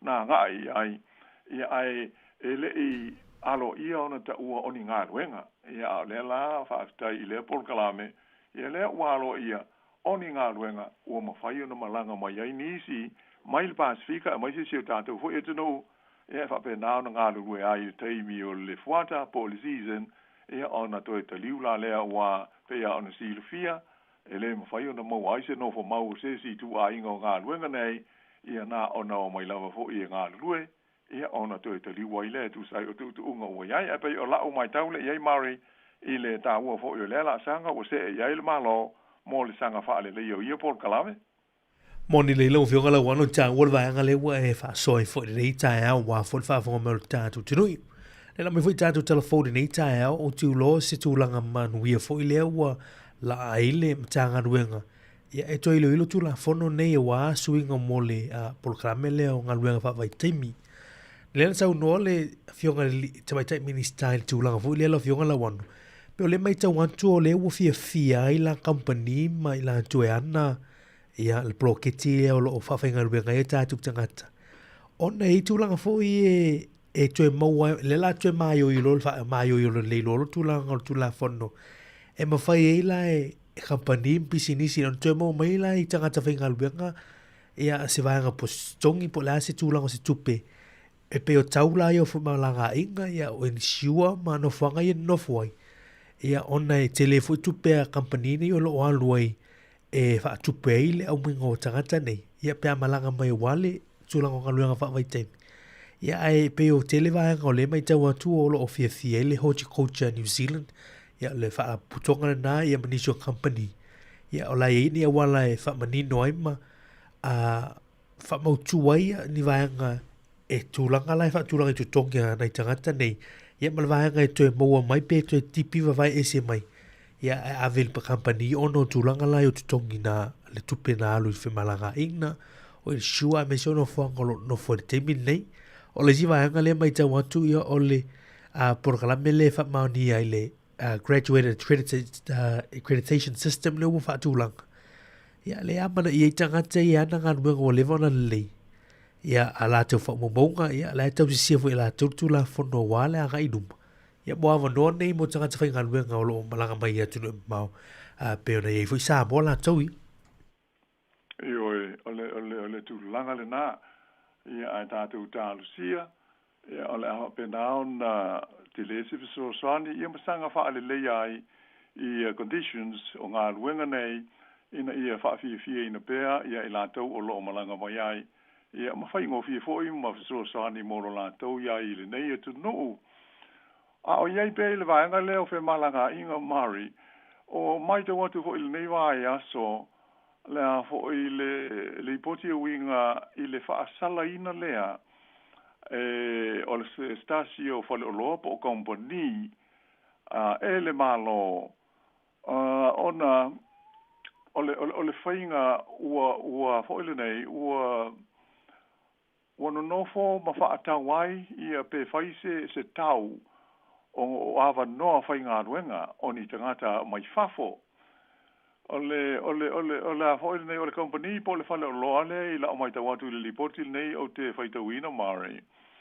e ingoa ole four square i le nuu o Thames e oe luinga i o pe un silfi saute o kilani i Thames i a tonu po i nale i aile le company le po le fale o loa le o fa sala inai le ana i le business i le sala tupe fast food ma le fa afe ta la o sala ia o lona fo i fai o se whainga ua whapea ua charge ai ia pe whaatau ini tangata mai fafo se to o lua e ta i se lau lua se fulu wafe ta la ale tangata e to tongi e whapea o le tau le na o le ngā ruenga po o le job ua whai ngā ruenga ai ia mai e matautia ia lei tu ai nga na paule le tūlanga tā ua i lao mai tau o le ua maua ma ua whaasalaina ele whaamistonga fo nei o mea tau ngā ruenga le Employment Relations Authority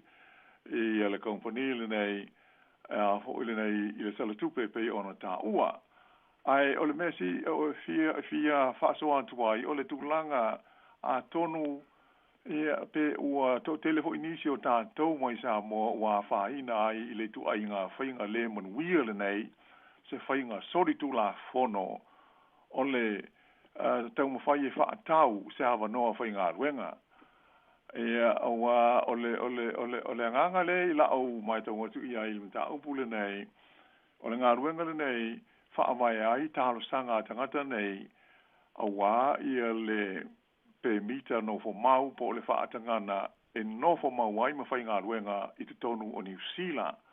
La lela ua anga ai il tangata e ona lea whalo loa ia e whai la le tau o le ngā ruenga le tangata e to tasi. E te tongi ia te ia le se leni le nei po le tupe e se lau rua se furu afe tā la i le tau o lana ngā ruenga le ua maua. Ia lela ua maua le tu la fono ia mai ua whaasala ina ai.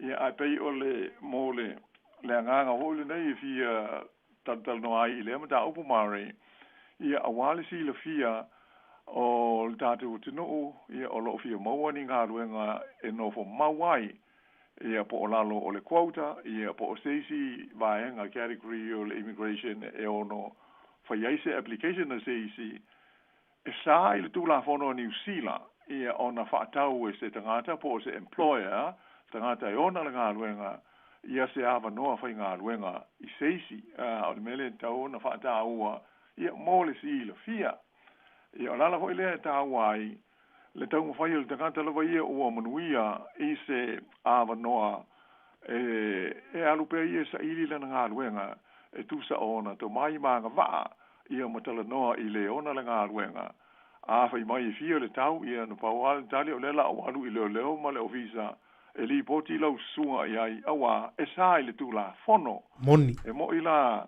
e le mo waisa o nga luenga ia ai e te le ale fiso so ani mo ila tau e ono alu waile malosi ia ai o lea e sai le tu la fono ni sila e ona fata wina ni pepa fai nga luenga a tonu po le fa po unga na mo le sila fia lo tele ia e manga whanga fo ia i ma tau tuana e aua tātou te a fia i e tu ai ngā whaale tonu.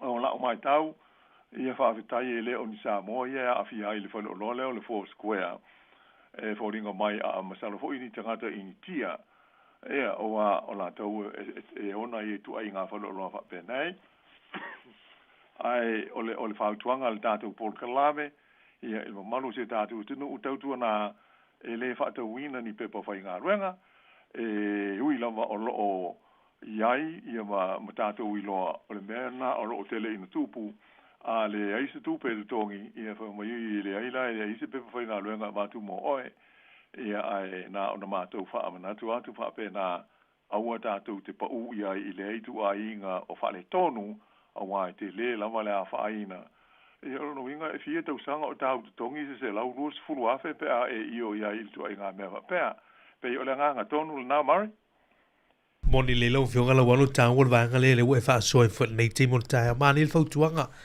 ia wan wha fonga mo tatu tu ia tatu alo ese mo tulanga nei ia one e a whai nei tatu i se temi pe a whai ia o le tulanga le le pe ale longo o tanga luengo lo leo ma toe wha mau tupe mau tino o se pe whainga luenga moni le tulanga le ia ono wo te lea vanga fui le lau fionga la wanu mta pu leo mai tau atu ia e tongi me tupe mulia ia e le ma se nga luenga o iai ia e tau o pea tulanga fo le a me se alafi sa inga ia whai lungo o le Facebook po lungo nisho o nang ia e tau wale mau tino le le ia o vanga neo no tele o lau tau wha sele o e le vai tau tulanga tonu ala na pe o le whaatuanga ia mai le tātou Paul Kalame o loo iai lava tulanga masani e sue ia tātou ngā luenga mo i sa iringa tā ia ni awa nofe ngā luenga i lalo o le quota ia ai o ngā waa lava o tātou tangata mai Samoa e te tau na whao ngā i le sa iringa o ni ngā luenga a o le tu ngā mele ia na o le misi alofa awa a tātou pa u iai ia ona te lea leo le whaale tonu masai se iti ai fua ia le tūlanga o le anga i rumo le sori fuanga i te tonu le nei te nuu pe a whai o le tūlanga lea e ono a fi ai stasi ia ai se i wawai foe mari le nei vaenga ia ona toe wha awau tuai leo le tātou Paul Kalame vaenga o lo toe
fonga le nei o le polkalame o mata upu tau I upwhai o ma lo.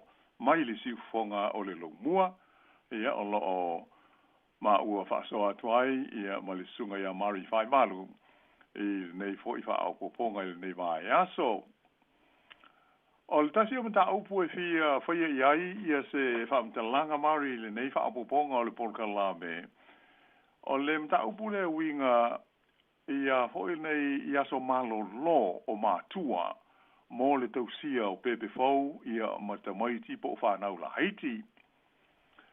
Ia le ta ua le ngana peretani o le meo le parental leave. O le ua ali mai le toe langa la ngā hoi o le nei mata upu a fiai le a whai o so leave o mātua e mawhai o na mawai o la tau tongi pe a ho ina malo lo mai mga luenga mo le vainga male dausinga oni pepe fou ia mafua le ona o se folfolanga la te mai nei le parti le o lo o te ita ia le whainga malo New Zealand parti le ale national fa pe a fai e to e tu lai mai la tau I le ta ita inga o le malo o le ala tau wha au popo le isi whawa yaso I le luas fuluono vai aso lea o lo o iai le teimi nei e mawhai o na malo lo ai ia se matua mai lana ngā ruenga e wa ai matausi lana pepe fau ia ae o le a whaapopola iai le wha vai aso o na atoa ai leo le tolu se fulu vai aso e pei o le polo misi lea male folofolanga lea ua whala o I tele mai a le patia le national latou ia wale fina wina o le palo te tele ia Novema.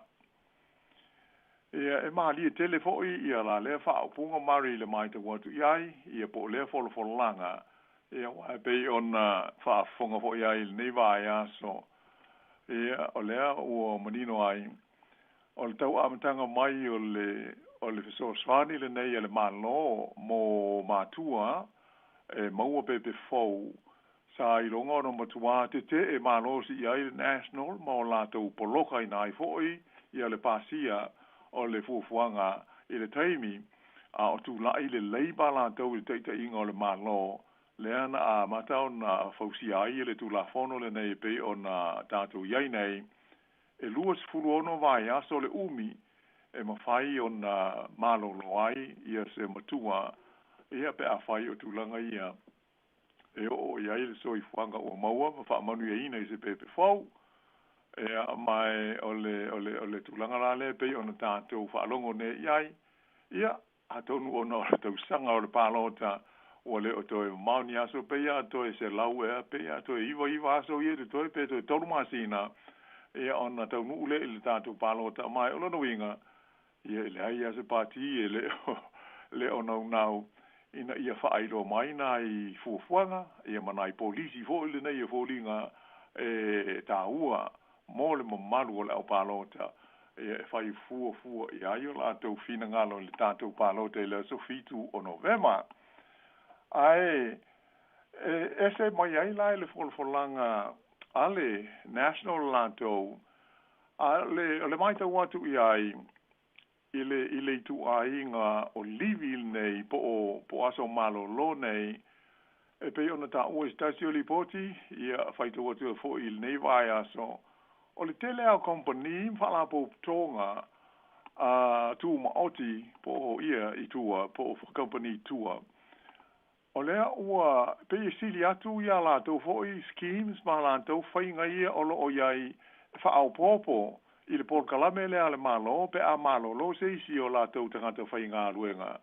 E a ho ile nei, e tau a e whai le tu a inga o livi le nei le parental leave. O ia tūlanga, ia, le pe o na saule li poti e whapea, ia tonu pe le, ia se winga au a ho ile nei, e le o tangata uma, e ono mo o mia o na livi whapea. Ai le ngata I lea, o lea, o tele I a company e sili atu le lei o le latou polokalame pe a mana o mia e o latou tangata whainga luenga o na malo lo whapea nai lo le polokalame le nei a le malo. E pe ono si le fia, teimi nei a ia ma le parental leave e luas furuono vai aso. o lo o mawhai o na maua umaire te tongi o le tangata a fia. E le ngata la i le luas furuono vai aso o le paid leave, ai e wha apopo iai leisi luas furuono vai aso, e mawhai ai o na malo lo pea pe livi pea ia le tina po o le tama, mo le mafuanga le nei, e le te tongia o lona winga, e unpaid ia leisi luas furuono vai aso, ia pe o sisi wha apunga wha whaingo fie, e mawhai i le taimi nei, ona luas furuono vai aso e malo lo ai ai maua le tongi. A mana o ai e toe wha apopo leisi luas furuono vai aso ai e le te tongi ia la. E pei ole system na le e nei tātou mari tu sa hape tau sanga atoa le mawhai ona livi ai le matua e a mo le vai o le pepe fau ua whanau mai. Ai e peila ona whaelo mai ia le foi folofolanga a le national lato le la ofisilingi ai nisi. E pi e wha le iase winga a wa wha mai lato o le teimi nei e tele isi company ia a fo isili atu le leo lato livi ia a nai lo o le polkalame lea ale malo New Zealand o lo iai o se wha te ita inga i la o mai ta watu i tu singa nei Mari o le company po o le fale tupe vo ile nei o le Kiwi Bank fo o lana ia scheme le iai fo ile nei mo tangata e malo lo mai e le ngata ina luas fulono vai aso e malo lo ai le ngata whainga luenga i lona maua umano na te tongi a toa ai wha apopo iai ma leisi ono vai aso e mauai lava le tongi il noinga o le luas furono vai aso e tusa o le tula fono o le malo ai o lato uma ngā lulu le Kiwi Bank e mawhai o na whaopopo pe maua i a leisi ono vai aso whaopopo e mauai lava o lato tongi a o lai malo lo il tau singo pepe e le ngata lai le Kiwi Bank ai o le law firm po company fo il nei lo ia le AJ Park ia o le se furu valu ia vai aso o la tau livi ai maua a tole se tongi se lau pasene le tongi le tangata whainga luenga ia a fiai to tonu se furu ma le valu vai aso le na ia ona wha apopo le iai o leisi valu vai aso a fo ile nei e mai i le sosani le maua mai i le malo ia po o le tu la fono e pe ona wha atulunga i na le malo o le tasi o company, o le isi fwoi company lo ia, e ngo o le main Weatherall, luas furono mai aso e malolo, ma livi aile te ngata whainga aluenga, maua pēr lona te tongi a toa. Ia, ma whapena o na flexible, ia pe tu nai, ia isi livi e mo mia te ngata whainga aluenga o lo a fia. Ia pe ua ta ua ia lewa enga mari, ia ona o le mai ta watu iai, i le tūlanga le, ia atonu, e ai longa foi mana tua do tele la opalota ia level volanga national hato ia ona le pe holinga mai pe ona o company o ta o nisi o company o le tele lava ola o yai ia le so ani tele pe fa o popo i lunga le scheme le ma lo pe ona yai le terminai moni le lo fe ona la wano tau tele mtang pule uta tu ternoi ia ina minutu tolu tanto por clame ia i tūlanga o le paid parental leave ia poni le lau saunoanga mai tau anto lewa a saunoa fo ile vanga whawhwhele leipa ia la tau te matchinga le vanga lewa fo so mai e le national lanto ia si tia mai le losi lono le tolu se fulu ia vai aso paulona lau fionga la wano e leo wha malama mai e le vanga whawhwele national o whela mo mai le tupe tonge la le whapoponga leo o le si fava ia so le ono tulanga ne o polisi ya tele ana na mai o polisi ma a fa tu penga la e wai mai taula o fionga la wano vena e sau noa ya o nisi ne o vai fa o fai o le latu wai ya tal fa sol pito i tono o mataupu ne ya le mai tau atu a mata mai tau sanga la luafe ma le tasi ya o mai luafe ma le fa e palota e se ala to ile langolangoina le tulanga le ia le paid parental leave. Ia ai o le whaopoponga la leo le whaava vai aso i le tolu se funu. Ia e te le ala tūlanga o le se leni e whaaluina i tūlanga ni. Ia e fafa umala i lungo pisinisi ma unanga ni ia tato mata i tu o fe e mai e tu lango talo tu pepa e vai nga fa fai umane o lo o mai la to polisi e moni le sa nonga ia o vai tau pa lo tale utato ye ia taua tele ma tau punei ia ona e taua tele ta o vai aso nei e amtanga ole o le soifuanga ole a tamai titi e taua tele le ia o tina ia me se foi matua ia e le amtanga foi e o le soifu ole o alon whanau e whanau mai ma lo lo yo e ono le tato i mi ai ma sala fa ma tu ele le tato fa tato polkala me le vai aso ole so la le a foi ese fa un al malo pe fa wow i le se so ani vo le nei ia taru na si ia le tau le swa un benzini le sa ele so ani limo se funta la na maua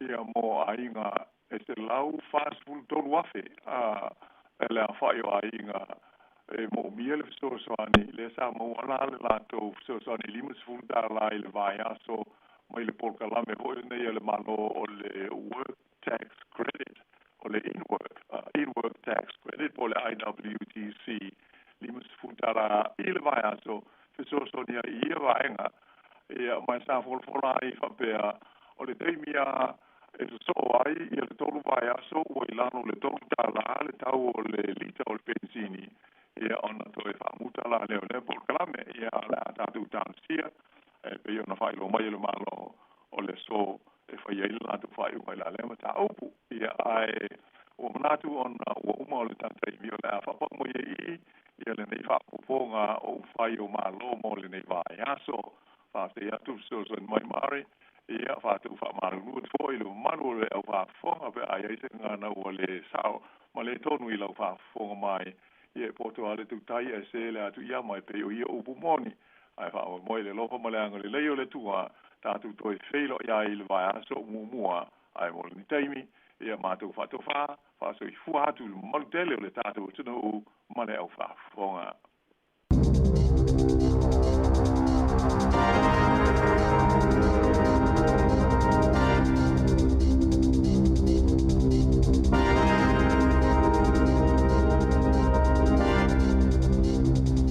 Tue whaatalo whaatolo whaapoponga o talafau mai le si ufonga le lau moa mo le nei au auli. O whaalia social workers e eni se o tamaiti inu uitua wa tele aso e le o ai i a onga ona ule ngā whatia o lātou mātua le tau le penisini e momoli e tamaiti i aso taitasi. Wa moli mawina fo ile si itia o le numero o tangata e mawale benefiti su e ngā luenga ma le whaita wafe o tangata ua whaopopo i lisi o e o lo tālo sanga mo whaamanianga e mawai tau mafa ona ua whianga i mawhai ngata o tālo sanga ina fo i le maloni fautuanga pe tatau na whaawau bea le langolango mo a inga ia e a afia ona o le si itia o le tau o le penisini. Na whaalia Eloise Chowet o se social worker i se a onga wa ia mata wina le whainga tau fia ngai nei ma ai ngai le o ngā whatia ina le tau o le penisini e momoli e tawaita maiti i le a onga o se whaafi tau li te lelea mo ta maiti no nofo ino o pito i tua o kilani i sauti ma onu uia e le mawhaina sawa vali ta maiti le a onga o na e mamawa o ngā pito la tāne ia i lātou na whaalia le social worker na te piki ina i ta maiti o na o le paule o le fafofai ngofie le whaafi tauli o ie ngalue le Manurewa Central School ma o le tolanga na te mata wina a o ia sotimo e to ola iti ta maiti ona o le toa tele lava i lātou e leini ofu whaatimu po oni se e vai. O la lātou ngā luenga, o le fisosoani a inga ia mo mieina lea i tu a inga o fisosoani. O whaamomonga pitola ta mai ala mata ngā luenga o ngā fisotai. I totono masina e tolue o mai le whaiunga yoni na whailo ai. E lua se lau se fulu walu wafe lima se lau tangata e le benefiti su e ngā luenga. Mai lua afe lima se lau o siti ai. Mai le pili o talavale e tasil tau sanga taluai. I lea lava taimi e valu se fulu no afe lima se lau tangata na o ese mai le benefiti ai whai ngā luenga. Mai e lata i leono afe na siti ai. E silia ma le valu afe na whaopopo i le numero o tangata sa mo mieina le fisosoani whaapitoa e maua e tau mafa. Wato ina atu le Animal Aotearoa po le whala putupatonga fisosoani mo mea ola i tutono New Zealand se talo sanga e saini e tangata ina ia langolango ina se tapo o se sa i le iai o ni kampani e whaafailele i fee i tutono le atunuu na sauno le whaatono sili le whala putupatonga Marianne McDonald. E ma eu fo i tu aingo mea ola i le fee e ta i tolo la tau fatu e lanu moana o la tau toto e mawhai fo i o lātou mawhauwhau o na whaia ni miti, ma e mawhai fo i o na lātou whaia ni paso, o atutu whaatasi le Animal Aotearoa. Mani whaala putuputonga se lau se fulu male fitu mai atunu e fitu lima, e whaaho o atu se tusi i vaenga wha upwhai umai tutono New Zealand, e talo sanga i ai, ina ia langlango ina se tapu, i le whaafai le lenga o fe e le atunu, e le i se whainga whaapea ua tupu le taimine i New Zealand pe tae. Ua nau le whaala putuputonga ina ia whaangai o i se tapu a o le i whaia, o le tausanga lua a whelua lua, na tu atua i le malo se tasi miliona dala i le University o Kilani, e whai se so e ngai lea whaatupu manatu, wa whailo le Green, Labour, ma le Animal Justice, la lātou lango i la lātou talo sanga, ai o lu whaatali pia mo isi vaenga whaupwhai, pia na sauno McDonald. O le tausanga a saola atu ina atu ailea talo sanga i le parlemene, sa fasilingia le Radio New Zealand le Minister. Mo le sami mawhainga whaiva, Shane Jones, peitai ili i whaalia sona finangalo i lea mata upo.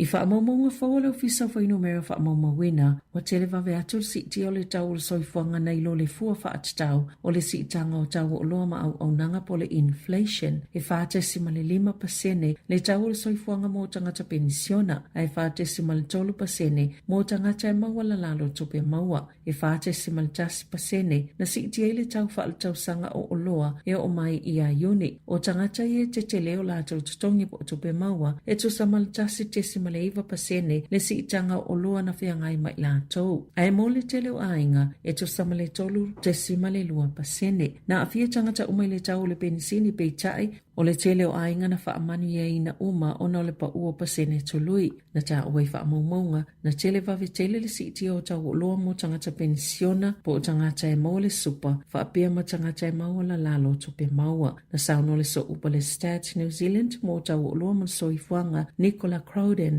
O le lua fitu tesima le 5% o le siitanga whaatau sanga le tau o le penisini na avea mamafu anga autu sa hala yo na siitia le tau le soifuanga mua inga uma ma whaala potipotonga o to inga tangata ese e wina ese a fianga o ia whaala potipotonga ta itasi. O whaalia polo Officer Michael Blank o le University of Canterbury o lea ua o tātou ili o ngā tatono le vaitau o whaamai e a awhiele mānawa i le tau malolo o se tūlanga māsani mo le taimile nei o le tau sanga peitai o lo māua lalo lava le numero tangata e a awhia i le influenza na sauno Blank a le ona ua whaititia le fulu i le nei vaitau o le tau sanga pe ua whaatu ai foi o na o mai le whaamai a e iei le avano e to te le nisi o le ama mai i se taimile la tamai. Na toi whaapopo le vaitau le fului New Zealand le lua whelua 5, mai e lava tangata na ngase o atu lava ia te sema, na awhia mai e le siama fau o le influenza, le na wha umi e le vaitau o le fulu. O lona winga, wono whaatuai le vaitau o le fulu i le nei tau malulu, pe ona uala i titi fo i le vaitau o le fulu pe ona saunoa le ali i polo fesa, e ono tutusa ma le tūlanga o lo tupu i au seta lia, e ono pito whaatetele ina le fulu le masina fau, o i lea o lo maua lalo le numero tangata e awhia i le COVID-19 i le taimine pio na sauno Blank.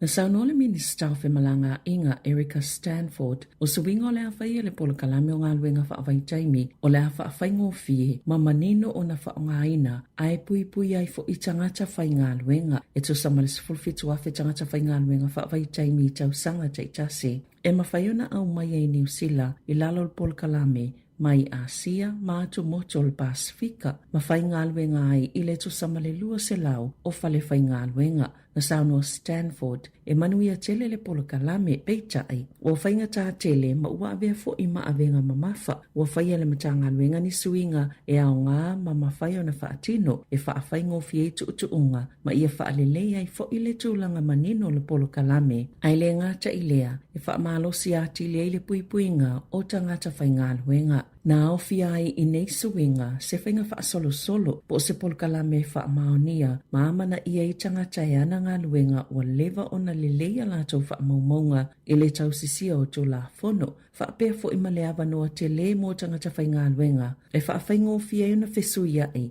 Whale whainga luenga e ngā lulu e ai. O le ai ai fo i tō la whono manino e whaatatau i tupe. E mawhai e tangata e ana ngā luenga po company. O na toe maua mai i tangata whainga luenga e pei o tau uwhi malanga inga e ni siua manofuanga ino no whai. Na sauno Stanford o nei suinga o le afsosoni i tangata e ana ngā luenga ina ia tau la i lewa ai i a lātou ngā luenga au tū. Whaamausa le tūlanga mauti noa i tangata whai ngā luenga ma tangata e ana ngā luenga. Ma whaatu mawina pui ngai mauti noa ai e ave pea le whaamumua i tangata New Zealand mo awanua whai ngā luenga o lo o maua. Na tā ua fo i le minister o lo ngā lulu e le malo whaatasi ma le au whai pisenisi ma pā anga mai le Pasifika e toi whaafoutu langa ua whaata atia mo no whangai no whaitanga ta whai ngā luenga o le Polo Kalame o le RSE whaapea ma le whaamalosia au nanga lango ma le tausinga mo i lātou. O nei suinga o le a whaamausalia i foi o lo o saunia i tangata i ana ngā luenga whaavaitaimi le awano e whaongai le interneti mo tangata whai ngā luenga na saunua Stanford. Ua whaamoe e mawale i unga le whai unga o September ai whaatinoina i suinga i le amatanga le tausanga lua whelua fito ma whaawau pea se ia o atu i le lua whelua iwa.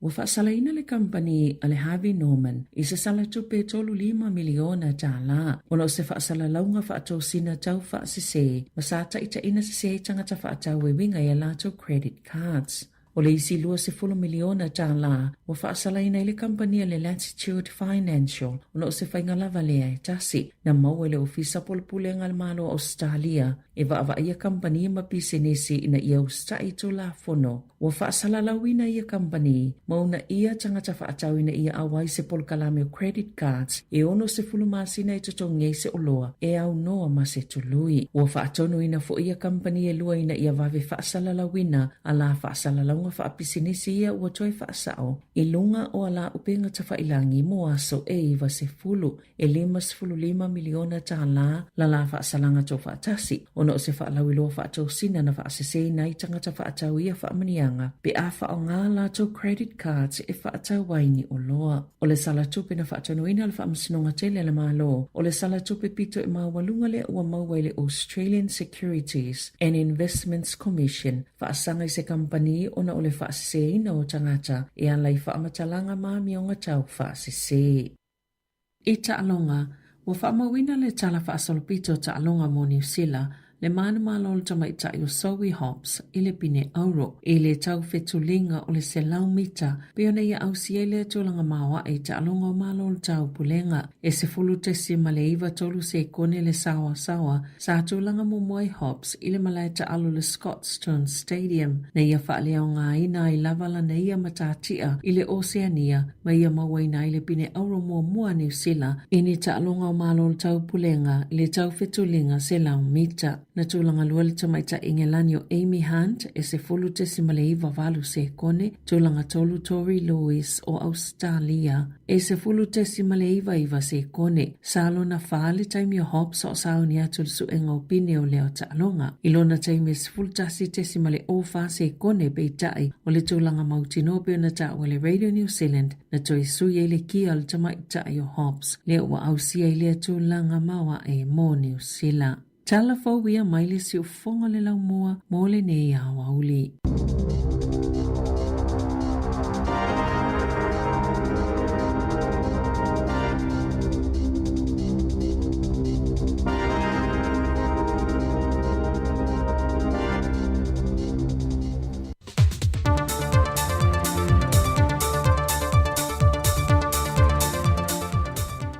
Fe lava toi whaatala whātu le whaafonga mai mōlo tātua tunu o leisi fo i whaau pōponga na nisi o tāla i mea lo te tupulu tātua tunu i Samoa o se mai le whaafonga.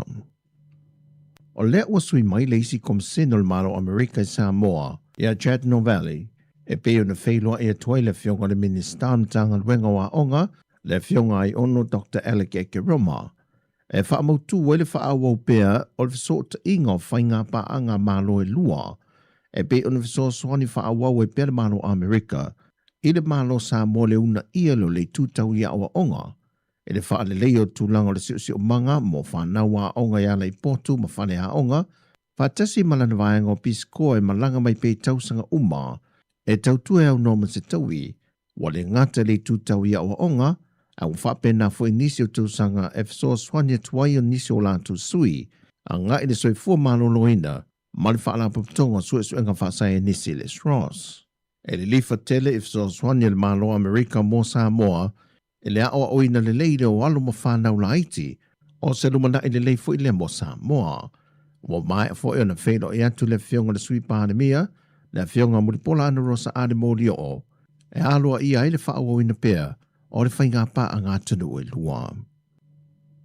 O le iei o le presidente o le whalitupe o hatina e le malo a sia i Samoa, o ni whaatara noanga mō aso e lua, au lei toi tu vae se atumanan au malanga i le so, e toi va ai e masa ili ni awala, e fausia ai le tūlanga o le hatina e o Samoa, e mawhai ei ona wha so fio tātu tangata o au mau tunu i fafo, e toi fo i mai i ngā ruru i tutonu, ma toi fisoa swania i le whaatupula i alo tātu ta maua hinga. O le aunga au tua le nei whiloa inga, e fia sila i le presidente al whalitupe o atina e Asia, e ni tāpenanga Samoa wa iai e fausia ai i ni atina e rei e tala whianga i le lei matutu unga mai inga, o loo wha amatu wai fisoa swania al whalitupe o Asia i le Pasifika, leo no o hao fia i ma Samoa, e na ia whaatupula i alo na tamau a inga, e ni ati na e maua ngā ruenga ai tangata lo tātu o tunu, e le ngata e ati na e nai a inga, ai whape nā foi i lo tātu tamau a inga. O le whai unga o le masina fau le o tu inatu e le whaamsinonga, e ni tua inga e se fulmariva o lo whaasanga le tamaita e a Lise Marie Schmidt. E ala i se tusina i a tu sia ma tu inatu le kopi le au mamalo le malo, tu i maleli whanua le toso alo vi le lua, ma leisi kopi i le sa avea ma komisino mtanga renga o leo leo, a wapa aunongo i tino Filippo, o se tusi o lo ta ua ini maua le tamaita e a Lisa Marie, na tua i ai le sa avea ma pāne mi o le atunu ofia me na aomi mata afa, e te lelo na sootanga i le mali wai o le tamaita i profesa i a Sinawa Iana Capet, o le wala aunga le mata aupore nei le so, o le tu inatu le talo sanga le tua leo leo, pe ono talia le whaamisinonga le mōle mautus tu sia a le ua maliu, e a papali sia whikel. Pe tai wa talia ina nei e whaamisinonga whaai tu malo, ma o whaatunui nai le tua leo leo, ina ia o atu le aso e wala a waile mata aupore nei le whaai unga le maasina fau, wa iei nisi a lato mau e langolango ai, a tuai ma le whaonga ina o le mōle mautus tu sia. O le tausanga o mawai na tu sia i Elisa Marie le tu sile nei, na amata whai eisu e ngā leo leo, ma wha ama wina i alato mōrianga e whaasanga i le tamai tai. Wa tali mai le malo e ale se pepo wha amtalanga o whaasala lau wha alawa i tele, e tali atuai fwoi atunga lunga lau whai wha atu anga o le hani i tutono le atunu, e le sala lau solo i le lalolangi le tao fia lea, le toi whaata wina leo whango ia o loa i lunga o whata i so se whale o loa, talu ai se wha amai o loo whea avea ia e lango meli nisi o atunu o le lalolangi, o le popo lenga i leo whai wha atu anga hani le atunu, e ono sao mai tutono sa mua lea wha amai, e a wala mai whango o loa i o loo wha atawina mai atunu o i whafo, mai ua wha amalo sia e nei wha se langa mai i le malo, mo pisi nisi ma whale o loa uma po supermarketi tutono le atunu o, wa wha amaluina le tapu o le toi wha awhina mai o ia o loa i alatou oka i atunu o i whafo, se ia iai se aso. O lo whata wina lava tātou hani mai a tātou whaiwha atu anga i Samoa nei, e le ngata upolu nei, ai ono motu tele i sa la whaile o lo to tele e ila to lo ngao sia le ati nae, mai o lo whata wina hai le whangu hani, i le sais o le whangu pitolai titi o le peanut butter, i le ono se fuluta la. Maltala whai umai ta alonga, i le aumasia Samoa le taamile sanga, o malo le taupulenga o lo whaanga solo nei Glasgow, o le suia sa moe ta alonga si o mea mamafa i a John Tuffy, o le urua i pene lea le awa Samoa, e le wafa amania ina na tamo whainga le pine si liva, mai e whaatu wina i se mata te la na aupanga i le si i malo lo. E se lau fasa fulma le lua kiro kalama le mamafa o lana si i malele, e se lau fitu se fulma le lua kiro kalama i le si i malo lo. E ui ele i manuil tamo whainga le tamaita i a anoni whaumui, O lana tau vanga whaavau malo mua nei talu o na iai te tonu le asosi sisi o mea mamawhale atano. E na mata ina lana tau mawhainga, ma whaatūlanga mai ai i le tūlanga valu, fuatu ia atano te tele no lātou tau vaa. Ai mai le vaenga o whaipelenga o lo fisosoani ai le alo Samoa, ia whaumui nāto o le tai David Tua, wa sawa tuai le quarter final le lii a Marian Autong le au panga le fitu sa 10 kilokalama, mai o whanga solo ta alonga o Samoa le wele tūlanga se 15 o atunu o ua maua lātou pene. O tala fawia, manuia tele lavare nei aso, whasoi fwia.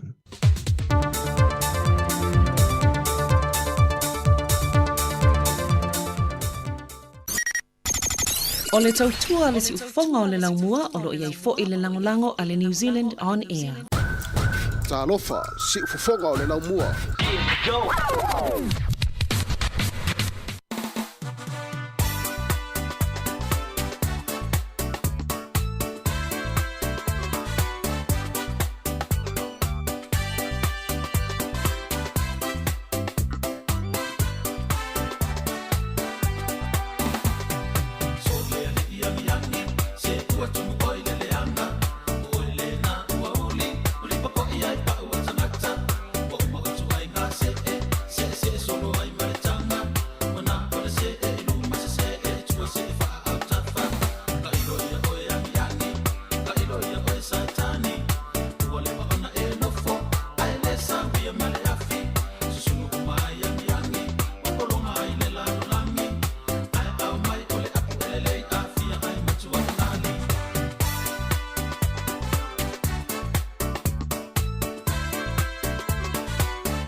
se la au te le lava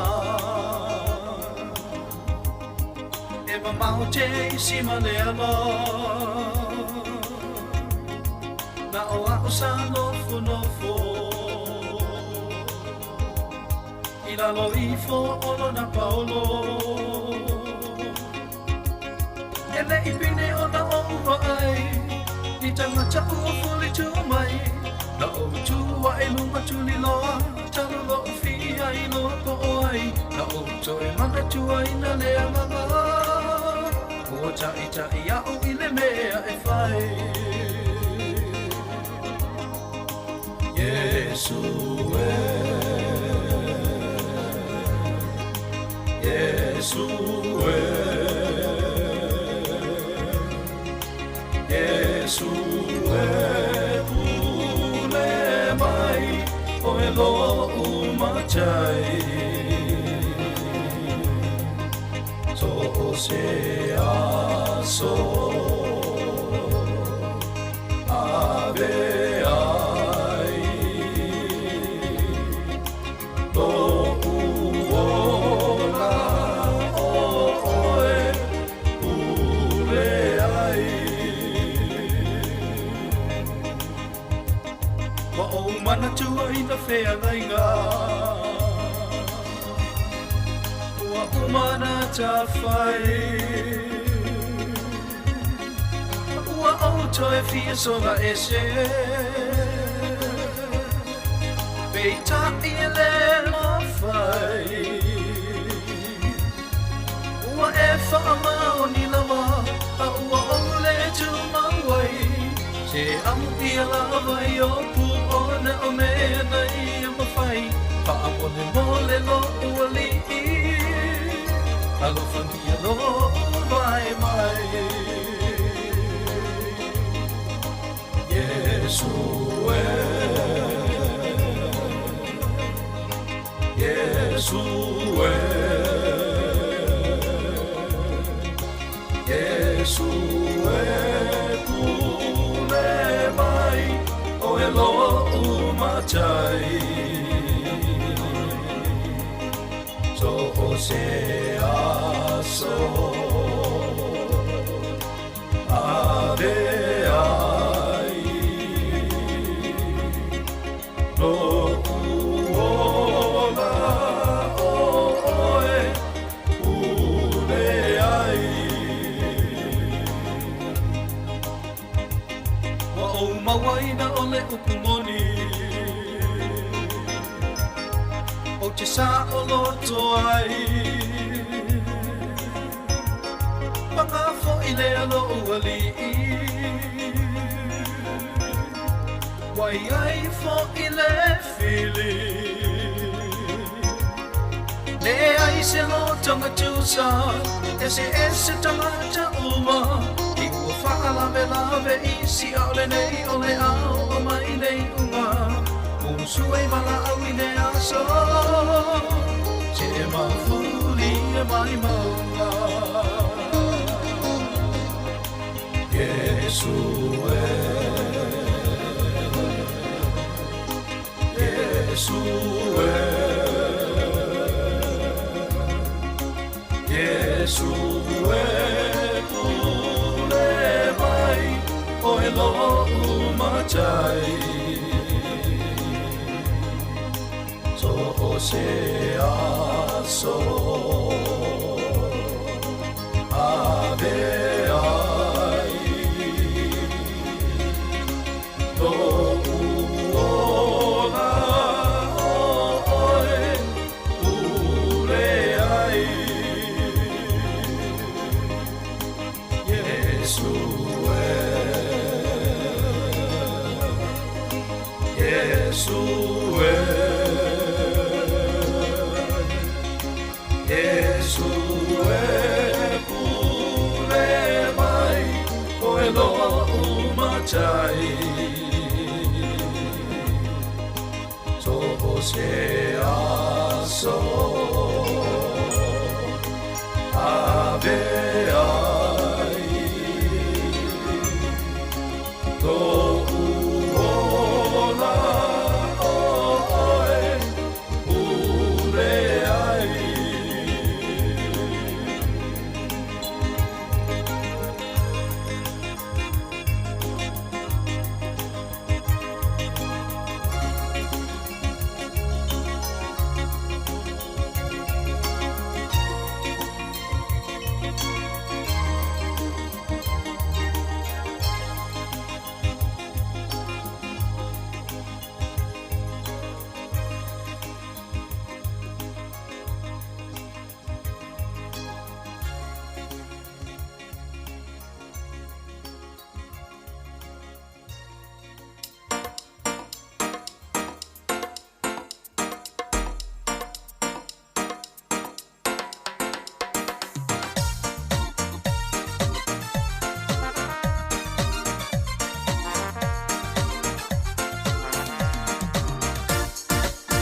watato se tawin sami. Olo tau whanua ingata mai lava i le pātangi tangi. Ole tu ingatai, ole whanua ole whai te au. Se whai wha lele, le uni wale fo i nei whanau. Se whai mai sa tala pe whai pe ala tau. Le awa e no whama whasala lau i le le tio. A whai la watu ai, toi whafo i mai no umama. Uma o sa umana tupe a polo kaltau awala.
suai ile mama ole ala o ke fiu era o ke nei no peka ke aka fo i mai le fale tulu lo ka ulu ku ku fo i nga ulu ai u makalo fa pe u fi ku funge ma piuki se suma o sini ona fa uma o so mai fula ilo fa ku ile umuka tau choma senga ele o se polonga saulo ka fa ko fa umalo fi fa ya ba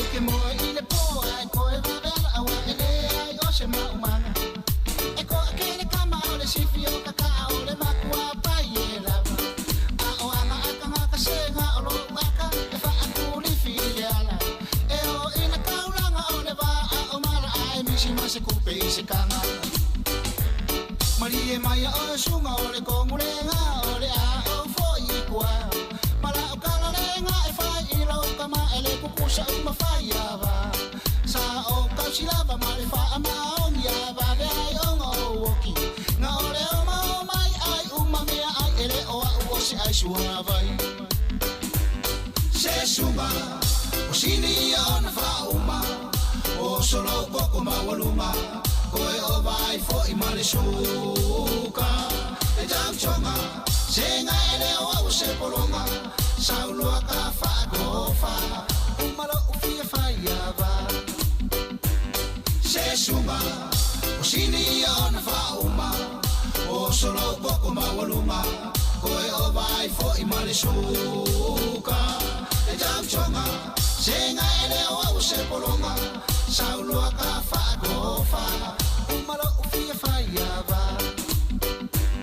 se suma o sini ona fa uma o solo poco ma waluma koe o vai fo i male suka e jam chonga senga ele o se polonga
whaawiwhianga ni vaenga o le awauli le o toe 10 minuti o na tale o le tasi tautua ti ufonga lau mua.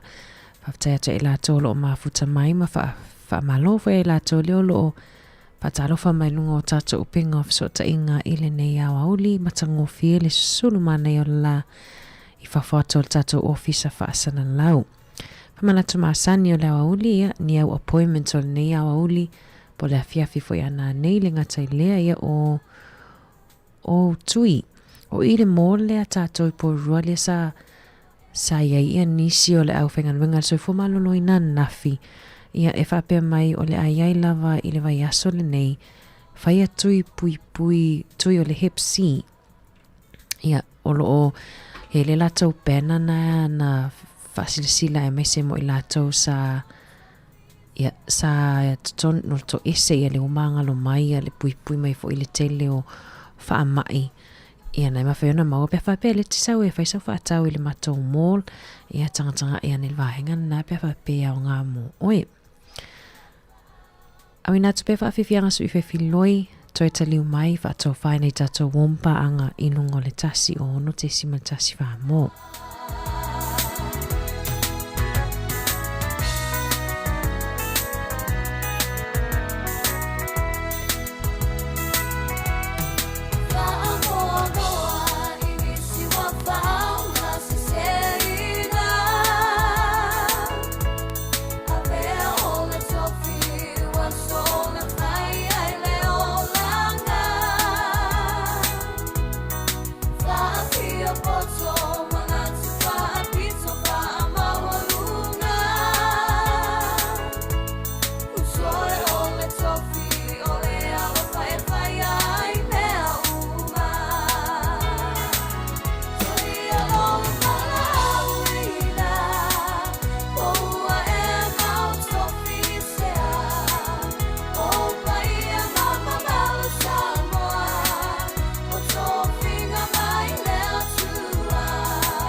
I fight,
whato whato i nei tato womba anga umalava lo whaafonga mai lungo le tasi ono te simantasi wha mō whaftai lava le mafuta mai. Tāre fitu tai awa toi amata lia le tautua le si ufonga lau mua ai mo le taimi nei whato wha soifu atu ia i lato umalo whaafonga mai lungo le tato wala leo. Tato lungo le YouTube ma le Facebook mafuta mai pia whatoa mai al tato tautua i le itu lai lua. Tāle tasi on toi whaafonga le a tato telefon.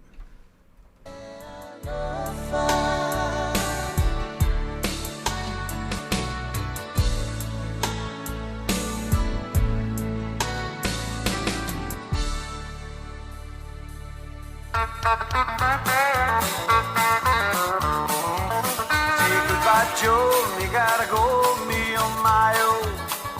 Goodbye, Joe, I'm gonna be rode down the bayou. Oh, my Yvonne, the sweetest one, me oh my.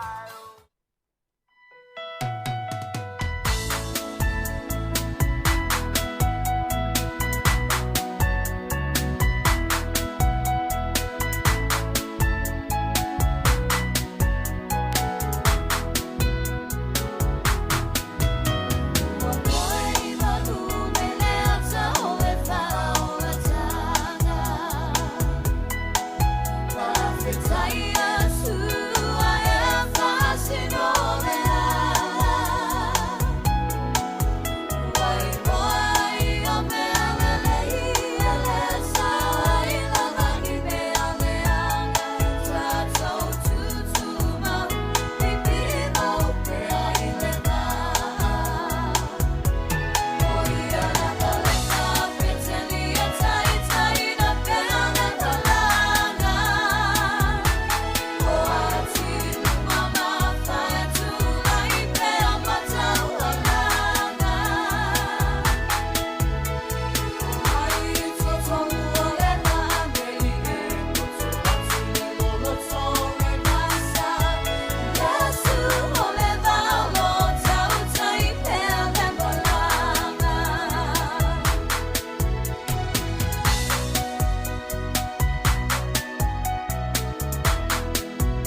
to e whaatalo whaatolo whaapoponga o talafo mai le si ufonga le lau moa mo le nei au auli.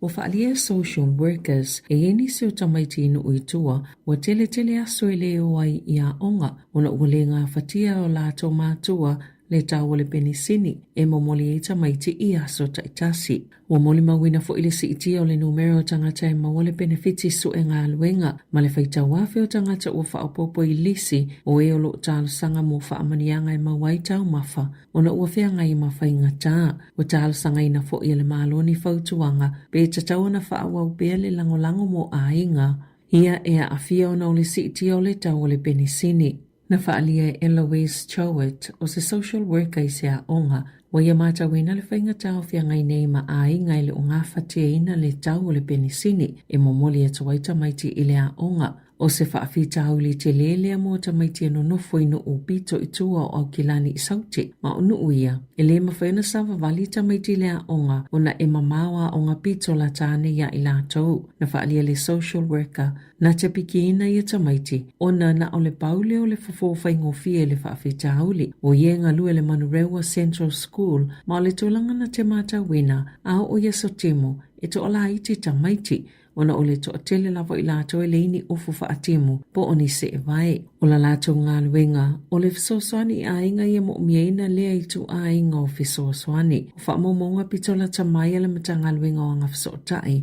I tutono masina e tōlue o mai le whaiunga yoni na whailo ai. E lua se lau se fulu walu wafe lima se lau tangata e le benefiti su e ngā luenga. Mai lua afe lima se lau o siti ai. Mai le pili o talavale e tasil tau sanga taluai. I lea lava taimi, e valu se fulu no afe lima se lau tangata na o ese mai le benefiti ai whai ngā luenga. Mai e lata i leono afe na siti ai. E silia ma le valu afe na whaopopo i le numero o tangata sa mo mieina le fisosoani whaapitoa e maua e tau mafa.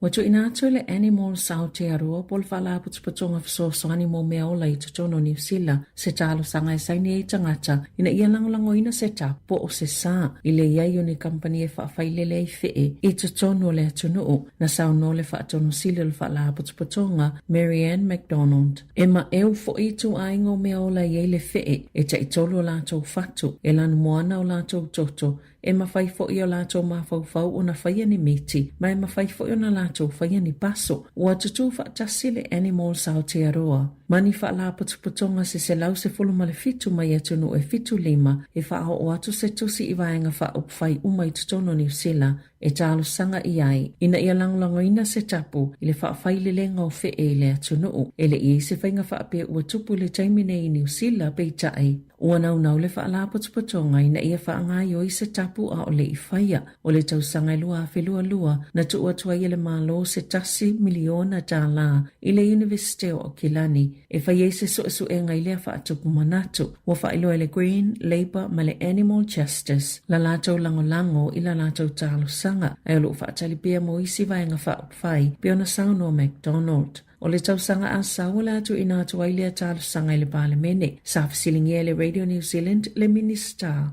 Mo le sami mawhai ngā whaiva, Shane Jones, peitai i le ifa alia sona fina ngalo i lea mata upo. I whaamomonga whawala fisa whai numero whaamomawina, wa tele wawe atu siti o le tau le soifuanga nei lo le fua whaatatau o le sitanga o tau o loa ma au nanga po le inflation. E whaatesima le 5% le tau le soifuanga mo tangata pensiona, ai whaatesima le 3% mo tangata e mawala lalo tupe maua. E whaatesima le 10% na siti e le tau wha le tau sanga o loa e o mai i a yoni. O tangata e te te leo la tau tutongi po tupe maua, e tu sama le 10% le 5% le sitanga o loa na whiangai mai lātou. Ai mo le te leo ainga e tu sama le tolu te sima le 2%. Na awhia tangata umai le tau le penisini peitai o le te leo ainga na whaamanu ia ina uma o na le pa ua pasene tului. Na tā uai whaamaumaunga na tele vave tele le siti o tau o loa mo tangata pensiona po o tangata e mau le supa whaapea ma tangata e mau la lalo tupe maua. Na sauno le so upa le Stats New Zealand mo tau o loa mo soifuanga Nicola Crowden. O le lua fitu te sima le 5% o le sitanga whaatau sango le tau o le penisini na avea mamafu anga autu sa hala yo na sitia le tau le soifuanga mua inga uma ma whaala potipotonga o to inga tangata ese e wina ese a fianga o ia whaala potipotonga taitasi. Ua whaalia Professor Michael Blank o le University of Canterbury o lea ua o tātou i le o ngā tatono le vaitau o whaamai e a awhia le mānawa i le tau malulu o se tūlanga māsani mo le taimile nei o le tau sanga pei tai o lo mawa lalo lava le numero o tangata e a awhia i le influenza na saunoa Blank a le ona ua whaititia le fulu i le nei vaitau o le tau sanga pe ua whaatua i foi o na o mai le whaamai a e iei le avano e to te le nisi o le ama mai i se taimile la tamai. Na toi whaapopo le vaitau le fului ni usile le lua whilua lima, mai e lava tangata na ngase o atu lava ia te sema, na awhia mai e le siama fau o le influenza, le na wha umi e le vaitau o le fulu. O lona winga, wono whaatuai le vaitau o le fulu i le nei tau malulu, pe ona uala i titi fo i le vaitau o le fulu pe ona saunoa le ali i polo fesa, e ono tutusa ma le tūlanga o lo tupu i au se tā lia, e ono pito whaatetele ina le fulu le masina fau, ui lea o lo mawa lalo le numero tangata e awhia i le COVID-19 i le taiminei pe ona saunoa Blank. Na saunoa le Minister o Whemalanga Inga Erica Stanford o suwinga o le awhaia le polo kalame o ngā luenga whaawai taimi o le awhaawhai ngōwhie ma manino o na whaonga ina ai pui ai fo i tangata whai ngā luenga e to samale sifulfitu afe tangata whai ngā luenga whaawai taimi i tau sanga teitase. E mawhaiona au mai e New Zealand i lalo le polo kalame mai Asia ma atu moto le Pasifika ma whai ngā luenga ai i le to samale lua se lau o whale whai ngā luenga na saunoa Stanford e manuia tele le polo kalame peitai o whainga tā tele ma ua avea fo i ma avenga mamafa o whaia le matanga luenga ni suinga e ao ngā ma mawhai o na whaatino e whaawhai ngōwhi e tu unga ma ia whaalelei ai fo i le tūlanga manino le polo kalame ai le ngata i lea e whaamalosi ati le le puipuinga o tangata whai ngā luenga na ofi ai i nei suinga se whainga whaasolo po se polo kalame whaamaonia ma amana ia i tangata e ana ngā luenga ua lewa o na leleia lātou whaamaumaunga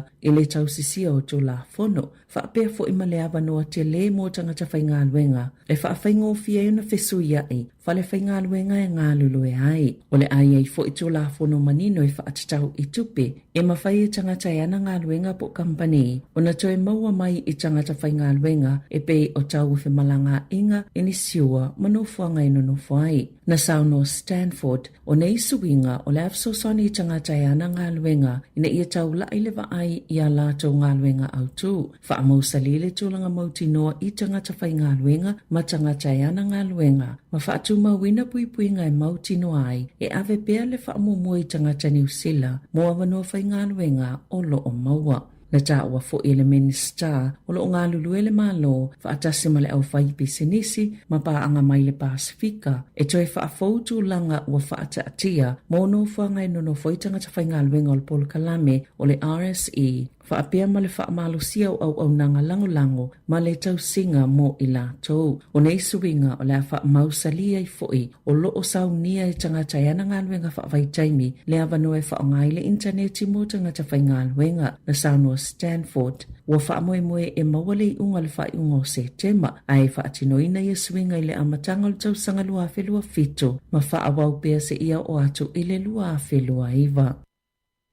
Ua whaasalaina le company a le Harvey Norman i se sala tupe $5 miliona tāla. Ona o se whaasala launga whaatosina tau whaasise, ma sāta ita ina se tangata whaatau e winga i a lātou credit cards. O le isi lua se $4 miliona tāla, ua whaasalaina i le company a le Latitude Financial, ona o se whainga lava lea e tasi, na mau e le ofisa polpule ngal malo Australia, e wa ia company ma pisenesi ina ia ustai to la fono. Ua whaasala lawina ia company, mauna ia tangata whaatau ina ia awai se polkalame o credit cards, e ono se fulumasina e totongi se oloa, e au noa ma se tului. Ua whaatonu ina fo ia company e lua ina ia vave whaasala lawina, ala whaasala launga whaapisinisi ia ua toi whaasao, i lunga o ala upenga ta whailangi mo aso e iwa se fulu, e $5 miliona tāla, la whaasalanga to whaatasi, ono o se whaalawi loa whaatau sina na whaasese na i tangata whaatau ia whaamanianga, pe a whao ngā lātou credit cards e whaatau waini o loa. O le sala tupe na whaatonuina le whaamasinonga tele le malo, o le sala tupe pito e mawalunga le ua maua le Australian Securities and Investments Commission, whaasanga i se company ona o le whaasese ina o tangata e alai whaamatalanga maami o ngatau whaasese.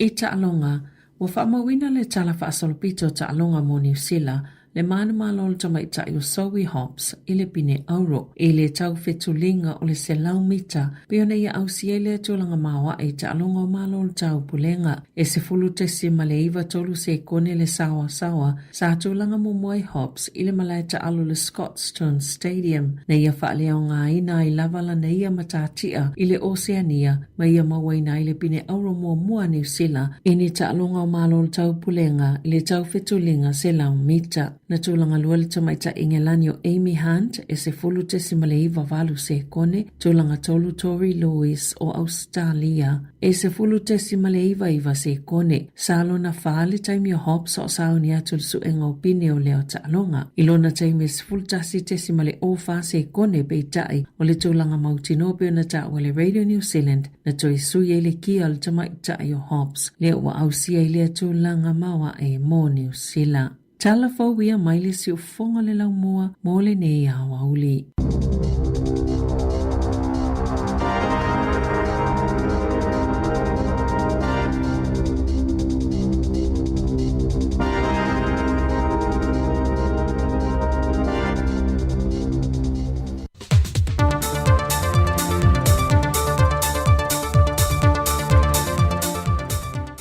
Fia lava toi whaatala whātu le whaafonga mai mōlo tātua tunu o leisi fo i whaao pōponga na nisi o tāla i meo lo te tupulu tātua tunu i Samoa o se mai le whaafonga.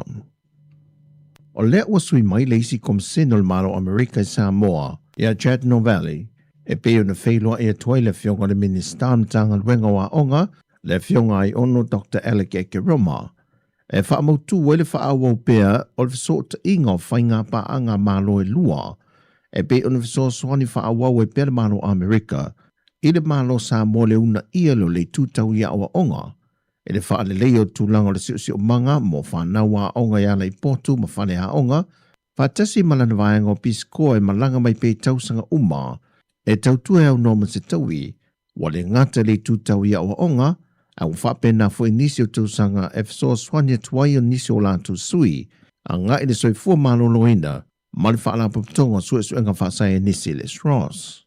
E le lifa tele if so swania le malo Amerika mo Samoa, e le aoa oina le leire o alo mo whanau la Haiti, o se lumana i le lei fo i le mo Samoa. Wa mai a fo e ona whelo e atu le fionga le sui pandemia, le fionga muripola ana rosa ade mori o, e aloa ia i le wha oina pea, o le whainga pa a ngā tunu e lua.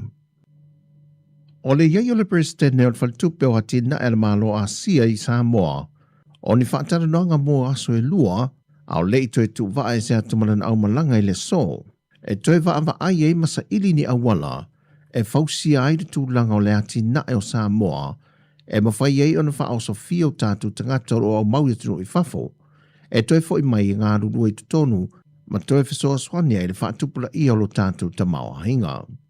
O le aunga au tua le nei whailo inga, e fia sila i le presidente al whaltupe o atina e Asia, e ni tāpenanga Samoa wa iai e fausia ai i ni atina e rei e tala whianga i le lei matutu unga mai inga, o loo wha amatu wai whesoa swani al whaltupe o Asia i le Pasifika, leo no o hao fia i ma Samoa, e na ia whaatupula ia lona tamau a inga, e ni atina e mawanga ruenga ai tangata lo tātu o tunu, e le ngata e atina e nai ainga, ai whapena foi i lo tātou tamau ainga.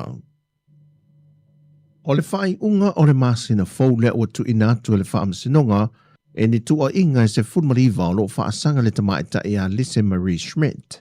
E ala i se tusine ia tu sia ma tu inatu le kopi le au mamalo le malo, tu maleli whanua le toso alo vi le lua, ma leisi kopi i le sa avea ma komisino mtanga renga o leo leo, a wapa aunongo i tino Filippo, o se tusi o lo ta ua ini maua tamaita e a Lisa Marie, na tua i ai le sa avea mapane mi o le atunu ofia me na aomi mata afa, e te lelo na sootanga i le mali wai o le tamaita i profesa i a Sinawa Iana Capet, o le wala aunga le mata aupore nei le so, o le tu inatu le talo sanga le tua leo leo, pe o no talia le whaamisinonga le mōle mautus tu sia a le ua maliu, e a papali sia whikel, pe tai wa talia ina nei e whaamisinonga whaai tu malo, ma o whaatunui nai le tua leo leo, ina ia o atu le aso e wala a waile mata aupore nei le whaai unga le maasina fau, wa iai nisi a lātou mau e langolango ai, a tuai ma le whaongaina o le mori mautus tu sia.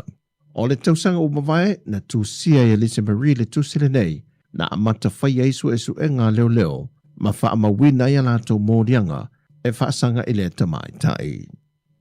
Wa tali mai le malo e ale se pepo wha amtalanga o whaasala lau wha alawa i tele, e tali atuai fwoi atunga lunga lau whai wha atu anga o le hani i tutono le atunuu, e le sala lau solo i le lalolangi le tau fia lea, le toe whaata wina leo whango ia o loa i lunga o whaata i so o se whale o loa. Talu ai se wha amai o loo whea avea ia e lango meli nisi o atunu o le lalolangi, o le popo lenga i leo whai whaatu anga hani le atunuu, e ono sao mai tutono sa mua lea wha amai, e awala mai whango o loa i o loo whaata wina mai atunuu i whafo, mai ua wha mahalo sia e nei wha se silanga mai i le mahalo. Mo pisi nisi ma whane o loa uma po supermarketi tutono le atunuu, wa wha maluina le tapu o le toe wha awhina mai o ia o loa i a lātou oka i atunuu i whafo, se ia iai se aso. O lo whata wina lava tātou hani mai a tātou whaiwha atu anga i Samoa nei, e le ngata upolu nei, ai ono motu tele i sa la whaile o lo to tele i lātou lo ngā sia le ati nae, mai o lo whata wina ai le whangu hani, i le sais o le whangu pitolai titi o le peanut butter, i le ono se fuluta la.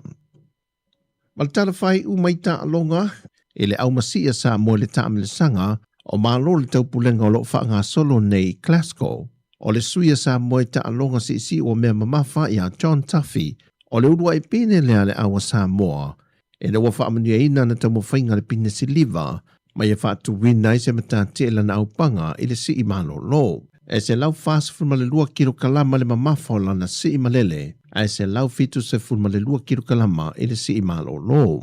E ui ele i manuil tamo whainga le tama ta ia anoni whaumui, o lana tau vanga whaavau malo mua le nei talu o na iai te tonu le asosi si o mea mamafa le atunu. E na mata ina lana tau mawhainga, ma whaatu langa mai ai i le tūlanga valu, fuatu i atunu te tele no lātou tau vā.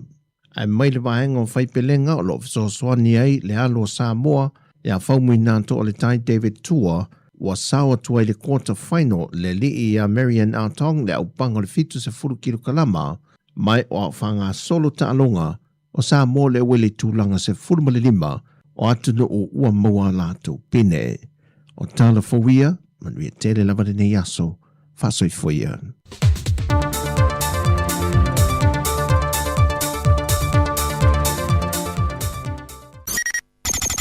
O le tautua le si ufonga o le laumua o lo iai fo i le langolango a le New Zealand On Air. Talofa, si ufonga o le laumua.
talofa sa tafai ai olo na lele lea le fa apongai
Sa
Samoana, la ufofonga fia ata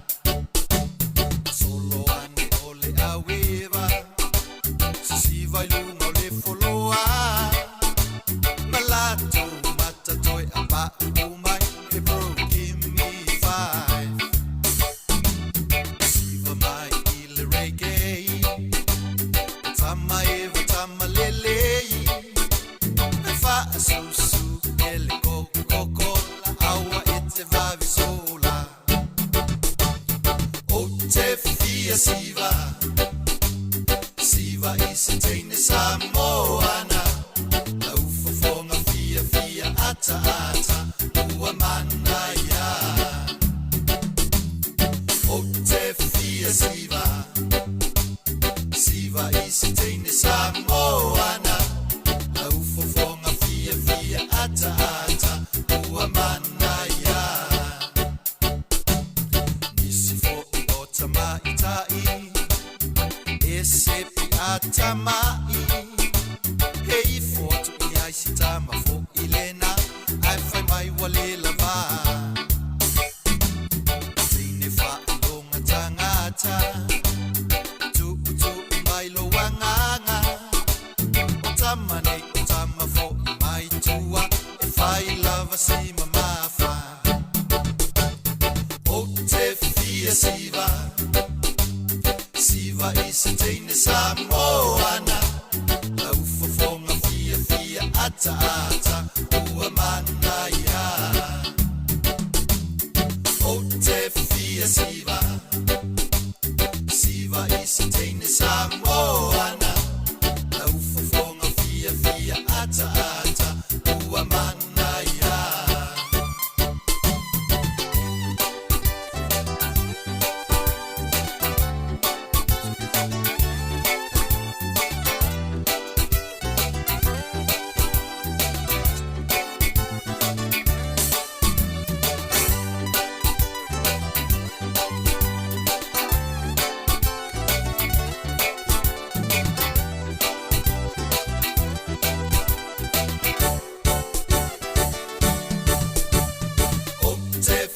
siva siva isi teine Samoana lau fofonga fia fia ata ata ua manaya o te fia siva siva isi teine Samoana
sasi aila fili-filinga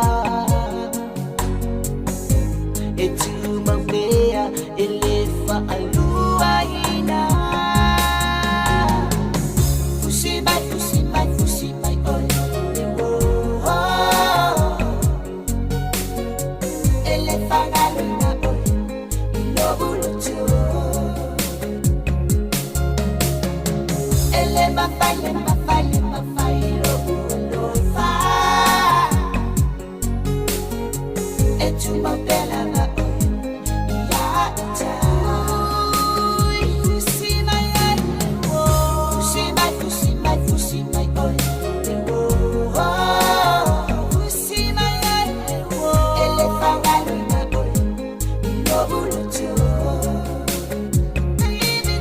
Ioe ia o whawhiwhianga sui whiwhinoi lava ia toa whaatoa while mo ele nei awhiawhi. Alofa tere mo o tau uma lava whiloa i tai awa tau lunga toi fo ima tau tua si ufonga lau mua mo le nei aso lulu. Ma le whionga lele i pule ma lau whainganuenga ma tau te whaatoa whawha sui whaatu mo le nei taimi.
From my own, yeah. Now, yeah.